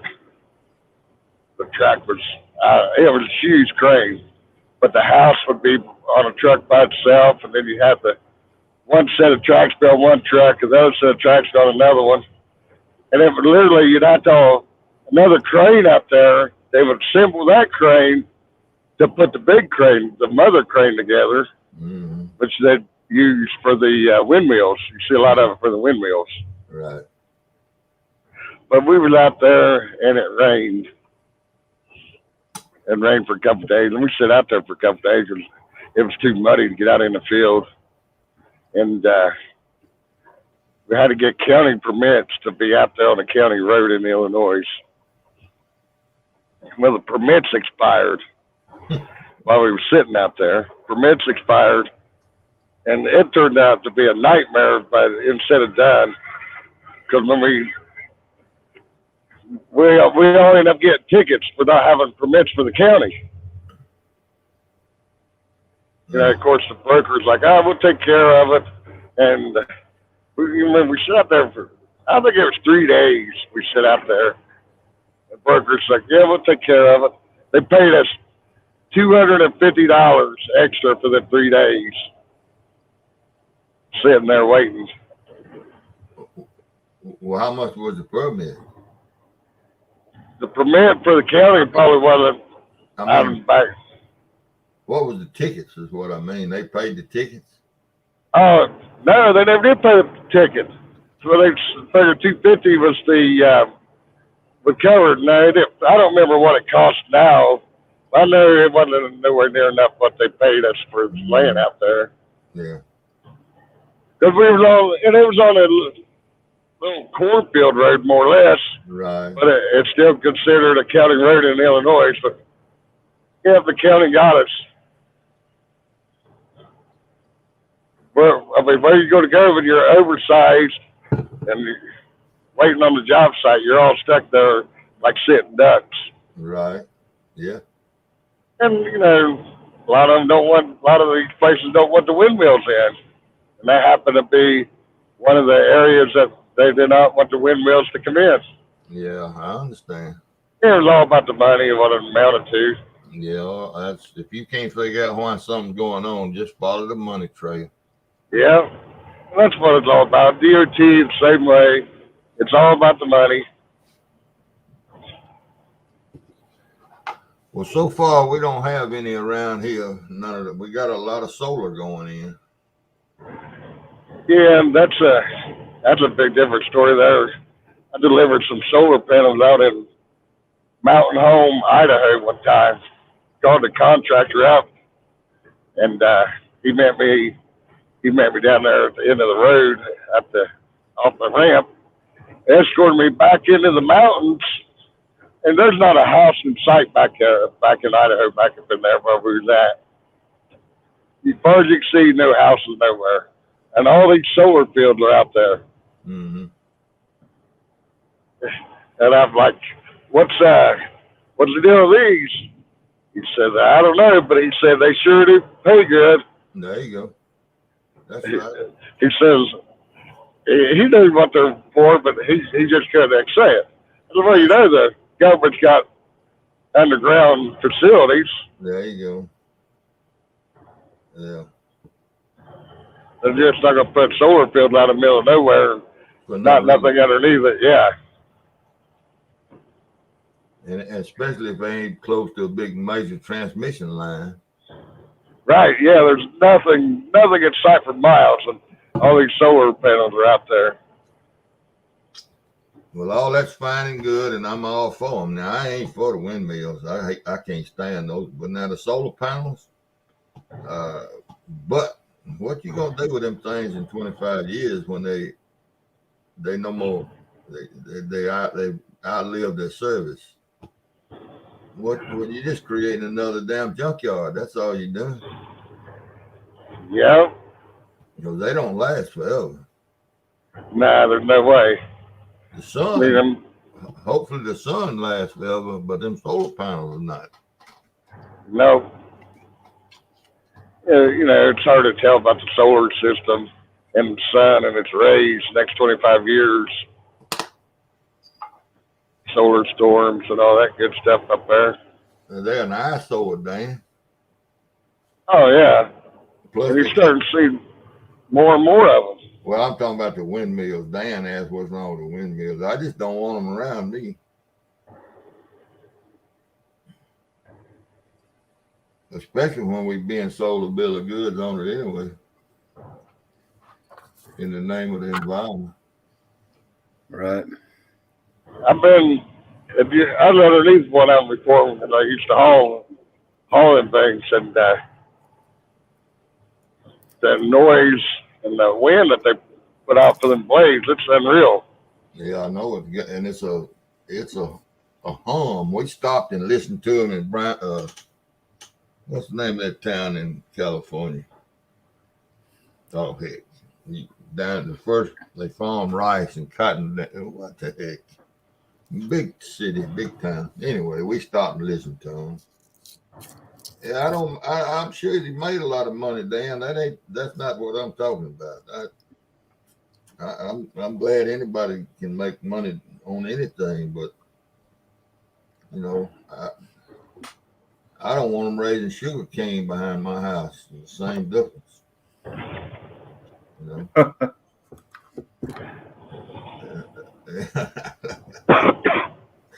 I just don't like them.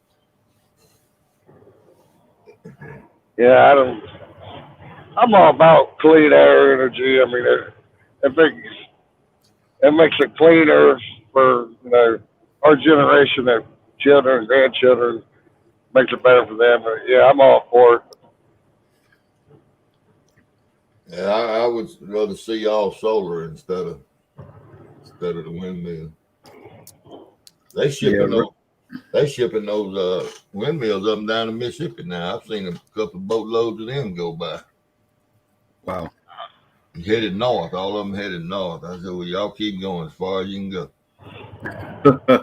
I can't remember what town makes them. Can't remember. I think it's over in Illinois where they're making big blades at. I'm not 100% sure, but it seems like it's in Illinois where they make them at. I could be wrong, but it's somewhere in the Midwest right there. Yeah, well, they were taking these back. They must have been faulty. Something must have been wrong with them because they were headed north. Well, them big motors on top of them, they do go bad in big motors, and then they'll have to disassemble it and put a new motor up there. That's another 300,000. Down here in South Georgia, solar farms are big. Yeah, all that's government funded projects, though.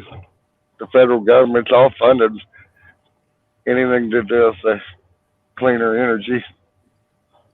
Well, it'd be very easy to get into the politics of it, so I'm gonna keep my mouth shut. Yep. Yeah, it is a generator now. I knew that. I don't know why I was thinking motor. It had to be generator because it produces electricity or voltage to the batteries. I'm going fishing, so I don't care. I'm gonna do like Dan. I'm gonna go sit on the riverbank for 5 or 6 hours and not get a bite and not catch a fish. No, don't you don't want to do that. That's what I'm gonna do. I've done that before several times. Well, I'm gonna try to break the 50 mark without 50 hour mark without catching a fish. I'm on 44. Wow. If I can stay 6 today, that'll be 50 in there. Then I remember when I put all them poles up the last time I quit. Yeah, there's no fishing up here in Ohio. Everything's frozen over. Welcome in, Apache. Hey Apache, I enjoyed watching Mark ice fish the other day. That was pretty interesting. I've seen folks doing it before, but I've never been up close. Never watched somebody I knew doing it. Copy 185 over 8. 195 over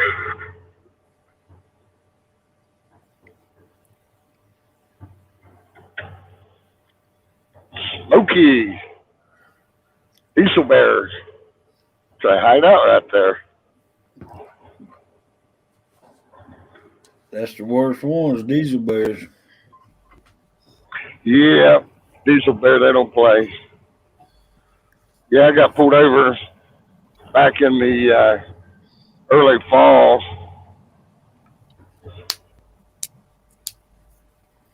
And he told me, he said, looks like you're awful heavy. And I'm pulling a covered wagon at the time, right? Right. So I'm thinking to myself, how do you know I look awful heavy when you can't even see what I got on? Right. So I'm like, is that right? He said, yep. He said, there he goes through all his paperwork and everything. Checks me out, did the inspection and everything. Come back clean, right? He said, well, let's take a look at your load. I said, all right. Yeah. Well, I was just hauling these conveyors for Amazon for the e-shipping commerce. Yeah. So open up the covered wagon to him. He's like, how heavy are they? I said, you lucky if that thing weighs 1,500 pounds each. He said, well, how many you got on there? It's like 10. I said, I probably got 10,000 pounds total weight. He said, well, you won't be overweight. So he breaks out a tape measure on me.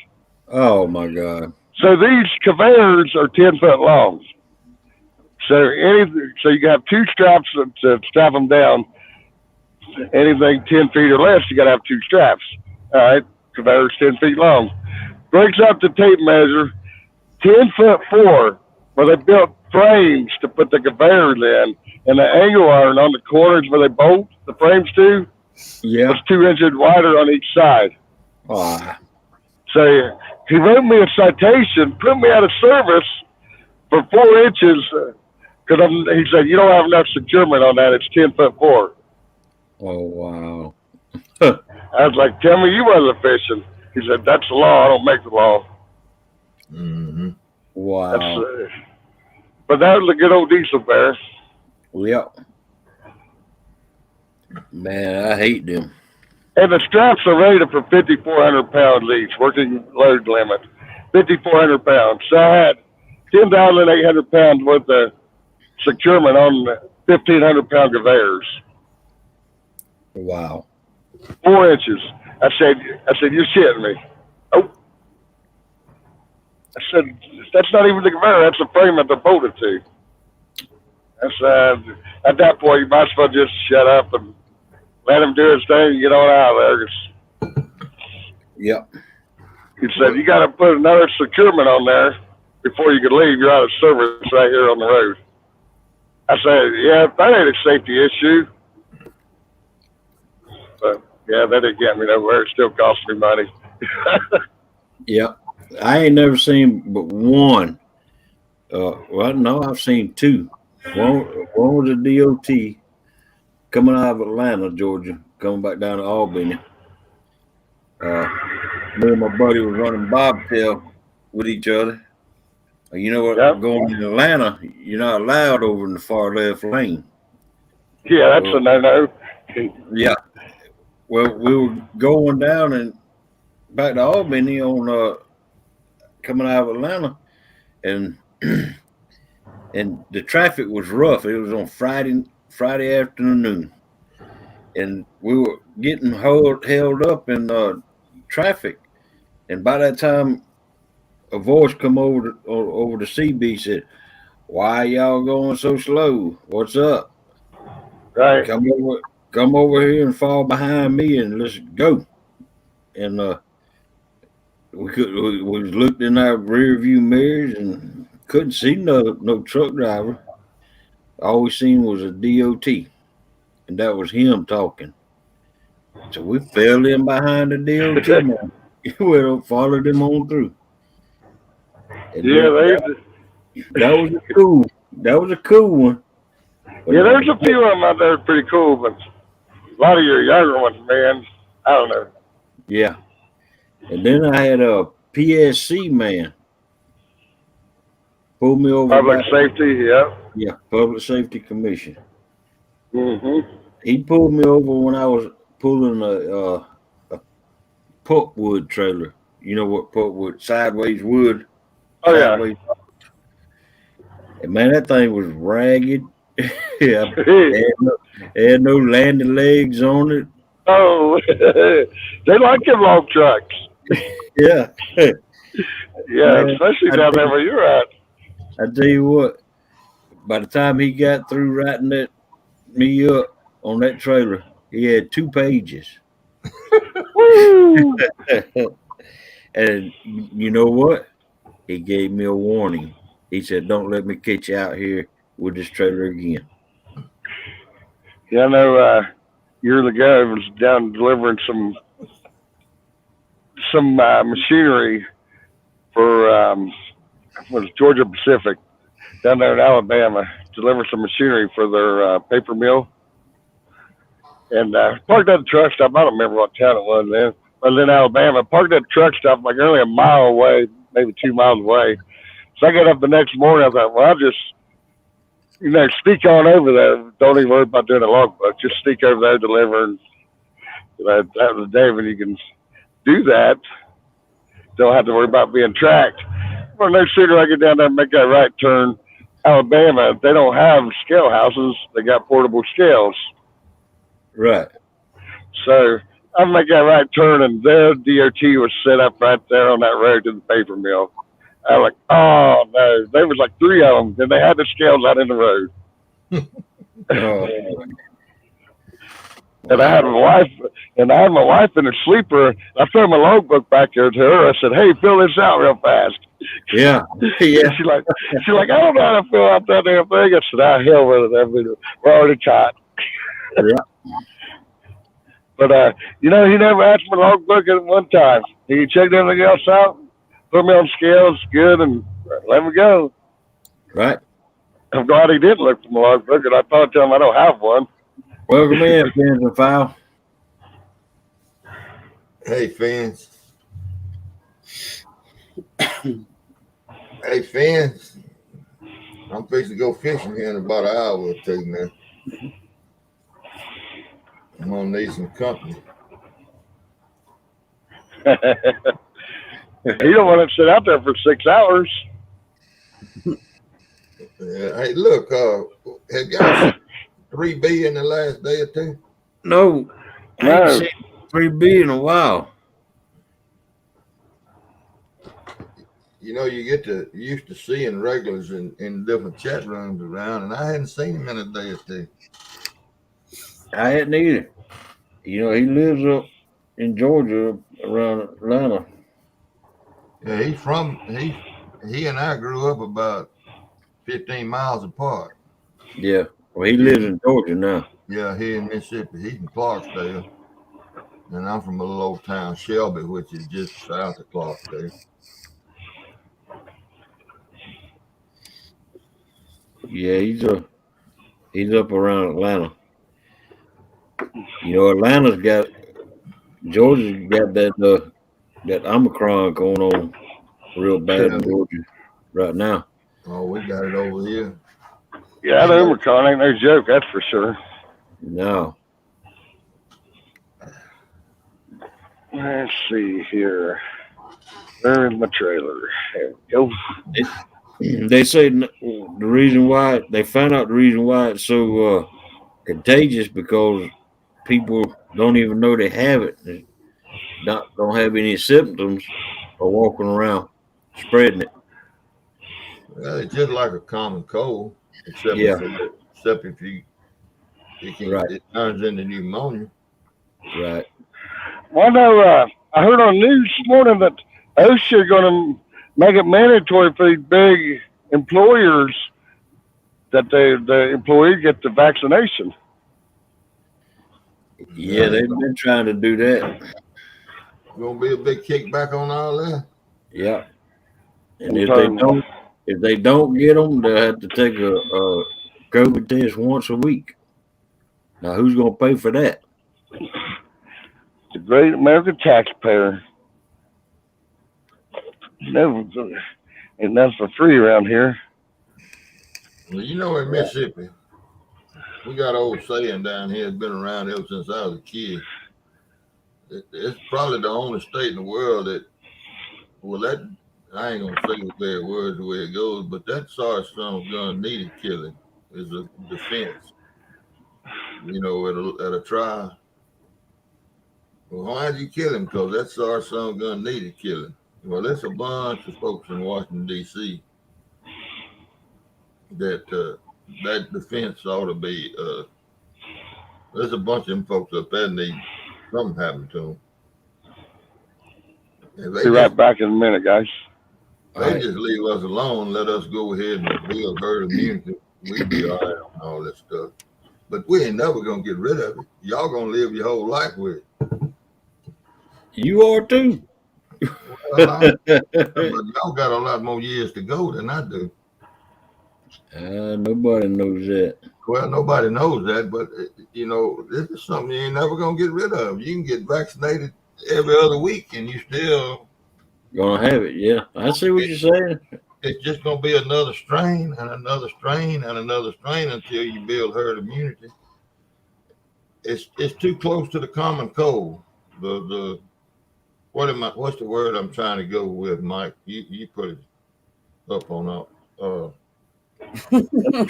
Omicron. The whole COVID. Yeah, it's real close to the common cold. Yeah. The the strain of virus, I guess I'm trying to say, or whatever it is. Even the worst cases of it that really wipes people out. Have you ever gotten anything for the common cold? Oh,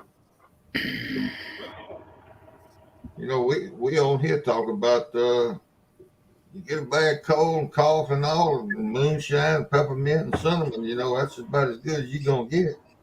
It's as good as right, any medicine you're gonna buy. right. Well, golly, that remedy been around since for how many hundreds of years? You know, it ain't. It's just something we're gonna have to live with.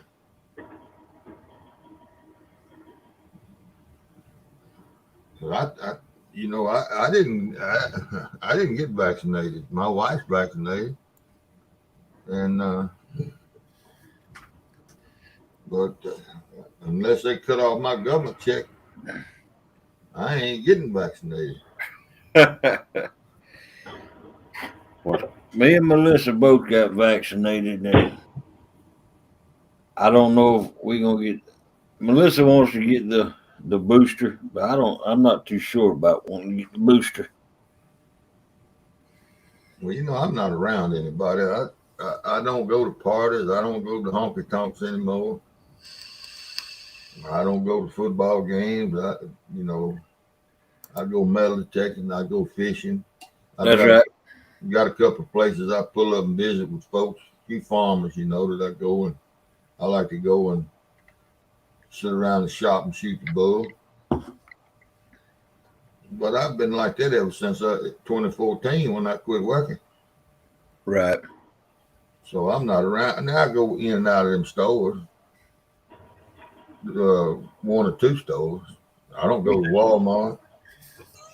Me and Melissa, we try to order everything to get it sent to the house, and we call Walmart for our groceries, and we go pick it up. Yeah. And the only thing Melissa has to do is go get her cigarettes, and so I don't see no need and doctor's appointments. Yeah. Other than that, and when we go to the doctor's appointments, they it's mandatory that we double mask. Well, I went my biannual physical last week, and my doctors had it twice. Had the COVID Wow. twice. Wow.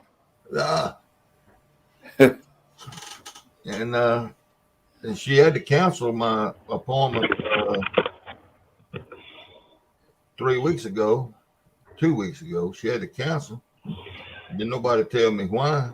They just called the office call and said, and we said, well, she had COVID again. Wow. My wife's eye doctor,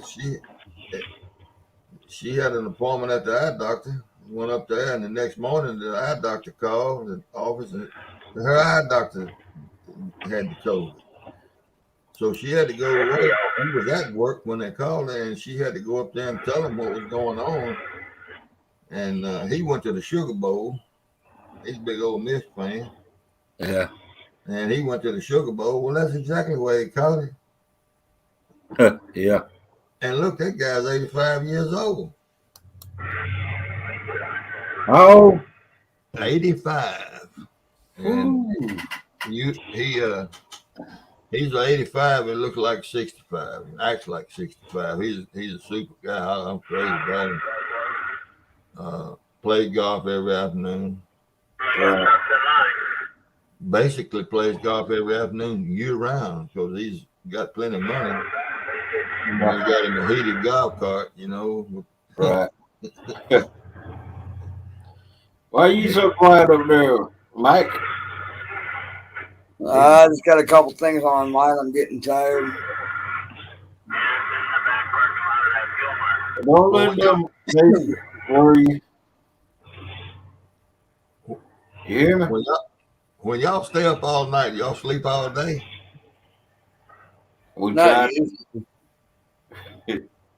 No, me and Melissa didn't go to bed tonight until 7 o'clock. We got up at midnight.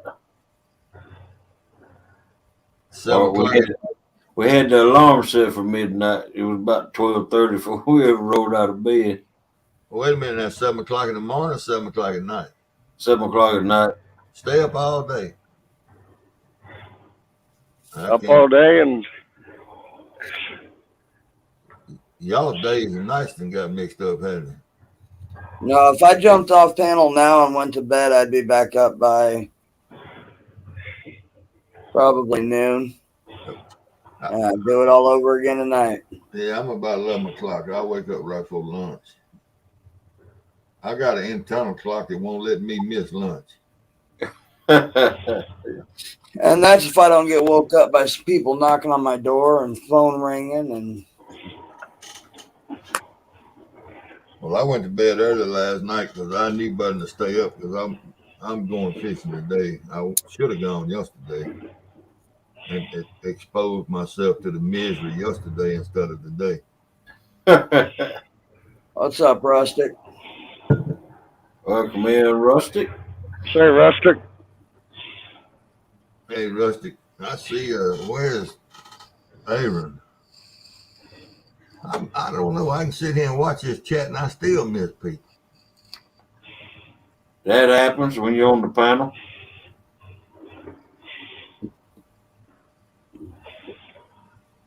Sometimes, anyway. Well, I watched Dan last night suffer through all of my hours of not eating a bite. I told him last night I was going to do the same thing today.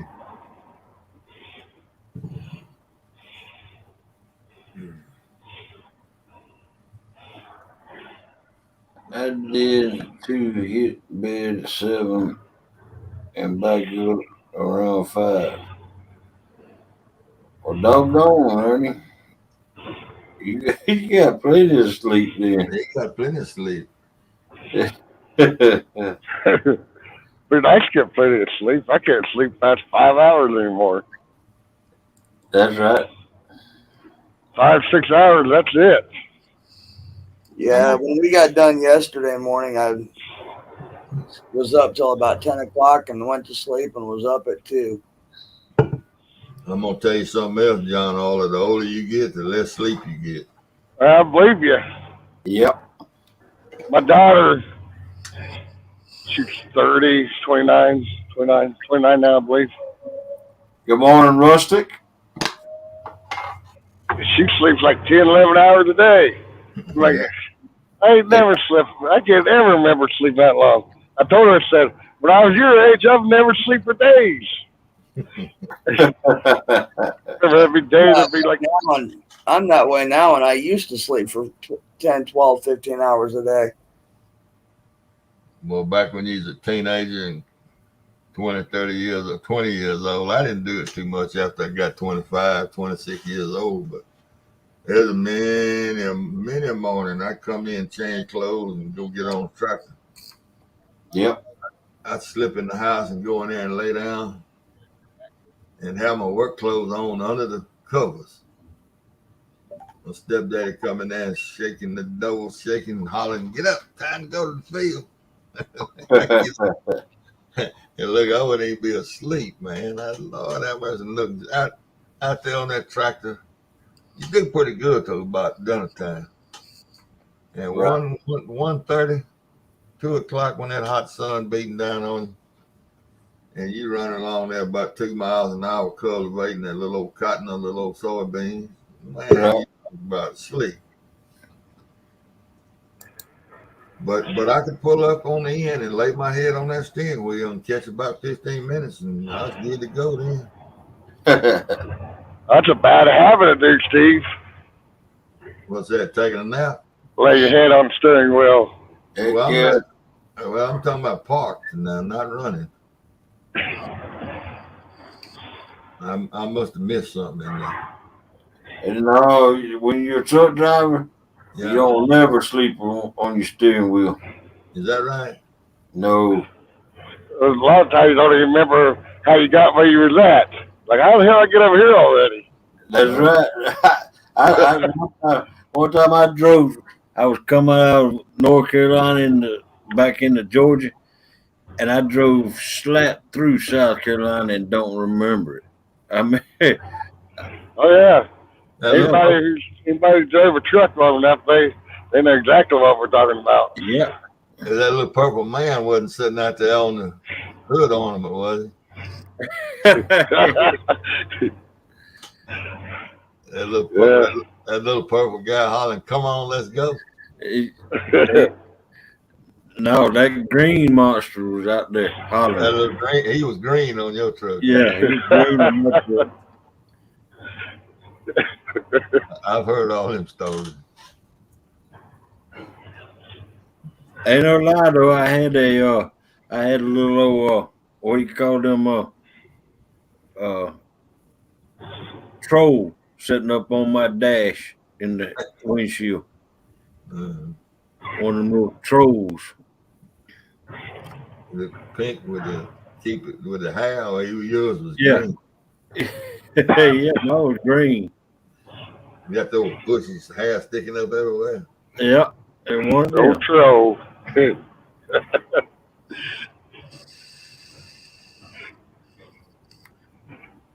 Yeah, I always tell everybody, watching the world go by through the windshield. That's all you're Yeah. doing. How long have you been trucking, John? So I left corrections. Let's see, I left corrections in 09, 2009. Oh Truck wow, driver. So I've been, well, this actually makes 10 years. This year right here make 10 years now. right. I And come off the road in 1998. yeah, I worked for the state in the Department of Corrections. And I'm like, I had enough of this bullshit. I'm out of here.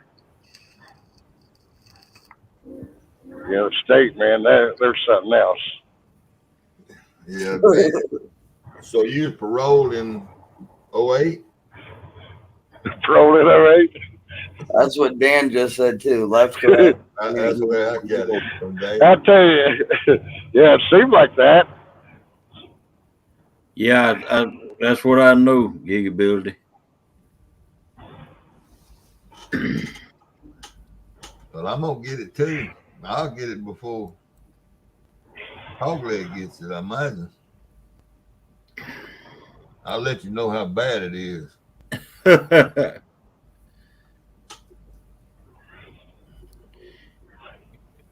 Yeah, you'll probably get it tomorrow.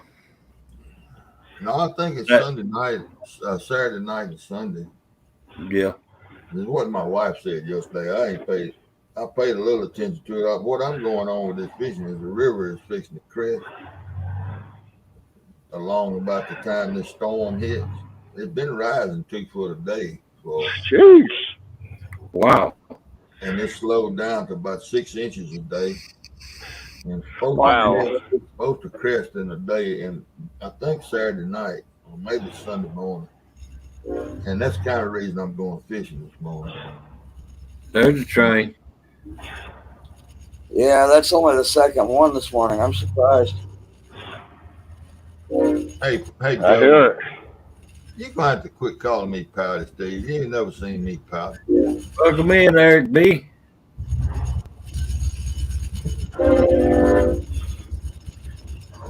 Jody, I went to bed last night. I watched about an hour. Did y'all catch any fish?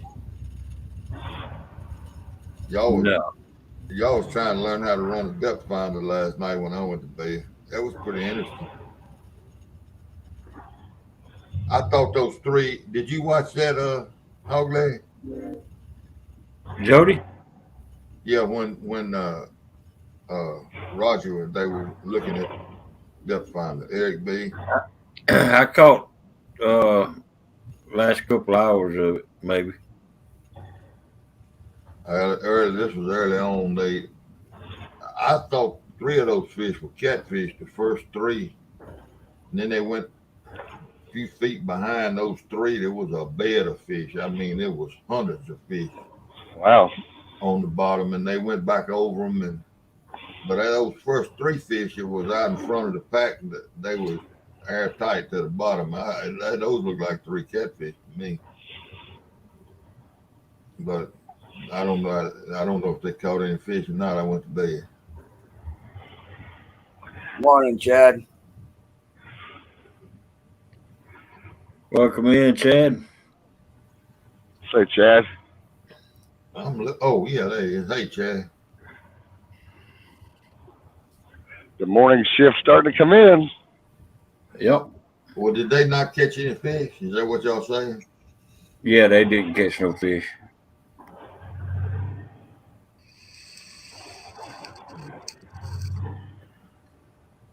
Well, I'm gonna carry me some some crappie heads. I'm gonna carry some bass heads, and I'm gonna carry one skipjack.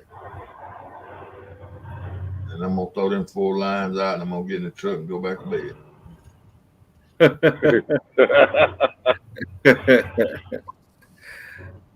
That's my kind of fishing there, Steve.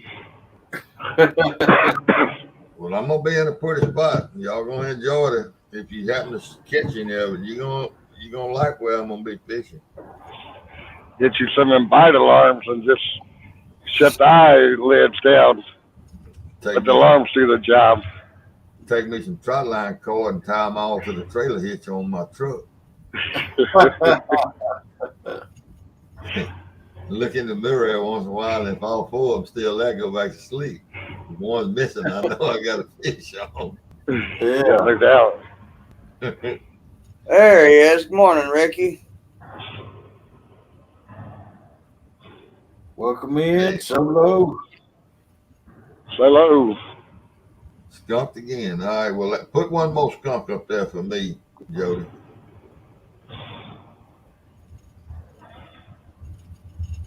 Rustic must be going too. Yeah.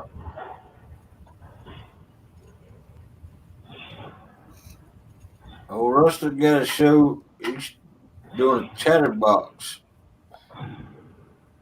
When is his? Usually it's around 6 o'clock.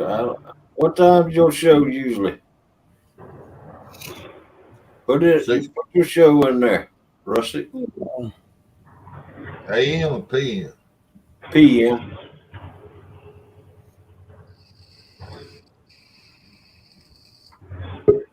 Well, Hogleg, you ever get any of the details ironed out on this tournament? No. Jeremy been sick for the past couple of days. I think he got COVID. That's not good. No. You know, I had somebody tell me the other day, if you catch them, I don't know how true it is, but they caught it last Friday. They've tested positive last Friday, and they're coming the following Monday, which would have been Monday this week. They come back negative on the test, and they didn't go to the doctor or nothing. They told me, well, she told me, I said, well, how did you get over it so fast? She says, I didn't take nothing for the fever. She said, I let the fever kill the virus, suppress the virus. I guess the virus can't live in certain temperatures. Right. Which doesn't make sense. Your body doesn't have an own defense system. Yeah. Right. If you go taking something that kills the virus off, you're just suppressing it. Right. What are you doing sitting over there, buddy? I see you. That makes sense, but all I know is vitamin D, vitamin D, vitamin D. Oh yeah, you gotta have your vitamin there. Yeah. Man, I take so many vitamins every morning. It's one that I can swallow.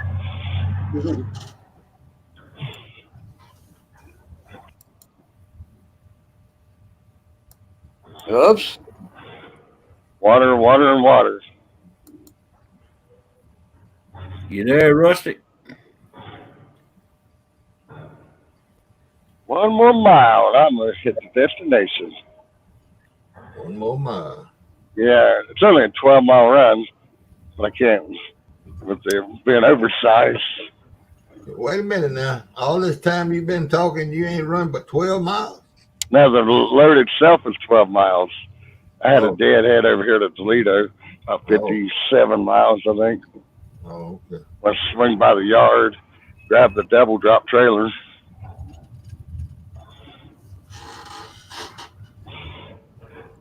I got a flatbed. I got a flatbed at the house. I just left it sit there and swing by the yard and grab a double drop. Then when I'm delivered alert, I'll drop this one back off at the yard and bobtail back home. Hopefully, it'll be done by 10:30 today. Latest. Dan, I know that feeling. I had a fever of 105 for over a week. I was delirious and seeing shit. Yeah. Dan said I had a fever of 106.6. Woo. The human body normally puts itself into a coma at 104 point. I You think. finally made it up there. Yeah, I don't know. I don't want no damn fever. These clowns want me here at 7 o'clock, and I don't see none of them here. Mike Greenwell, what's up, buddy? Hey, Mike. Mike Greenwell, welcome in. It actually got to sit here and wait on them. Unless they're inside the building here. Nope. You ain't joking. That's what's wrong with you, Dan. I can't say anything. That's probably what's wrong with me, too. Yeah, you too. Both of y'all. What time do you usually have your show? Rustic, what time do your show usually go on? 5 o'clock. I knew it was somewhere around there. This Wednesday it's going to be 5 o'clock, but usually it's on Saturday. See Dan's comment. No, I didn't see it. You get,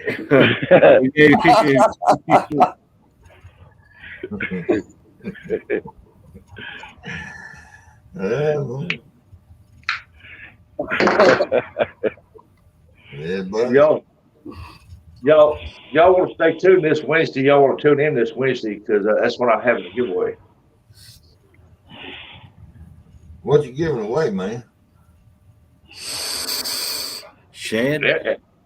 Everybody knows what I'm giving away Wednesday. Skipjack? Yep. Well, look, I can save you all that trouble. You can just send it to me. You don't have to do all that wheel spinning and stuff. How many pounds? How many fish? Much as I can afford to send, I guess. I know 27 pounds costs like $44, I believe, from Tennessee to Ohio. John, how do you know that? Yeah, you plan on winning it, huh? That's right. John, Good send it to Ohio. We don't have skipjacks up here. When they send you yours, did they come FedEx or UPS?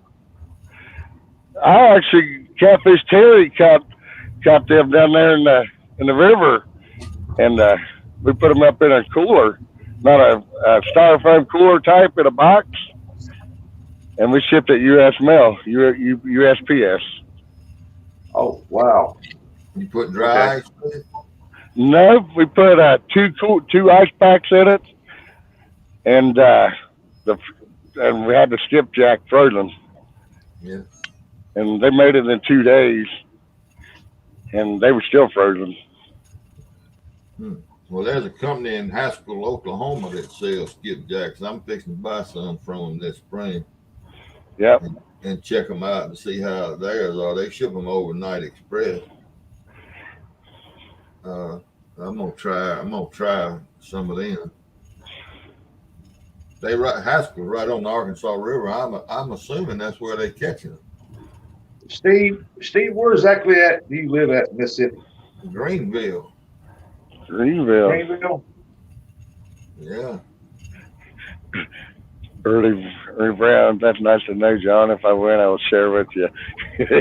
Appreciate it, Ernie. I'll look that up, see how far that's from me, because I can get to Mississippi and the casinos down there. I can get to the casinos down there and shoot it. I guess about 2.5 hours, something like that. Well, I can tell you exactly. You talking about in Tunica? Yeah. south of Memphis. Yeah. Well, I'm an hour and 45 minutes from Tunica. Oh, okay. That ain't bad. About I'm an 4 hour hour and drive. 45 minutes from the red lights on 61 in Tunica. I fished 150 times at Tunica. About 4 There's your hours. train. It's an There's hour the and other train, 45 Mike. pulling the That boat. one wasn't me. I got one out here, but he's not blowing his horn. Yeah, I just had one go by me. There'll probably be about 3 of them here shortly. Yeah, the one that's right here is way down past you. You can't even hear his horn. Tunica used to be an excellent place to camp and fish, but the boat ramp has been destroyed. Well, I tell you what, you get a hold of them guys down in Oklahoma, and you find out what it costs and what it shipped, then you get a hold of me. I can tell you exactly what it costs and what it is. Yeah, For but between now and the time you order, what's the thing? I talked to him last night. What is it? You buy 5 packs, 5 vacuum seal packs, and I think it's either 5 or 6 skipjacks. It's 30 total, and that's 6 in a pack, and it's $55 shipped. How much? 55 for 30. It's $100 for 60. What's the shipping on it? None. Included? $55 tax included. I don't know how they can even stay in business doing that. The shipping itself, you would think, would cost that much. Yeah, overnight shipping especially. Yeah. I'm just telling you, you know. But unless they got it set up. All right, I'm gonna give you the website. If you can get it for that right there, I say go for it. I mean, because them guys are they're gonna go broke within 6 months. Right. I don't know, you know, and I don't know what size they are either now. I sell mine $5 a fish. I tell you personally, I like the ones that are about 10 to 12 inches long. I don't like them old great big skipjacks. Actually, the other train. Well, $55 ship 30 fish. That'd probably be minnows. Well, they are freezing them. They're frozen. They're vacuum packed. They freezing them. They put them in those containers, which is what's $8 shipping. $8. He's gonna get an envelope in the mail, and he's gonna open it up. He's gonna say, "What the heck? No, My fish came in." No, they got them little styrofoam, triple wall styrofoam boxes, you know, with a sealed up top that really you had to. I mean, you almost had to force the top down. Yeah, that's what they shipping. Yeah, because I ordered some. Ask you guys, I've been around long enough now. How y'all like the view? Is it more clear? Yeah, it looks better. Good. Yeah. Unfortunately, yeah, we can see you too good now. I know. That's what I told him yesterday. Matt and him. I said, "Man, I need to shave. I never noticed on the camera. I need to shave for it." I changed phones out yesterday, so It took you forever to get up here, though. Do what? I said it did take you forever to get up here, though. Yeah, that's the only thing bad about it. This one here's my old phone until my new one comes in. But I gotta have a clear camera, you know. The company is AYERS. AyersBakeCompany.com. AYERS. That's right. AYERS. And it's in Haskell, Oklahoma. I've heard of them. Haskell is between Tulsa and Oklahoma City, but it's over there by Muskogee and all that area over in there.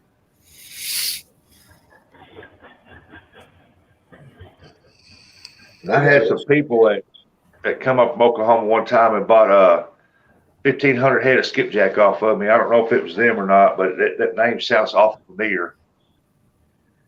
Morning, Chris. 1,500, you said? Yeah, 1,500. Good God. You didn't catch them all on a rod and reel, did you? Yeah. Oh yeah. Unless Them you little I catch- skipjacks, they fight good, though. They're actually fun to catch. I catch 5,000-6,000 skipjack a year, man.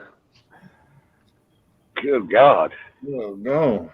Whew. Now, a lot of times I don't go by myself. My brother goes, my daughter, her husband goes, or my son goes, or some of the neighborhood kids around here, they want to go. They'll go and fish, just to fish to catch them.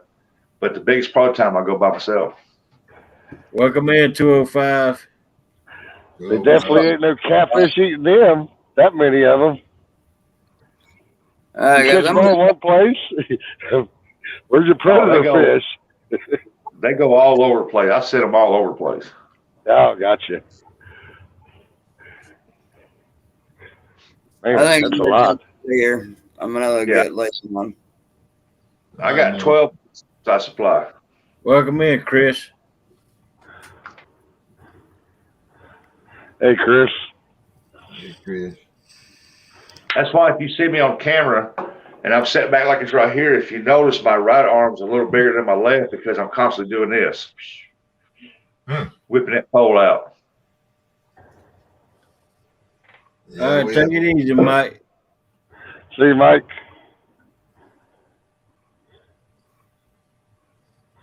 Did he go to bed? 3 pound, 6 ounce skipjack. That's a big one. Probably did. We can catch them down here if you can put the boat in and go out there and search for them. But I ain't doing that. I just soon buy them. But I got to find a place that knows how to take care of them. I've been getting them from Bass Pro. And my biggest skipjack I've caught so far is 3.5 pounds. It was a new Kentucky state record, and I didn't even know it. I took it home and sold it. Oh, man. Those up there at Bass Pro, there's 2 places in Memphis that sell them. Oh, they're here. Sweet. All right, fellas, so we're getting loaded up here with this load, and appreciate Hog Leg having me up there. Get this load on this truck, and I didn't even read all that. Something about my mouth. All right, see you later, John. all right, fellas, have a good one. But the bait shop up there that sells them, they take really good care of the skipjacks. They're a lot better than the ones you buy from. But they're about $9 a piece.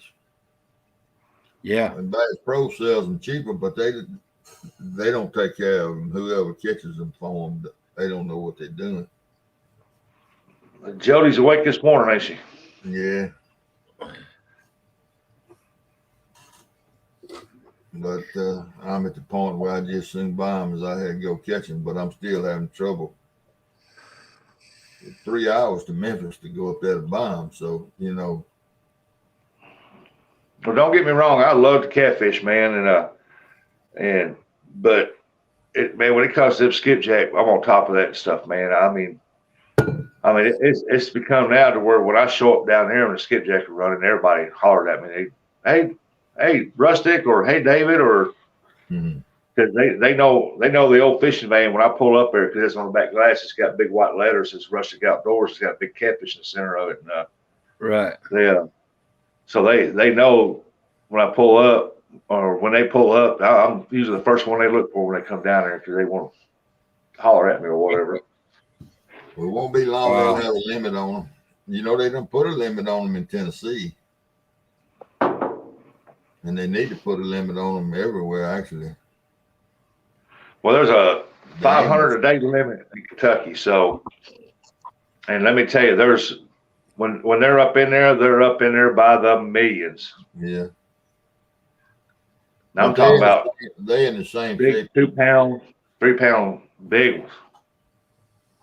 Rustic, they in the same shape as shad in, and as the shad goes, so goes skipjack. And it won't be long. It won't, it'll be a matter of years. It'll be where you can't find skipjack like it is here. Oh, they got plenty of shad up there. Well, then when them jumping carp get through with the environment up there, you won't have plenty of shad. Oh, there's plenty of those too. Yeah, they're gonna take their toll. It's just a matter of time. Yep.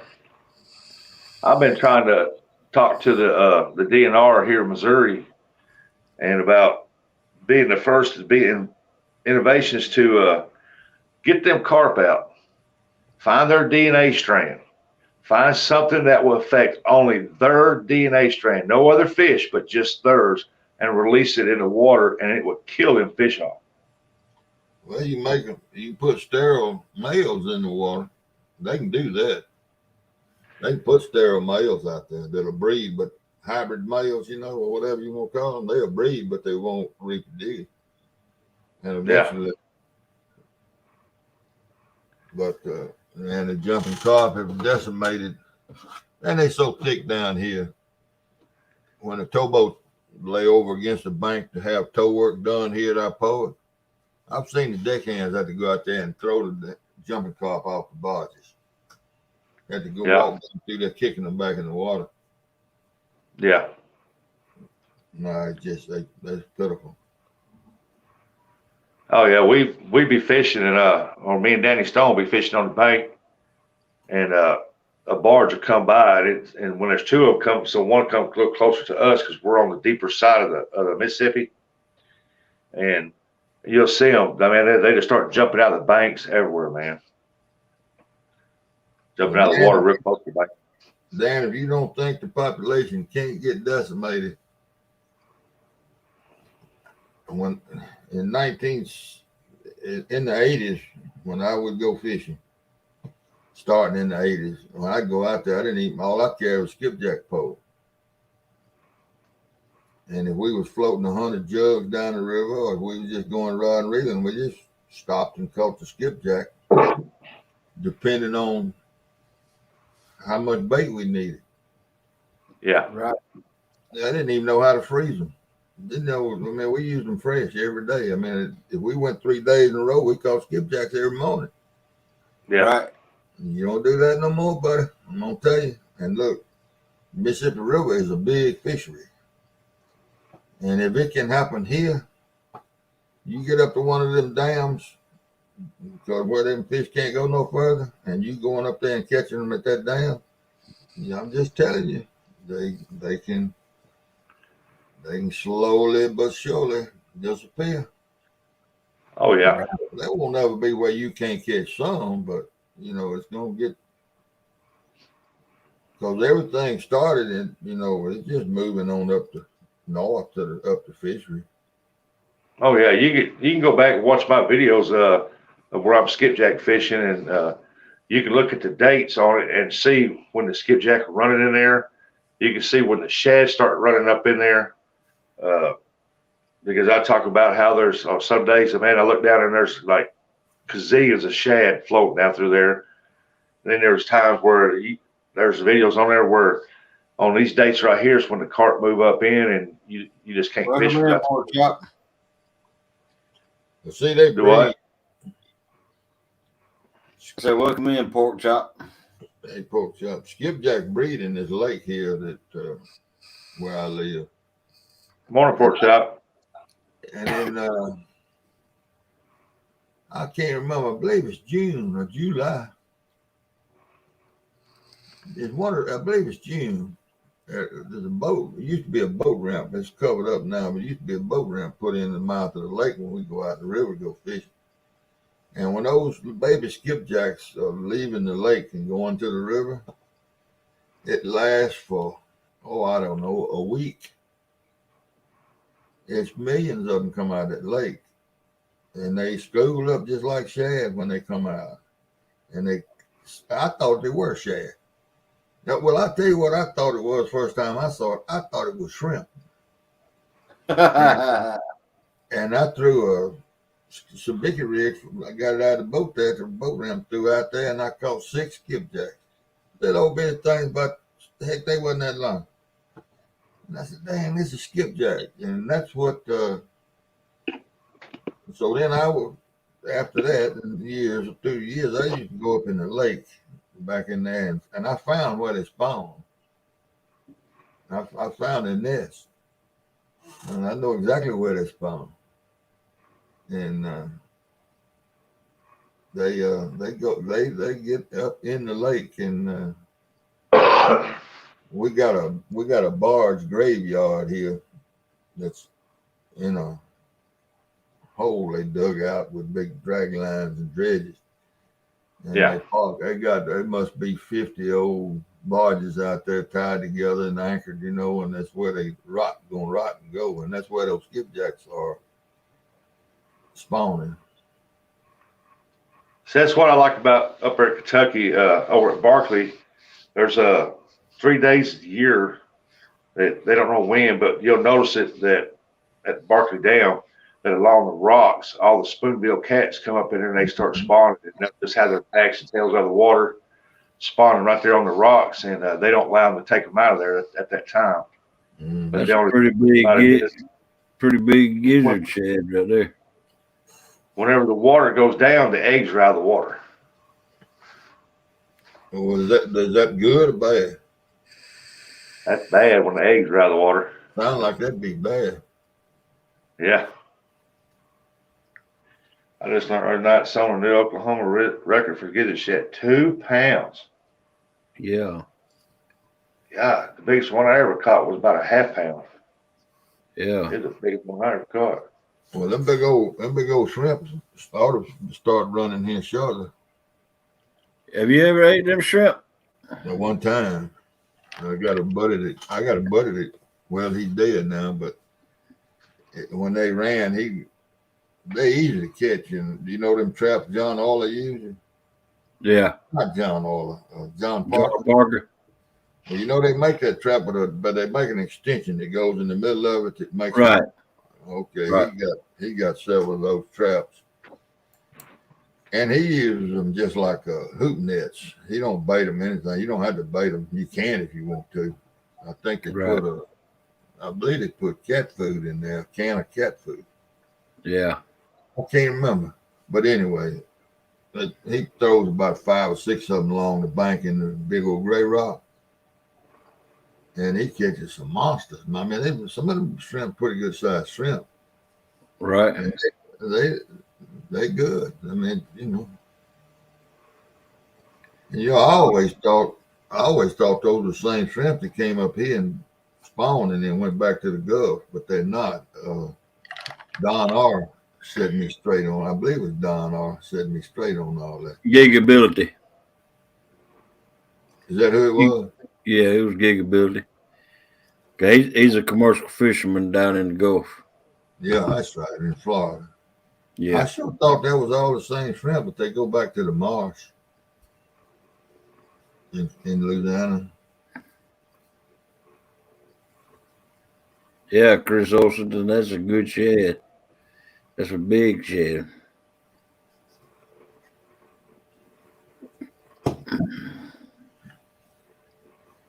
Hog leg, you ever seen what they call an Alabama shad? I can't say that I have. That river shrimp Steve talking about stays in the river. Yeah, you got me straight on that here a couple of weeks ago. Yeah, there's a different species, different, I don't know what you call it, but it's called an Alabama shad. Right. And they get big too. I have never seen one. They're scarce, but not that I know of. My son and I caught some in the cast net one time. He knew what they were. They just look like shad to me. But yeah. Well, we got there's old sinkhole pond. Sinkhole. It just eventually quit sinking and it filled up with water out there on Sunday Lamb. And all of a sudden, I don't know where they come from. I guess they just come from the birds that flew down in there and eggs fell off of their legs. Morning, Miss Jody. Howdy. Good morning. Welcome in. I didn't even get time to set up all the way. And it got popped up. What you got in there, hog leg? What's in that water? We got brim and bluegill in there, and then we also got a bunch of shiners in there. Mm-hmm. And them shiners, they're good bass bait, Yeah. but it's hard to keep a shiner alive. See you later, Dan. I've had very few shiners. Come back when the bird ain't so prevalent, man. All right, Dan. Y'all said last night when that bird hit his line, Mhm. it looked like all 4 of his poles went down at one time. Lord, that'll give you a thrill. Hmm. At Yeah. first he thought he had a good pull down, and all of a sudden he seen that bird up in his line. One night when I was fishing in that thing Jody has on Thursday night, a beaver come down through there and got into a mine. Mm-hmm. I had gotten in front of the camera, and because I went back and looked at the feed, it didn't show it, and I said something about a beaver, but I didn't make a big play out of it. But I could see something out there in that water from the glow of that light. Mm-hmm. And he got into the lines. Right. And luckily he didn't get my pole or nothing. Was he smacking his tail on the water? Huh? Was he smacking his tail on the water? That beaver, I see him over there all the time. He ain't never smacking water.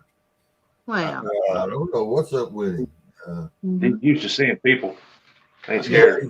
Yeah, he's right there where all them towboats work and come and go, and people at the bank. And no, he ain't scared no more.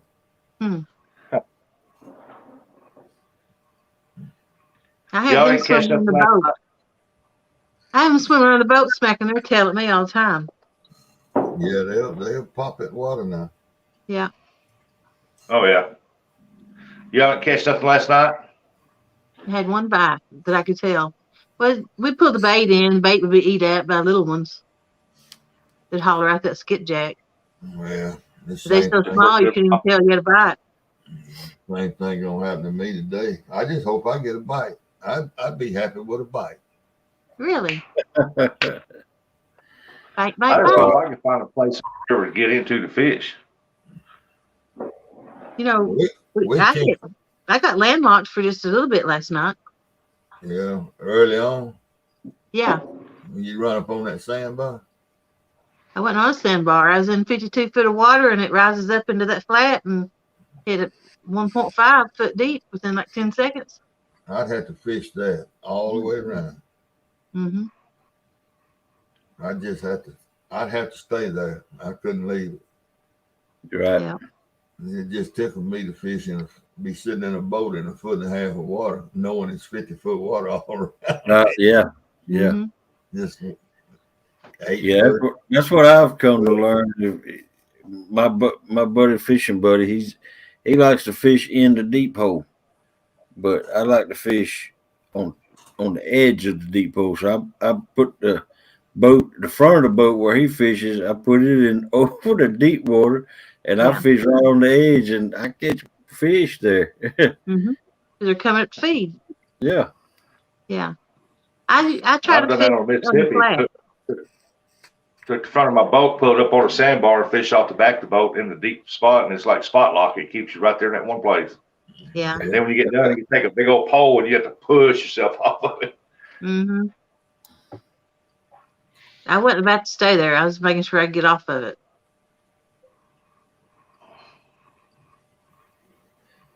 Get a bit of rustic. Sometimes I fish and jig, and so yeah. Well, I tell you what I've done before. When I was boat fishing, I fished so much, 1 or 2 times, and I dip a world of snow. 1 or 2 times, I get back in the truck to get my boat, back down, and get sick sitting there in the truck, and have to open the door and throw up. The whole world is doing like that. Right. And I guess that's seasickness. Yeah. Over the years, that's happened to me.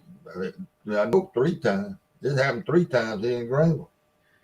Speaking of that, back when me and Melissa first got together, I was a bass player, Mhm. and I'd be playing the bass in my sleep. My finger was constantly move. Mm-hmm. Yeah. Now I woke up down the side of the bed trying to find my poles, thinking I had a fish and couldn't find my fishing pole. Y'all got it bad. Mm-hmm. Yeah, days are over with. All right, well, good people. I think I'm about ready to jump off of here. Yeah, it's time for me to start packing too. I got everything ready to go, but I need to see some sunshine before I go. Yeah. Have you been asleep, Steve? Oh yeah, I went to bed 10 o'clock. I went to bed Oh. before y'all was setting up to fishing. That this was after you went through all the depth finding and looking at all that bed of fish down there, Yeah. and y'all was trying to anchor and this and that and the other. And I went to bed. It was about 5 minutes after 10, Yeah. and I got up at 4:30. I woke up. But Lucky woke me up. Hey. I talk in my I sleep couldn't real answer. bad.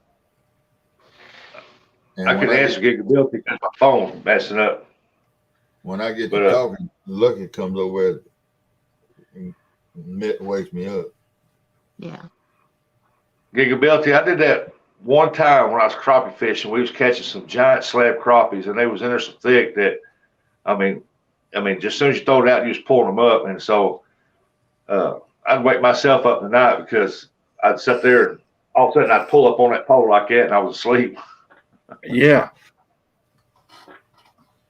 All right, y'all. Hog leg trying to go to bed. Good night, everybody. Bye bye. Welcome in. Good night, everybody. Thank you for coming in, everybody. And I'm going to go ahead and Needs to go live. take it easy, Rustic. Goodbye, everybody.